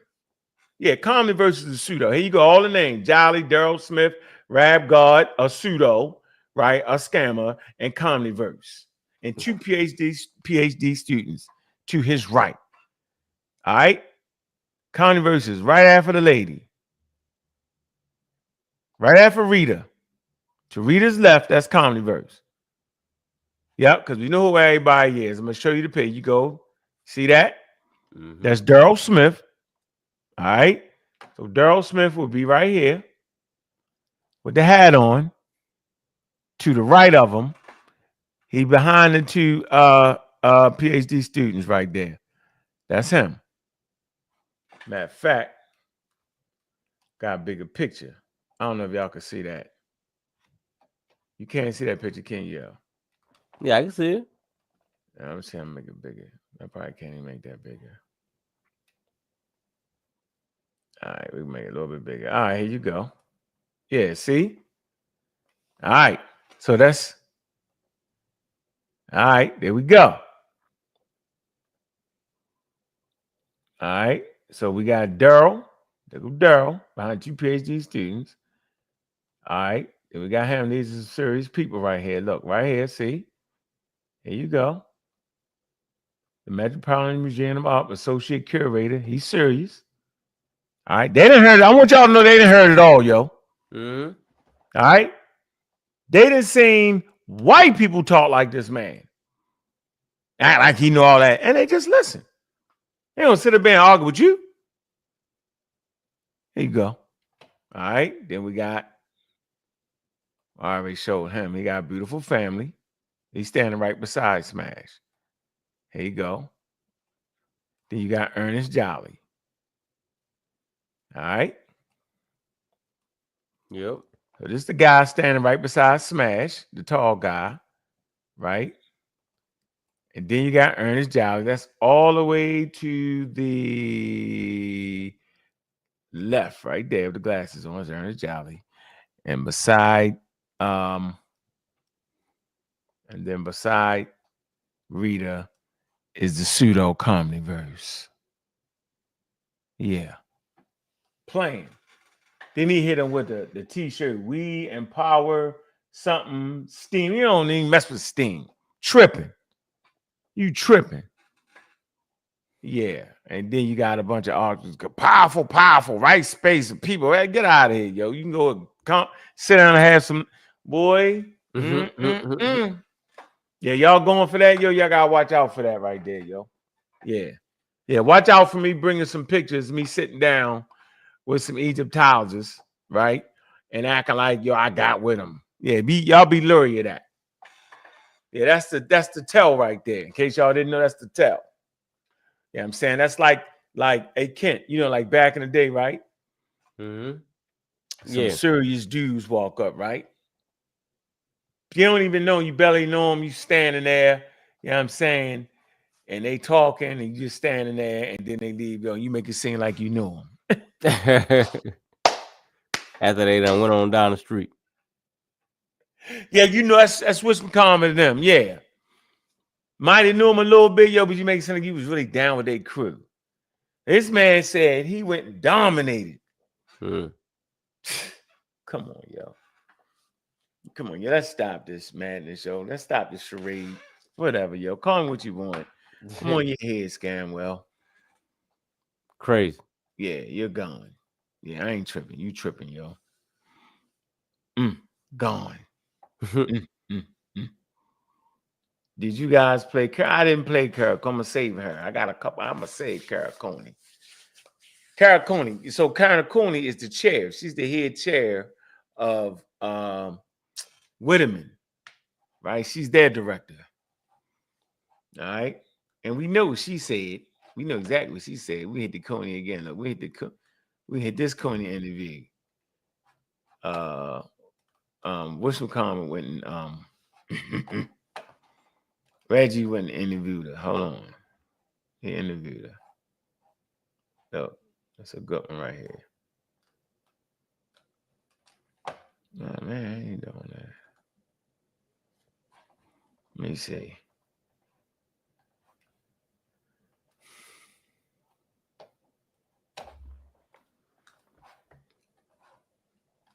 Oh, he did it on his jump. Yeah, he did it on. Man, I'm trying to get. Hey, I'm gonna go ahead and lay it down. Uncle gotta get on up. All right, the mall. Yeah. We ain't finished. We just getting started. We just getting heated on them. True indeed, man. Appreciate you, bro. That was a clean body right there, though, man. Yeah, that's a clean body. We got him. Look, we just getting started though. We're gonna play this one all the way out till you get tired. Somebody gonna get tap out. Yeah, I'm gonna play Let's Tap Out. Let's see who tap out, yo. That's what I'm gonna do. I'm gonna play who tap out. We're gonna play the tap out, yo. And see who tap out first, yo. I ain't gonna do no cussing neither, yo. Sure indeed.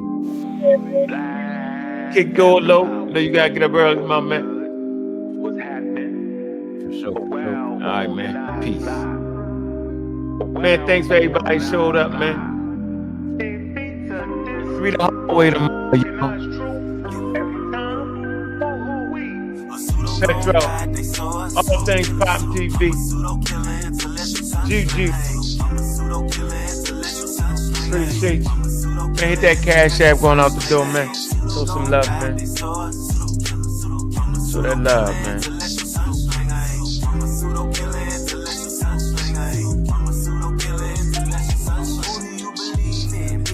Misinformation when that information ain't disinformation. That's disinformation. Gotta know the difference in information. Get information. Coming.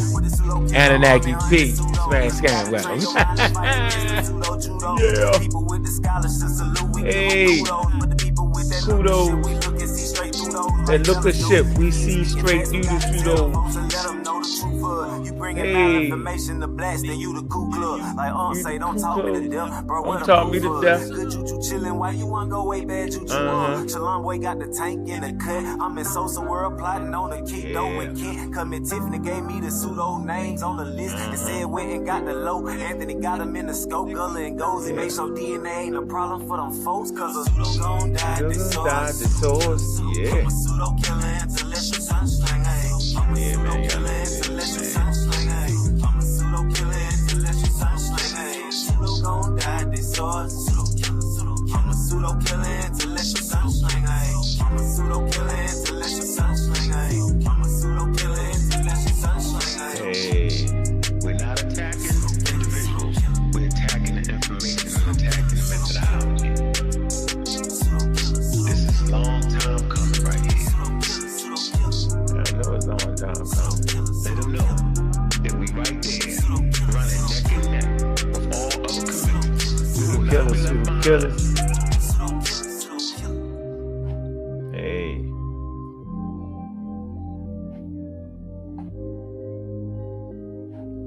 Man, y'all know what it is, man. Dun, dun, dun. Man, y'all know what it is, man. Y'all know what it is, man. We about to get up out of here, man. And hit y'all with a little treat out the door. Right? Because you know how we do it. We ain't doing no losing over here, yo. We don't got to. Already know they not ready. Because they fighting with pseudo bullets and the intellectual guns. They shooting blanks. And how do we know they shooting blanks? Because they shooting blanks. And we already know it. Since they shooting blanks, we can always do this. Man, like and subscribe to the channel, man. Like and subscribe to the channel. All right. Let me get right here and show y'all this. Yeah, man. Make sure y'all like and subscribe. Man, we trying to get to the 4,000 subscribers, man. We bouncing back. Says the bounce back. Right? Y'all know it. Y'all know what it is. Y'all know what the fire is. Let me see. Let me see. Let me find something for y'all real quick. Hold on. Let me see. Maybe listen.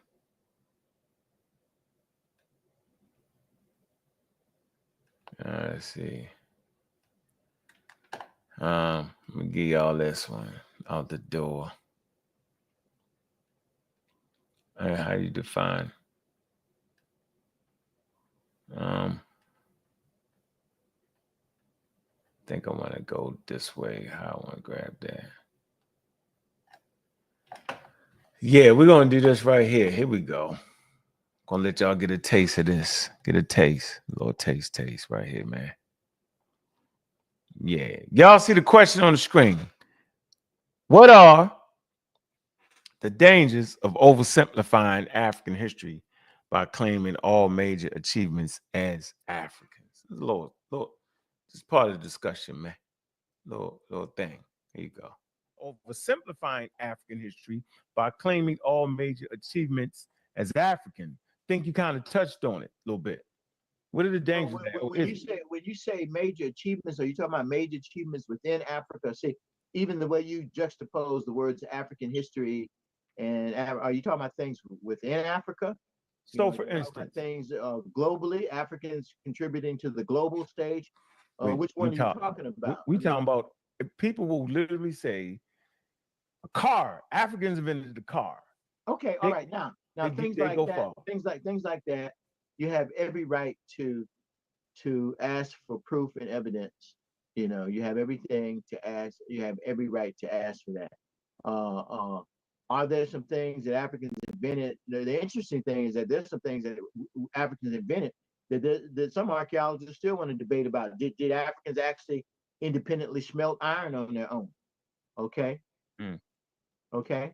Thought they did West Africa for sure. No, there's evidence there.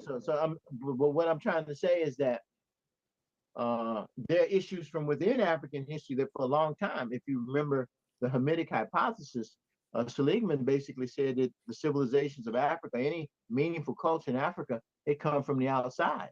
Well, you know, nobody believes that anymore. But for up through the 60s, people would write, you could see hints of that way of thinking. People used to talk about the dynastic race with regards to Egypt. And this is hence where you get the pushback from some African scholars, of course, that but this has not been a part of mainstream so-called, I'm not going to say mainstream, hasn't been a part of the European Academy too for a long time. The dynastic race hypothesis has long been, has been dropped or is no longer believed. Modern Egyptologists do not accept, and I don't know to what degree all of them ever accepted the dynastic race hypothesis, was the hypothesis that in the later stages of pre-dynastic, that the core ideas of kingship and what have you have been brought from the outside. Again, I would point out that the Egyptian crown, the words for king, all of those symbols are clearly based on Nilotic flora and fauna. I mean, the glyphs, they're all local. Now, the ram did come in from outside and get incorporated into that. But then you see Anubis, who's a different kind of creature, who's local. So anyway, what I would say is that you should be able to support any claim that you make with some reasonable amount of evidence, and